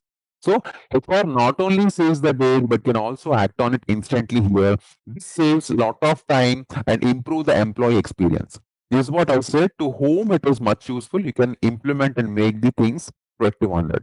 Not only HR, I just given you layman example. You say the supply chain functional, the finance as well. So every region on for CFOs, they might see the consolidated P&L by region as well, right? So if they want to see consolidated P&L by region, I have to do a lot of things internally in the system, even though I'm at executive level, for example. Okay, so you can simply ask Zoe, hey, show me consolidated P&L by region. So to this COA kind of thing, system will show you clear financial statements. Okay, you can explain the root cause of variance as I told. If there is any unexpected overtime growth are there or overtime declines are there, so you can explain the variances. We can take corrective action and all these kinds of things will be there. Okay, so like this, every individual friends they can get benefit from it. Okay, and not only that, the beauty is that these are not just questions and answers. These are the journeys that you are doing with LLM. So journeys that are role based, that are contextual, that are proactive for you. Okay, so employees no longer can waste time by just navigating the Fury apps now. Instead, what we can do, Zool brings the relevant insights, relevant actions, relevant workflows directly to them. Okay, so imagine a day where HR doesn't log into success factors, finance doesn't open Fury apps. Okay, but instead, everyone talks to Joel like a colleague and they can start executing their task easily. That's it, right? I'm opening his all. I'm asking, hey, do this, do this, do this. He's doing because with an access. I'm not opening success factors. I'm not opening something. Okay, because at the user point of view, it will be very very easy for you to understand these things. So as a whole, this is how your role based journeys, your workflow automations, okay, your NLP and prompt. Okay, as a whole, if I can say, your NLP makes your SAP simple and accessible. Your prompt engineering, whatever is there here in SAP task, this unlocks all the betterment that you can do in the SAP. And the workflow automation, what I told in the Zoll, it will turn the insights into actions instantly, where you can take off it. And all your role-based journeys along with it will deliver the success. Okay. So all in all, I can say with SAP Joule, when you know how to use it productively, SAP is no longer a system to use. It's like your next colleague for you to talk to, and you can make something for it. Huh? That's how this will is being called for it. Just one question. Yeah. I mean, you spoke about the executive analytics, right? So, I mean, do you think SAC, dashboards and things like that, would be of a great help to integration, with, for the analytics and, dashboards and things like that, for the executives and for the, say procurement heads and things like that? Will that be helpful? Yeah. Yeah, you can. It will be very helpful for them, for executives. That is how, right? It will bring a lot of value addition also for you. The moment when so they can go to SAC, isn't it? Rather than going into SAP, they log into their dashboards in SAC, and that's integrated, with the Joule, of course, in SAP and Joule, and then there they have their dashboards. Now automatically that can be done on top of the Joule implementation, isn't it? So that's additional an activity, isn't it? Yes. So we can integrate in SAC so that executives they can query and consume all the analytics conversationally very easily. Yeah. Yeah. Perfect. Thanks. Yeah. I just have one question. So basically, let's say if we are integrating Ariba with S4 and we would like to use the Joule capabilities. In this scenario, let's say your S4 environment is on-prem but your Ariba is on cloud. So how do we actually integrate it? Because usually Joule works only for cloud-based. No. Can you please come again? Question I'm understanding. You're integrating Ariba with Joule, right? Correct. So we are integrating Ariba with Joule because Ariba is on cloud. Yeah. But your Ariba system is integrated with S4, where S4 is on prem. So in this case, how can we leverage Joule's capabilities to interact with S4 system to retrieve any kind of information? Yeah, it's not an issue. I told you that there are two scenarios are there. It's a good question, like a real world integration question you have asked me. See, the setup of Ariba, then you have to set up your Ariba to on-prem to Joule. You already have Ariba integrated with your on-prem. It's a classic setup which you have done that. Now you want to bring your Joule into a front end, which is a cloud environment. Okay, so this one is integrated already set up to you. Your Joule works as a conversation which can pull your insights across both the systems. So it does not replace your integration, but it will makes the integration for your business users in the conversation layer level. Are you getting that? The integration is possible. The first answer is, and second answer is integrate. Your Ariba and S4 are integrated, which is already done. So now, when you integrate Ariba with Joule, Joule will start accessing both the systems. That means you are exposing APIs of the both the systems. So Ariba APIs will be get to Joule for your requisitions or contacts or whatever you call, and S4 HANA on-prem APIs you will connect it through Cloud Connector, because I told you destinations in BTP the other day. So that is the one which will connect your Cloud Connector and which will connect your Joule skills. Okay, got it. Yeah, got it. So it is a possibility that we can still leverage Joule capabilities on-prem. Yes, you can. When your third party, Ariba, Concur, or any of the applications are cloud. Yes. If you're on cloud, it's something S4 on-prem, there is no, you can still get the Joule capabilities. I think it's important to add here, if it's on-prem system, connected, within a Joule, Sasank, I believe, there are certain limitations. You cannot, fully use the capabilities of Joule. I'm sure, I read that or, heard that somewhere in the webinars or things like that. So you can't, fully use the Joule, capabilities. If you're connecting, with the on-prem system, I can't recollect why, but I think there is a constraint. I'll tell you what is the I already go and for I have only outlined it in the initial demo, but I'm telling you when Joule with S4 on-prem happen, there are some limitations are there, like your security or network overhead compared to your cloud systems are there, where APIs are ready for that. That is one such thing you can see. And one of the limitation you see commonly on API data exposure will be there. In on-prem, many business objects may not have the modern APIs. That is one of the thing, because they're still on BAPIs and Lighthouse kind of thing. So Joule works generally best when with the standard APIs like OData, CDS, because these are the new things are there. Best services, these are coming, right? But Joule works best with them. Okay, so for this, what you have to do, you might need to have some custom CDS user wrap services to expose the right data to Joule. So these are the areas where lacking of direct development is one of your biggest limitation when you go for on-prem direct integration with that. And on-prem also, what I practically seen is the latency and real-time access is there, because Joule is completely on cloud. Each query will travel from cloud, and it has to go to on-prem, back, and then come back to you. So if your connectivities or firewalls is slow, the response time will be very longer than you generally see with public cloud or S4. That's the problem with performance overhead, on the real-time queries when you go for on-prem integration. These are the common limitations which I want to outline you when you go for on-prem integration. Yeah, perfect, sir. All right, let's test your knowledge. Here's a question for you. What is the primary interface method for interacting with SAP Joule? Option A, command line interface.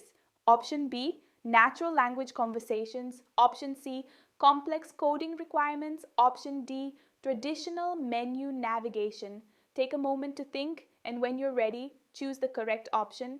Remember, each choice holds a key to unlocking the answer. Good luck. Type the correct answer in the comment section. Hey there! Want to get really good at using AI in SAP? Our SAP Joule course is here to help. You can take it at your own pace on our platform. In this course, you'll learn all about SAP Joule. It's like an AI helper for work, from asking smart questions to getting instant insights for faster decisions. Our course covers everything you need to know, from the basics to cool advanced features. It's made by experts who really know their stuff.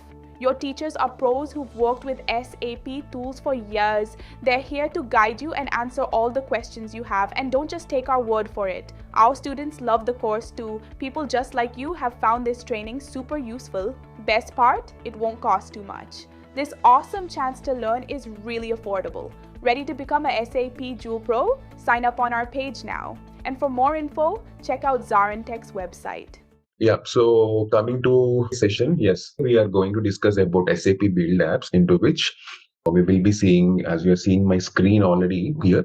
So we will be discussing on the SAP Build Apps here, and then we will try to build some application in the Build Apps. Okay, so on like when we are talking about Joule, doesn't mean like only on the Joule's perspective you're doing. So on the build apps also, we have to learn like how to build applications on that. So we have to learn few things on that, and then parallelly, as I said, three environments we will be touching in this environments. One is the build apps, which is a low code no code platform, and in which we will see how you generate kind of web applications and kind of UI applications here, and how you generally use it, how you preview it, how you like export them, like these things we majorly learn on the build apps. And build code is a one thing in which with the Joule AI capabilities you will build something on the build AI also. So that is one such thing which you will do. And whatever the Joule skills that you do on the build apps also, those things will, after integration, that will be landed in the work zone as well. Okay, so these are the detailed things we will learn. Not only this will take a few days of time, one by one slowly we'll learn, but I'm giving you as an overview that these are the things that we are going to learn in this next couple of days, because whatever are there, like the initial detailing I have already given on that aspect of the Joule. So now we'll be going deep insights into a little of practically as well. Okay, yeah, now opening the build apps. So before you do build apps, always we have to ensure one thing on the BTP's connectivity layer. So if you see here on the BTP, you should be always in your sub account. So if you go to your main global account, first of all, so there are some sub accounts are there. Okay, these were created for multiple purposes by my admin, but this is our environment. If you can go preferably into our environment, so you will be seeing some of these environment instances and everything, right? So if you specifically go into our instance and subscriptions, okay, so in this you will see HTML5 application. So first thing you have to understand is, so whatever you do in the build apps, okay, so that will be just a preview to you. So that will land in as a HTML5 application to the build workflow. Okay, so the moment when you do something in the build app, it will directly go and sit here. Generally it has to, but you have to check the layer. What I'm showing you right now is it will check the destination first of all. That's what I told you, right? The destination should be properly built in it. You have to check it. So I'm telling you how you have to check it. So this is the before check you have to do before you going for build apps. Okay. So in the destinations, if you go to the destinations on the left side, so you will see the destinations here. Here you will be having, these are all the different destinations that has been created here. Okay. So for this also I observed one of the SAP build apps HTML5 repo. The name is HTML5 repo. That is not there. Even I have also observed that at night, and I told this admin, he told he will be initiating that. Yeah, but that is not there. Only SAP build a PA. PA means process automation, which is on HTTP is there. But there is one more thing which will be called, I'm repeating that, SAP build apps HTML5 repo. So this service should be there in your, the destination service should be there in your this destinations list. So then only whatever you do, that will come and sit in this HTML5 application. The moment when you go, this is your deploying platform. So you have to deploy, it means, so whenever you do something in the build apps, that will come and sit in the build work zone environment. If you go back, I'll just show you one more time. See here, this is the pre-checker, guys. I'm telling you whatever is all the pre-check. So this is our work zone, right? If you go to the work zone, so usually, just deleting this for now. I will detail you about this later when I complete about this one. But for now, remember there is a content manager will be there in the build work zone. In the content manager, if you go here, okay, this is a content manager. Okay, this is a create. So whenever you go to the content manager here, see no content providers to display. Here content is not there. So you have to add it for here. If you go to the content manager, again, I'll go back here. So you can see here, see, this was not there last day. I asked him to add it here. So here in your content manager, this should be there. See here, only, 10 days back only, I asked him, this guy, to add this. So he has added. See here, ML5 app repository. So this was being added by him. So whatever if you don't find, so this is the domain in which whatever you do in the build app, that will come and sit in here in this build work zone. If this is not added, whatever you do, you cannot see in this build work zone environment. Are you getting? So in your content manager, HTML5 app should be there. If it is not, you have to add it manually. Okay, if you don't have, because this is a very secure environment, usually you won't get permissions to do it. Your local admin or your global admin will have it. So if you are the admin, you have to add it from here. You have to simply click on the new, give your destination service, and it will be automatically added. Okay, this is the very important check you have to do. Okay, the moment when you do it here, you can create a site in here. This is a site. Site is nothing but like a folder in the build work zone. Like for example here, whatever the apps that we create, right, that will come and sit here. So at the end, once we are done, so you should not feel bad, hey, this is not showing something like that. This is how this will be. You have to check it first of all. Go back. These are all perfectly done. So this is our general Joule Launchpad. So here is where whatever the apps you do, right?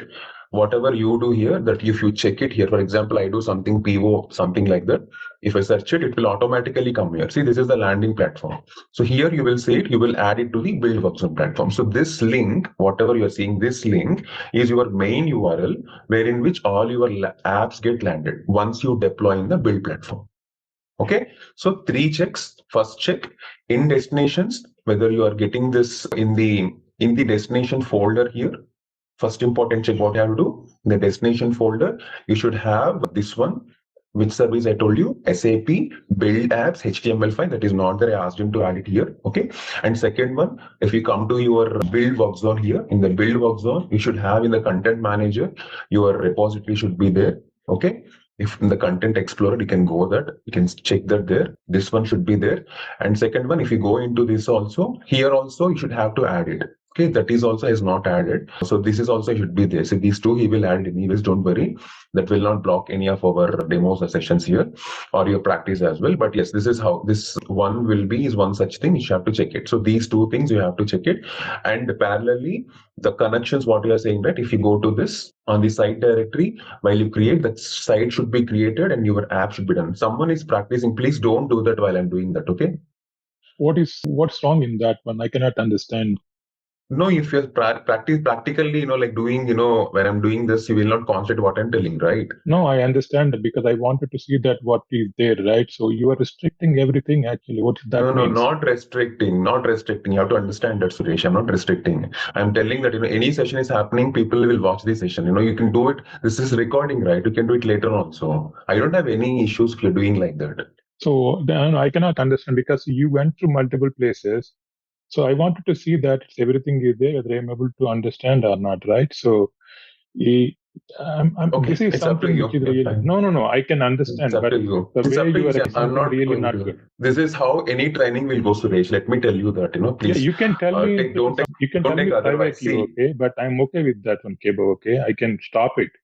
But when you're doing it, I can try. If you say that, I don't want to do it, okay? But you can tell me in a nice way. But you say that like it's kind of like commanding that. No, I'm telling in nice way. I'm telling in nice way only. I'm not commanding you. Commanding it actually. Don't do it. What is that? Okay, fine. No worries. Yeah. I'm not commanding to anyone. See here, this is up to you. You have to learn it. See, what I'm saying is if you do parallelly with me, you will lose what I'm telling. So here, I'm going here and there and, parallelly doing it, right? So it will not, make you in a linking line there. That's what I'm saying.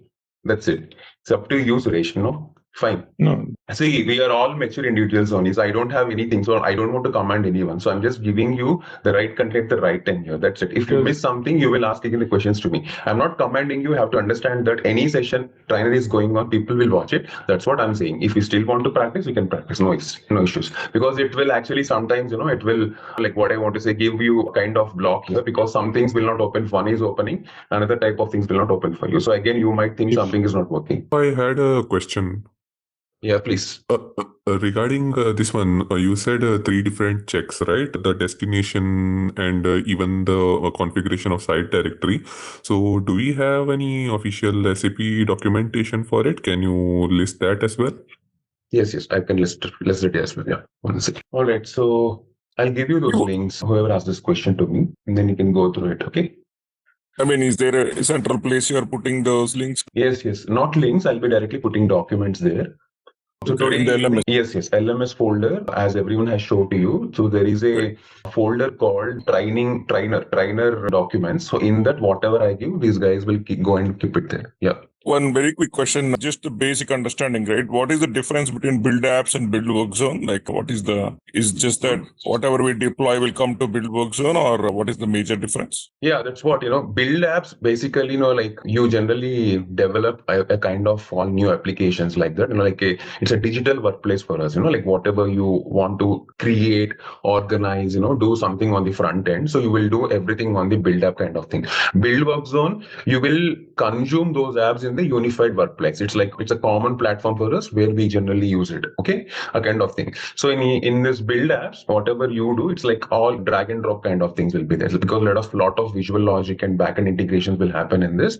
But build work zone, there is nothing. It's like a launchpad for you for all your different widgets to showcase, to how they will look and feel, in your environment at the output, that will show in the build work zone. So that's the main difference between build work zone and build apps. Okay. Thanks. Yeah. All right. Thank you. Next one. So I'm going to build apps. Hope everyone is clear with the pre-checks. I'm going to the next one. Yes, please. Yeah. So as I said, now we are into the build apps. I launched build apps. I'm closing the work zone right now. Okay.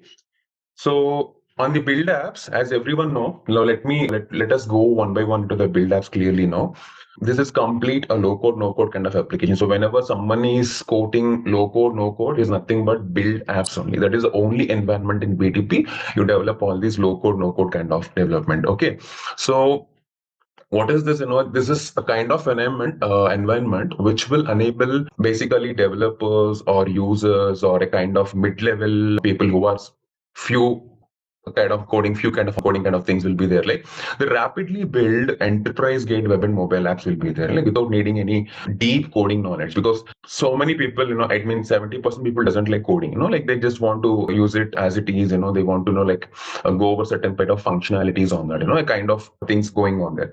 So this kind of people, and we call them, citizen developers, like these kind of people will sit into these build apps, because as I said, there are 3 important, if you see in our entitlements also, I go back to the entitlement one more time to completely show you that here in the entitlements. So this one, see this work zone is there, BAS is there, apps is there. Again, this is nothing but a kind of build apps only. But along with that, we have build code is also there. That is also there. That will be added to you by end of the day.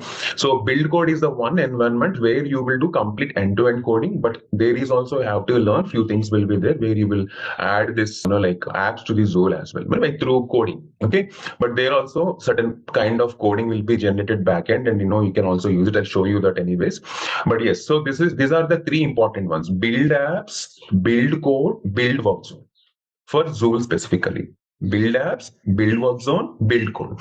So build apps, I said this low code, no code. Build code is completely coding based. Okay, and build work zone where you generally land all your applications into it. Okay, so build apps generally, like very highly fit for professional developers. Professional developers means who extend the apps with some kind of APIs, some kind of custom logic. And I said citizen developers, that means a kind of business users who want to just directly use it, but who doesn't want to write some code on it. Okay, these are called citizen developers. So why this build apps was came into the market also, because just as everyone knows, like in SAP Webby, SAP, like ad hoc kind of reporting tool where we just drag and drop certain kind of things, and we do something on the business objects, right? So people, many of you know that. In the similar lines, when you drag and drop UI, when you want to pre-build certain logic flows, with easy backend integration, so these kind of things will be done through this build apps completely. Okay, so build apps was earlier, a name was there, I don't know how many of you know, it was called SAP App Giver, APPGYVER, not JVR, GYVER. It is an app giver earlier.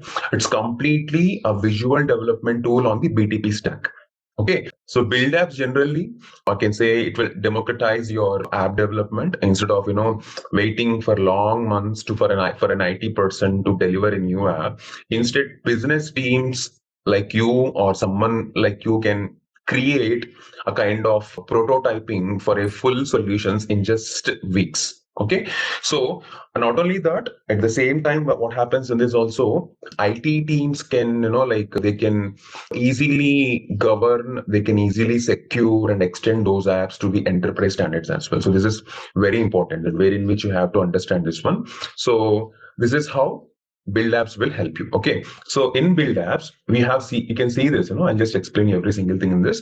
So here you can see we have quick start templates are there. These are all templates, okay, which are already given by SAP. Like in ECC, how you have all your pre-configured data for certain applications, or in S4 HANA, similarly for this also you have all these pre-configured templates are there. Okay, these templates will come from SAP build directly. Okay, and SAP is a main backend stream data templates, it will come automatically here, whatever they put it in this. These are quick start templates. But as you have to understand, so in SAP build apps, for drag and drop, the main thing is UI designer. So where it will be, if you see here on the main mid page, you will see create platform. Don't go to this one. Instead, you can go for here. You will see this one. You will see Joule skill. Joule skill, keep it aside. No worries. So you can do other things also in this. First of all, you have to know what you can do in this. So here, if you go to this create directly, don't go for these ones up now. If you go to the create, you will see these ones. These are the important ones which you have to start. Like the first one is the application. This is your application. You can create an application. Okay, so this is use development tools to create and extend business applications and services. This is 100% your drag and drop tool, where you will drag and drop certain buttons, certain type of features, to develop a small app kind of thing, and you can deploy it on a mobile or a web page kind of things. Okay, in a similar way, there is an automated process. Like you can see a kind of HR process, a kind of something, you can automate that. Then if some of these are already done and making them, you can then start using Joule skills. So directly Joule skills, if you will do, you will get nothing. Okay, I'll show you that also now, why you get nothing. In Business Suite, you can customize your sites with no code experience also. These are all no code only. Whatever I'm showing you here, these 1, 2, 3, 4, these are all no code only. Okay, so these are the important ones which we will see one by one in our coming days. And if you go to the lobby, if you expand this is the hamburger menu is there. So in the hamburger menu, if you go, you will see all these ones. First of all, learn what are these. The first one is the connectors. So in connectors, you have three things: actions, events, and automations. In actions, These are all process actions. So these actions are whatever you build or else whatever you want to manage as part of your building blocks of logic, like those are all called actions here. You can name, see, search by project name. In every project, you will add some actions. Okay. So these are all like a predefined operation that you will define in the system as an action. So like these are all called logic canvases for you to connect your flows, like a flow chart. For a simple example, so each action can have different inputs. Okay, like any input parameters will be there, outputs will be there, so they will determine your step. Like for example here, HR flow, for example, I'm giving an example to you. So you can say HR leave approval. So leave bucket you can keep leave approval 1, leave approval 2. So number 1, number 2, number 1, number, like parameters. So those are all whatever you define in a process, in a flowchart kind of thing, those are all comes under actions. So these actions are a many number of actions will be there. Okay, like you have navigation actions will be there. Let me explain you. Let me take my notepad. So if you see here, these are all the different actions here. So this, first of all, your navigation actions in this actions pane will be there. So you want, whenever you want to move one page to another page, or if you want to create a open page or a closed page kind of thing, so those are all called navigation actions. Okay. So this is nothing but, I told you, right? It's a kind of a flowchart activity you will call into the system or into your main project. That is called your action. So now, for example, I want an open page.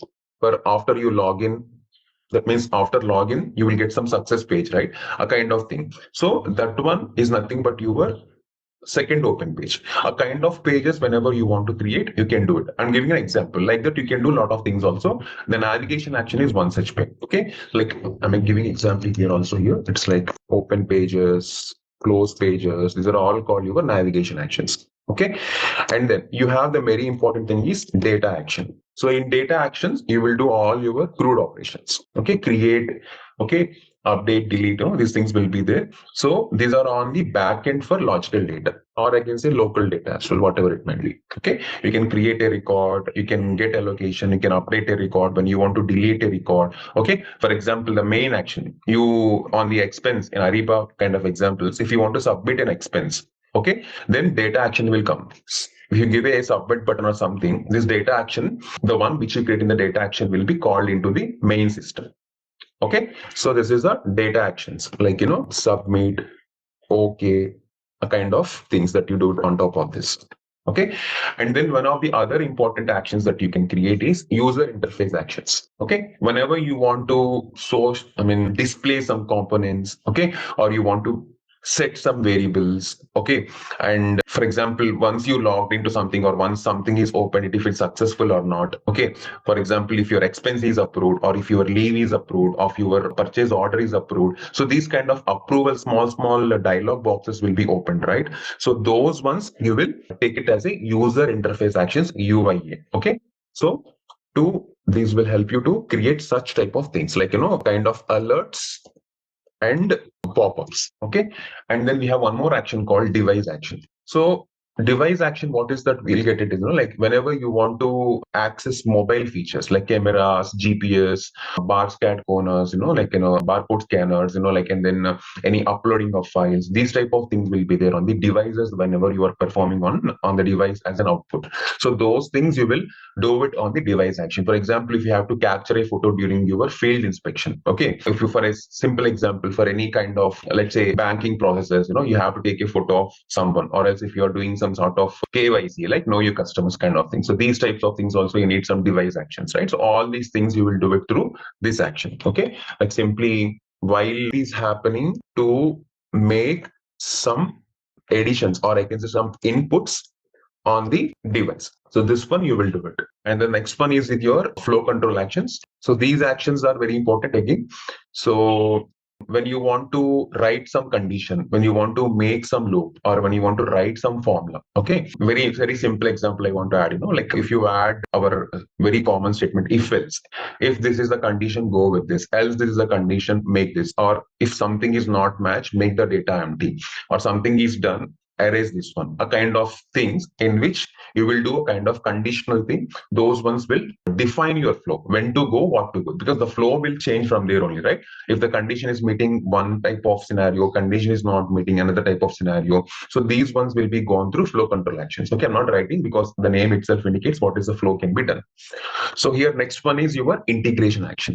So in the integration action, as the name indicates, it will integrate. What it will integrate, whenever you want to integrate your REST or OData APIs, or whenever you want to trigger the BTP destinations, or whenever you want to connect to SAP systems, these things will be important for us in your flow. So where you want to trigger, where you want to call, where you want to connect, these kind of things will be defined and helpful for this action. So basically, you will integrate with APIs and other services, okay, to fetch data. This is important, right?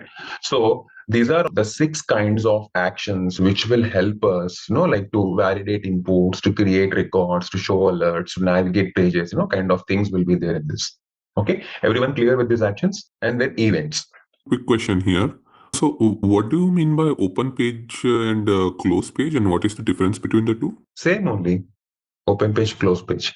Sometimes you have to close from existing page. System won't go from there, right? So in those cases, you will create pages for this. Or else once the process is done, it will show an end page, right? So this process is completed, or this is thank you for your using services. This is a close page wherein admit something on the end of the screen. Those are okay, like that. Okay, thank you. Yes. And then events. So if you go to the events, on actions also, while you're on the actions, if you create, I'll just show you that also here. So see here, it will ask you to API source, on which source you want to create these actions. So you have 6 live APIs are there here, and some API specifications are also. These are the standard ones only. These are all already there in our system. So if you want to say, for example, build from scratch, that means something which is completely customized, you can build from scratch. You can manually define actions with custom specifications. Okay. Or if you have any one from API, you can do it. Okay. Majorly, we will do it through Business Accelerator Hub, because we have a lot of APIs that are already inbuilt and pre-delivered by Business Accelerator Hub is there. So from there, you will create these actions and everything. Or else if you have any common things like our OData destinations or integration suite, or, like Unify Custom Landscape. So these things are there, you can do it. For example, if I want to build from scratch, I just have to simply give a project name here. I'm just showing you, I'm not utilizing them now, but in the app when I'm doing, I'll just show you that. So here, for example, the project name, test underscore. Okay, see here, it gives you a lot of operations here.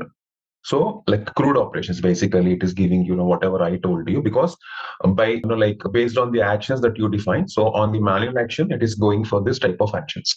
So if you can see, either you can put this action can be a get action, a post action, a put action, delete action, something like that. Okay. So you can just give the name. For example, I'm giving for get. So if there is any relevant endpoint for this you want to connect, you can connect it. For now, I cannot, I am not going directly to the endpoint here, but I can say here something like, okay, it should start with my this one and add this. Okay. That endpoint is not active, but anyways, so this have no data right now. You can add a data in the later point. I'll tell you while I'm, so like this, you have to add some parameters, all these things I'll tell you later point of time. So this is how you generally go for actions, while you're building for this. Okay. If you go back again, the same system, see here, this is already there. Okay, these ones, whenever you want to go, you can rename, you can manage members also, whom you want to to see this particular thing. There are many things. For example, if I give everyone to access, it will give you a view access or a developer access, admin access. It will ask you. So it's all up to you. If you're admin, you can have full control on it. Or if you are just a user, you cannot do it. So like this, you can give the access to the members also with emails and authorizations like this. And based on that, the particular team member can use your action as well. Okay. Once an action is built, you can reuse them. Okay, it's not that every time you have to rebuild. If the action is commonly built for a application, you can reuse it. For example, if you build something in HR, if you want to use it in expense management, something, you cannot do it. But HR is for HRs only. But still, if that action has the technicality inbuilt for it, if you can reuse, you can still reuse it. But what generally follow as per the best practices for a group of application, that actions can be reusable. For next project or next application, you can create a new actions. Okay, n number of actions. There is no limit for the actions. Again, we can create n number of actions on this. Okay, this is what about actions. and then going to events. So these are all the events. So events, as you already know, these are nothing but the triggering ones for the build apps. So these define when a logic flow, when this logic flow should start. Like events are commonly attached to our UI components for data sources. So once this event occur, the corresponding actions will be automatically executed one by one in the sequence. So once your actions are being completely built, you can go with the event and create an event. Okay, like this. If you can go for it, again, it will ask you on which you want to create one. So you can specify, as I'll show you anyways, this one of these ones. You can put something or you can create from the hub directly these events. So like this, there are many specific to our system will be there. If it is HR, you can simply type HR events will be there, or success factors will be there. Okay, so many events will be there, like components, page, app level, data events, the customized events, whatever you want to define as part of the triggering, just to trigger, right? So whenever you want to trigger by user action, triggered by a page is loaded, triggered by some app is getting launched. So these events, you have to declare them and you have to use it. So I'll tell you when it comes for you, we have to do it. And then there is an automation SDK is there. Go to this. So automation SDK, the name itself indicate there are different SDKs are there. If you can observe this here, we have Outlook is there, Excel, okay, PDF, Core, SAP UI, which is the very important one. So first of all, what is this SDK? Everyone knows that is a software development kit SDK. That's okay. But what is this in SAP Build Apps is doing? So this SDK will hold a set of predefined actions that will allow the app that we develop here, right? That will allow that basically to trigger your processes. It will trigger your workflows, whatever the automations you do. These are all will be triggered as a predefined actions in that flow. Okay, in this through this automation SDK kit. Okay, so instead of just calling your APIs manually, SAP provided this native SDK integration, so that what happens, you can easily connect your build apps to your SBPA. Okay, when there's a build process automation. So why this is important, why SAP kept the automation SDK here is because many enterprises generally, if like instead of naming as enterprise, I can say enterprise apps, these need certain backend automation. Like for example, if I'm submitting a leave request, it should trigger an approval workflow, right? So when it has to trigger a workflow, it should have some automation. So that should be automatically being configured and should be called the relevant APIs also for me. So that mechanism was there in this automation SDKs. Okay, so normally this requires a kind of a set of API calls and complex logic part will be there. Okay, but because this automation SDK is there, build app developers, they can just simply drag and drop the actions, like your start the process instance, wherever the flow has to break, wherever the conditions has to apply. Nothing, no deep coding will be there. Just drag and drop, add some points there, add some little bit of coding there, very little bit, and then you will use as it. So that's what that means. You can understand that in the layman terms, that is all pre-configured coding parts where system has given you to use it in your drag and drop UI features. Okay, so what it will help us means it will start your process instance, it will get your process definitions, it will help you in your user task, it will complete your user task when you're submitting or doing something in your end of the flow. All these things will be done through this SDKs. Okay, so a key strength, I can say, on the SAP Build apps is its ability to connect with your build process automation using this automation SDKs only. Okay, so with this SDK, what happens is all the citizen developers, they don't need to worry about APIs or custom code. They should not worry about that. They can simply drag and drop the predefined actions, and they can easily complete their flows, and then they can easily export their apps, and they can start working on it. Okay, for example, if you imagine an employee submitting a leave request inside a build app using this automation SDK, that request will automatically start a workflow in the build process automation. So that will route it to manager, updates the backend HR systems. Once approved, that that strictly it will align the integrations also. So this makes what finally the build apps will not just is a front end tool, but it's like a gateway to your complete enterprise automation as well. So this is bridging your, I can say, business facing apps with all your backend workflows. So this is what delivering a kind of complete process experience to the end users and the business as well, right? So any questions on this? Clear, everyone? These three characters, we'll use them very frequently in our flows now. Everyone clear? And coming to store.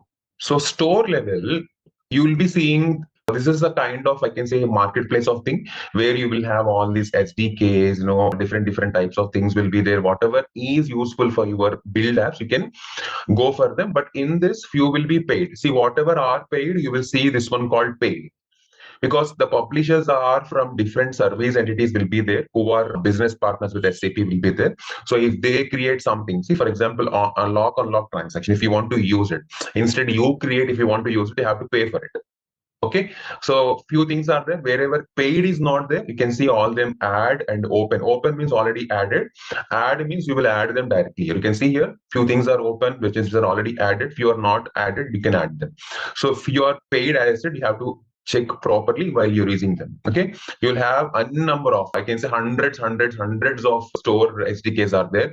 You can just simply come and check whatever you want. Okay, so this is a very big console here. Okay, let me go back. See here, business partner creation approval process. You don't need to create. Even the process is also inbuilt in it.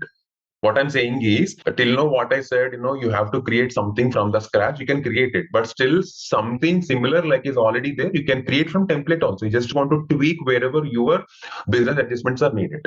So like this, see here, if you go to one such process here, you'll have the process diagram here. And also you'll have the artifacts. What are the artifacts in it? You can see here, these are all the artifacts, means different actions and triggers. So you will see these ones one by one. Every single detail will be an artifact for you here. So like this process which was given by SAP is already inbuilt. So you can create this process for whatever you want.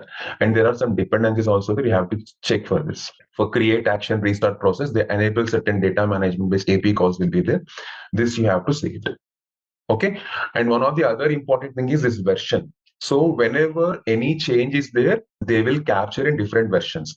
So in one version, if a change is not there, in another version that will be there. So you have to properly deploy your versions also. You will see that now. I'll show you a simple thing now. So these are the different versions which will come into picture. According to the version only, you can deploy the features as well.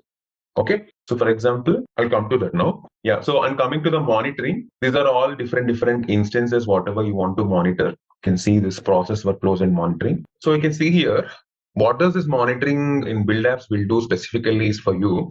This will help you to refer the app behavior, how it actually happening, and it will track the app behavior. I think that's the right term, because how this app is behaving, what it is performing, how it is performing, and what is the usage of it. That usage means at the system level.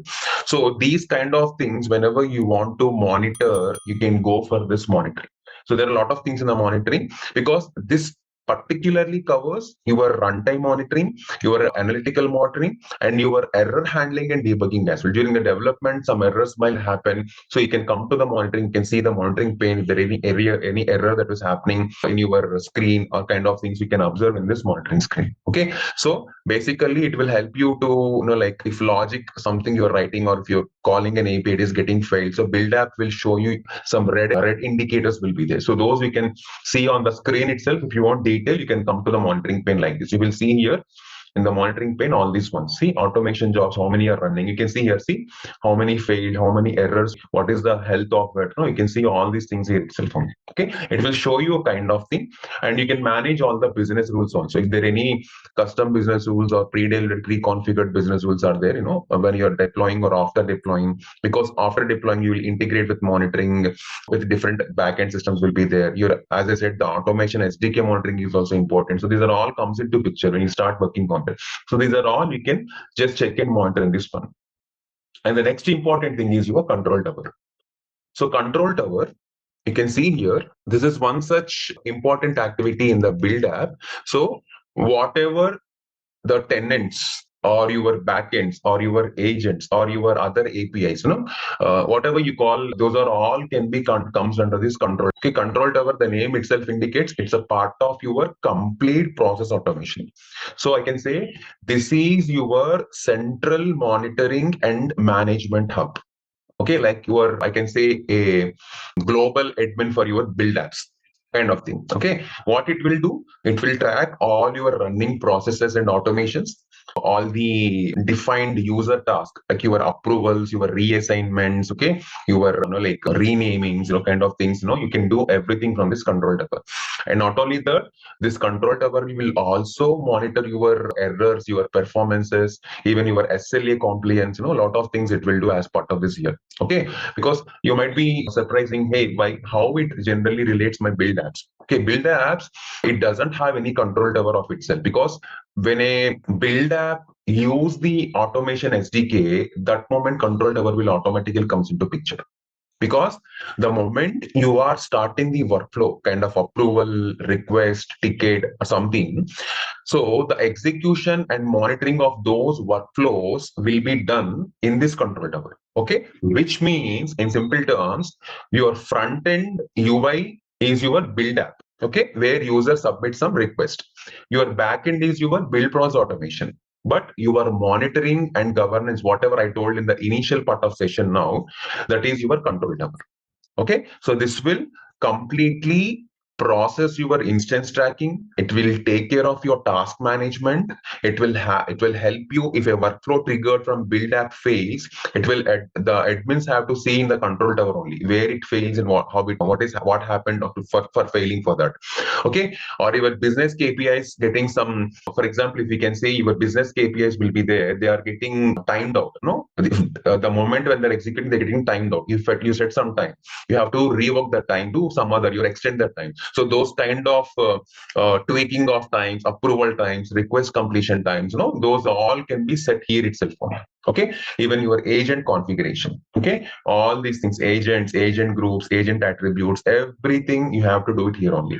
So if you configure it here, then only system will understand for the automation SDKs. Okay, because the control tower, as I said, this will be a central cockpit for you to show, to run your process. Okay, and whatever, if any employee or if any process associate face issues on the build app, so while the request is, request means in the app level, the request is processing, those are also can be treated or can be resolved from this control tower only. So that is the importance of your control tower. Okay, so these are your main menu items which you have to understand. So everyone clear? Any questions before I go to the flow? Everyone clear? Everything? The terminology is clear? So one quick question.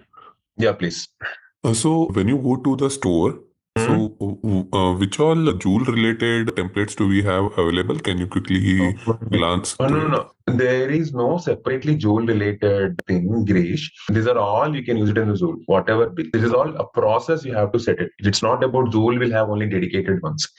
Wherever your process there, you can just search and you can use that. These all can be used in Joule. Every single thing in this. All the process related, flow related, everything. These actions is given like further term. The major thing is you have to first create an app further, then that can be incorporated into the Joule. So that is why I'm showing you. It's a good thing. You guys enrolled for Joule training, but you're getting complete training on build apps also now. That is the secret. Because directly Joule, if I show, you will be seeing some kind of, like if you are a native of Telugu, you will be seeing Malayalam movie. You won't understand anything.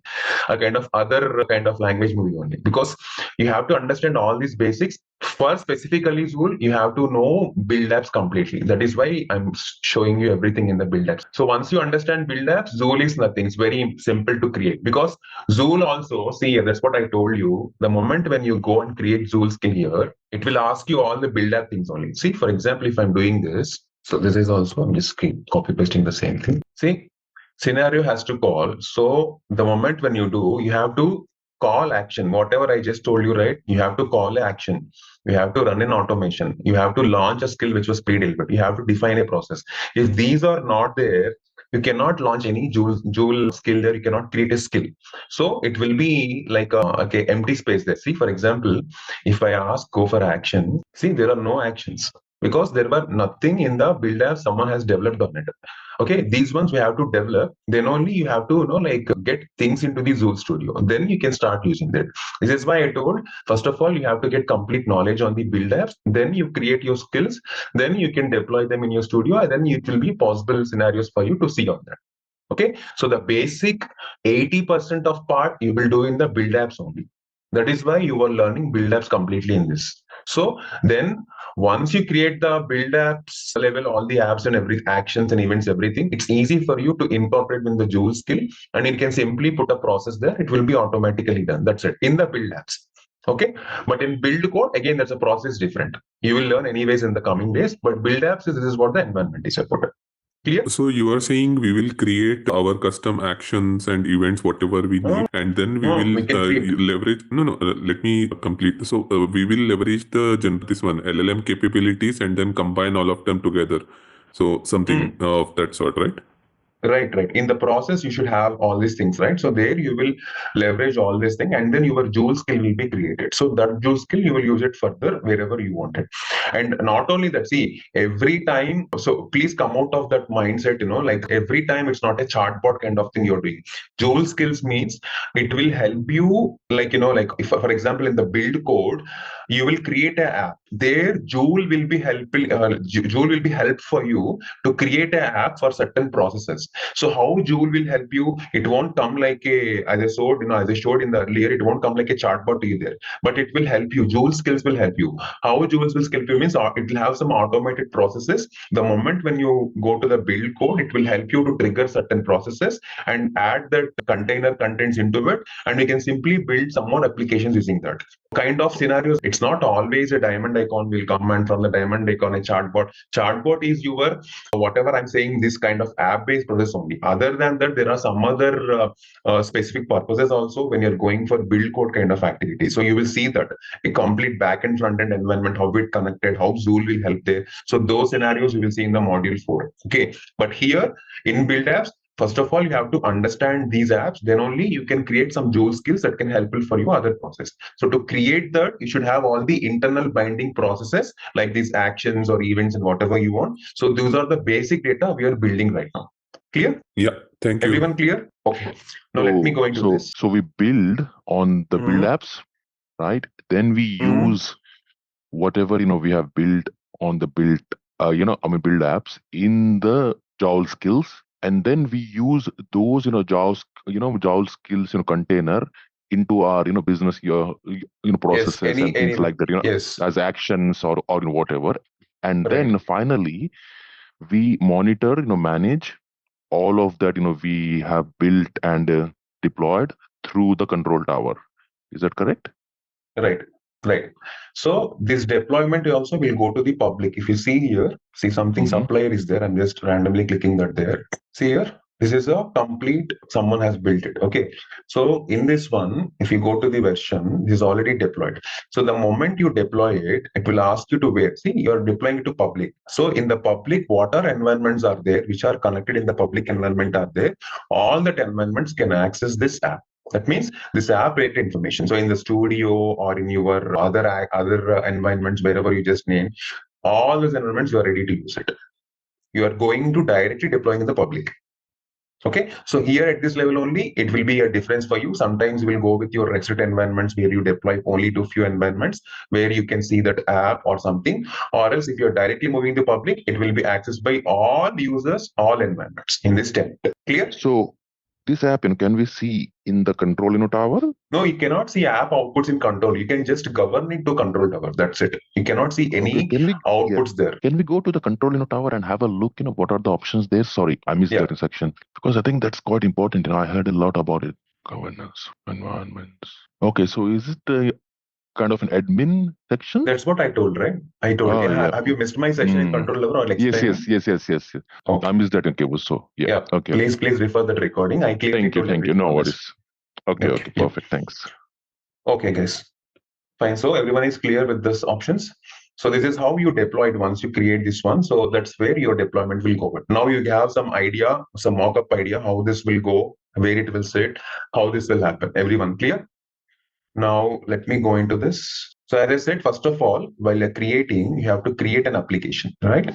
This is an application. Say next. So your application also comes under different categories, guys. Like it will be a full stack application, or it might be a front end, your back end, or your mobile application completely. End-to-end mobile applications will be there. So all these can be done. Okay. I will not be covering everything in this because our content will not cover that. But yes, the front end one is one such thing which I can show you.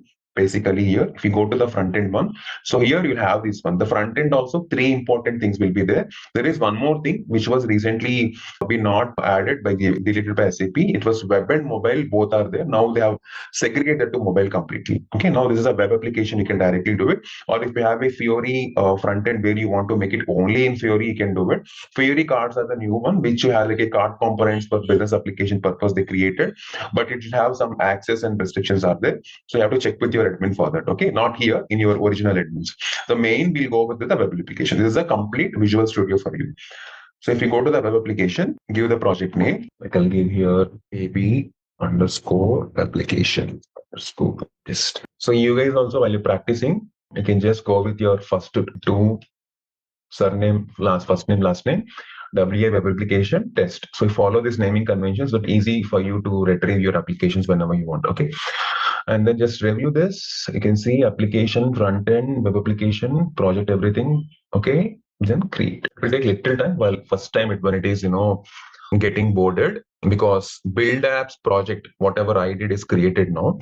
A default homepage will be displayed. So once it is created, you can access all these things. Oh my God, what's happening here? Reload this. You can just refresh and reload it. System will, it's a home page, it's kind of URL only, so no worries.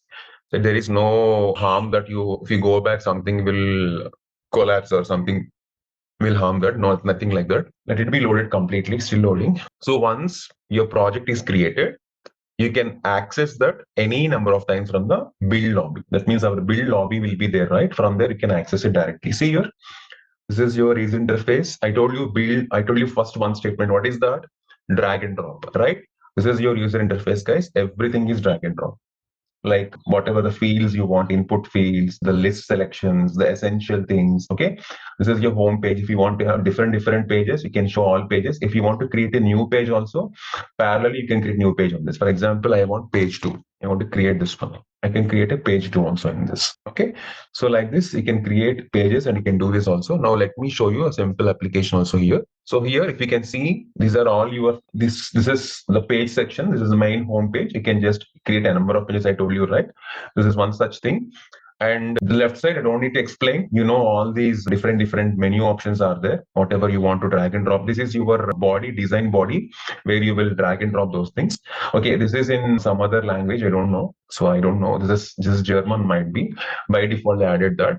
That's a placeholder. It's a placeholder only? Okay. Yeah, it's not German language. No, this is lorem ipsum dollar something is there, right? That's what I'm talking about. That is Latin, but that's a placeholder. Oh, I don't know. This placeholder, that I'm talking about this language you're talking. So this is language only, that is Latin. That's what I'm saying. I don't know that's a Latin. Okay. These ones can just remove. Okay. This is the text field they have. Something was by default for the headline, whatever for your app to be named, that was in here. And then you can see here, majorly these things is important. The one which you're developing the application, is it for mobile? It's for tablet, or it's a full screen for your desktop or laptop, or it's a custom. There is a categorization here. Okay. So based on that, you can select it here. And here also, you'll have some resolution factor will be there at what level you want it. So based on that, 100% is what we generally default. So based on your purposes, if you want to move it, you can move it. Okay. And these are all your text. You can see these are the text ones, their styles, their layouts, everything will be there. It's quite common. Everyone knows that. Okay. So whatever the styles you want, whatever the layouts you want. Okay. You can just see this here. Okay. So variables, I'll tell you what are all these things now one by one. This is your user interface basically. Okay. If you go to the variable section, so in your variables, you have different app variables, page variables, data variables. Okay. These will be there. Whatever you want to create, what are the parameters you want to create, you want to use it, you can add them one by one here. And those you can utilize in the interfaces also. Okay. I'm just showing on the integration level, as I told you, these are all the integration based app, actions and all these things. If you can add integration, it will show you the destinations at level, what integrations you can do automatically. We added something in the BTP, right? So from that, we can get it. So for our S4HANA backend system is already integrated, so you can get that. So in case if it is Ariba or Fieldglass or SuccessFactors, you will get those ones automatically. Okay, if you integrate that. So those ones you can use it. Okay, going back from library, if you want to get it also, you can get it from all projects. Specifically, now we are not allowed on this, even though I add this with the industries or all these things. Okay, because we are not allowed, we are just for our backend is now S4 only, so we're doing that. So removing all these things, and then navigation. So your navigation headers will be there. If you want to navigate, in the built-in navigation will be there, where you want to get your header bars, your menus, your tab pages one by one. If you want to add first page 1, first page 2, next page 3, kind of navigation. If you want to build in your mobile app or your custom apps, you can add them as well. So based on the ticket design, for example, bank page is there. So initial bank page, you will have some login or something. Next bank page, you'll have some transactions, kind of whatever the design you decide with your users and everything. You can, based on your design, you can go for this navigation as well. Okay, like this, the user interface will be completely inbuilt for you. You have to just create and you have to use it. Okay, and whatever you do here, you can preview it here. First of all, preview will show you how it looks in the output. So output can be seen here itself only, and then you can publish it to the cloud. Okay, wherever you want to publish it. Okay, whenever you save these applications, this will go and sit in your direct folders. Okay, and these are your versions wherever you have been saved one by one. Those versions also you can save. So this is your complete build apps folder. Okay, everyone clear? Let me show you one thing from mobile. I'll try to do from mobile. Can you build like one example application here, maybe integrating? I'm doing. Oh, you'll be doing. Right, okay. Yeah, okay. That's what I'm saying. Okay. I'm showing you one. Yeah. So this is the headline, for example, add something. So I added this one now. This is the headline where you can add whatever the text you want. You can copy it, you can delete it, whatever you want in this. Okay. For example, let's say you're doing some kind of barcode scanner or something. Okay. You can add it whenever you want it for that. You can do that. So you can add a text also here. Okay. This is the one thing. Now you can add another text also. Like you can add something like,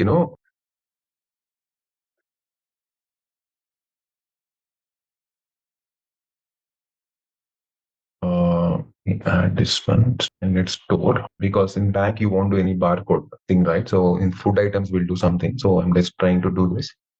Scan the barcode of your, can write some food product, okay, from your smartphone. Okay. So these ones also, I'm not doing any changes here. So max length, display 9 styles, you can just check it out. Which one you want, you can just put that one.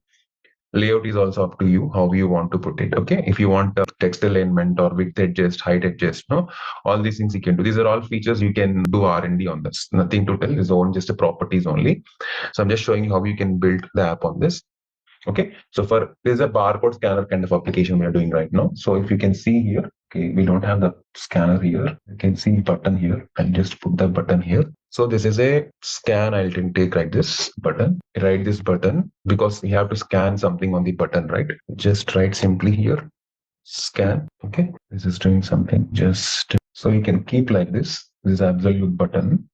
If you want on the top, you have to change this and just put it in the relative only right now, like this. Okay, this is a scan option if you want to see it on the top. Simple, that's it. I have this really simple thing here. You simply say this one. Okay, and then you preview this. So something, this will look like this on the preview page. Very basic level thing I have just shown to you. So like this, can create any app. Okay, this is now saved and available for you to preview whatever you want on this different things. Can do it. So let me show you something also on this. Second, it's close. So if you have a specific image of any barcode image that you want to do it, you can do that as well. For example, let me check a barcode here. Just tracking from Google any barcode images. You can generate, I'll show you how you can generate that also. But for now, I'm just taking some images just for knowledge, QR scanners or something. So you can add your respective barcodes also onto it.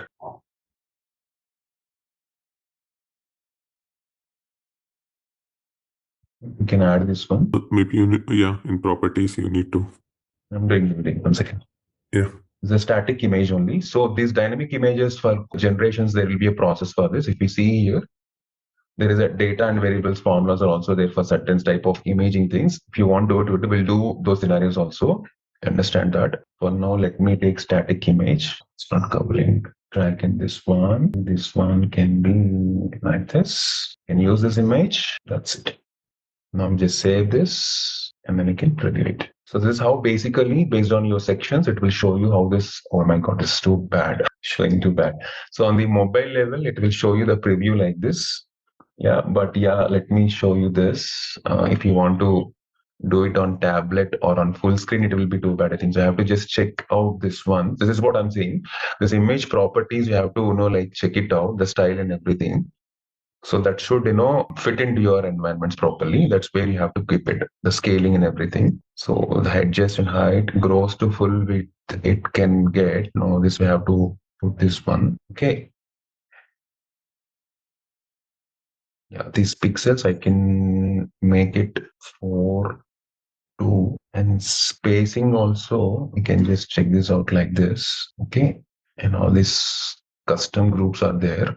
It should be default gap will be there. Okay. And these ones can publish this. Yeah. Anyways, this will show you here like this, but in the mobile environment, when you see it will be okay for you to see and, make this out. If you see this, you can publish this one. You can build and deploy, or you can create a real version. Real version means as it is, it will go. If you want to still make changes on this package is a project in the web application, you can download them and deploy. Okay, 2 things will be there. You can save the current state and you can number this version, because if you have still changes will be there, that will be go into that versions. For example, I create a current version, release 1.0 only. I'm releasing as it is now. Okay, so the same version will go to the cloud environment directly. Okay. So this is now released app. Okay. So yeah, there are a lot of things. That is a very basic level app I have shown to you. So a lot of input fields we can give, data we will bring it from the S4 Sena. I'll just show you some of the scenarios also in the next classes. You'll understand them. But this is how a very basic app you will create them. Clear? You can try creating your own apps and then you can explore that. So in the next class, I will show you how you bring data from standard pre-configured containers or pre-configured things from the SAP S4 HANA, and then how you map some scenarios. We can create some tables. You can create some based on the drop-down fields, edit some data. So field imports, all these things we can see in the next scenario, a kind of a different dashboard kind of thing. Okay, clear everyone? Yeah, one question. So I know these are all like foundational, right? I mean, basic, but is SAP at a state where like just by query, it would create everything? Like, I mean, we have seen like apps outside like Replit and all, just by prompting, it would create the whole website or even an application actually. I mean, do we have agents at this point? Yeah, Sai, just a general question. Yeah. Understand. In a Joule, you're asking if you say I want this website, this, so it will create in something like that. You're asking? Right. Exactly. No, not in such state. No, SAP. I told you right. It's not in that state. Okay, makes sense. It won't create. So you'll show in the next classes, right? You'll show the S4 data. Yeah. Right? Now we got all the things about build apps, right? Now next class we will see these ones. What are the different items are there? I show you how they fetch the data, how you can fetch data from S4 HANA. So what are the other items you build? So those applications you will see in the next session. Okay. Yeah. Please spend a little bit more time on that. I think that will be one of the key important parts of this training, right? So yes. Yeah. Automatically, you have to build one, right? So I have to show you how you bring variables, how you do integration. This will be there. Yes. Okay, great. And one other question. Sorry, I didn't mean to interrupt. So is it possible to show like one full stack application also? Because I tried just like playing around with like a full stack application.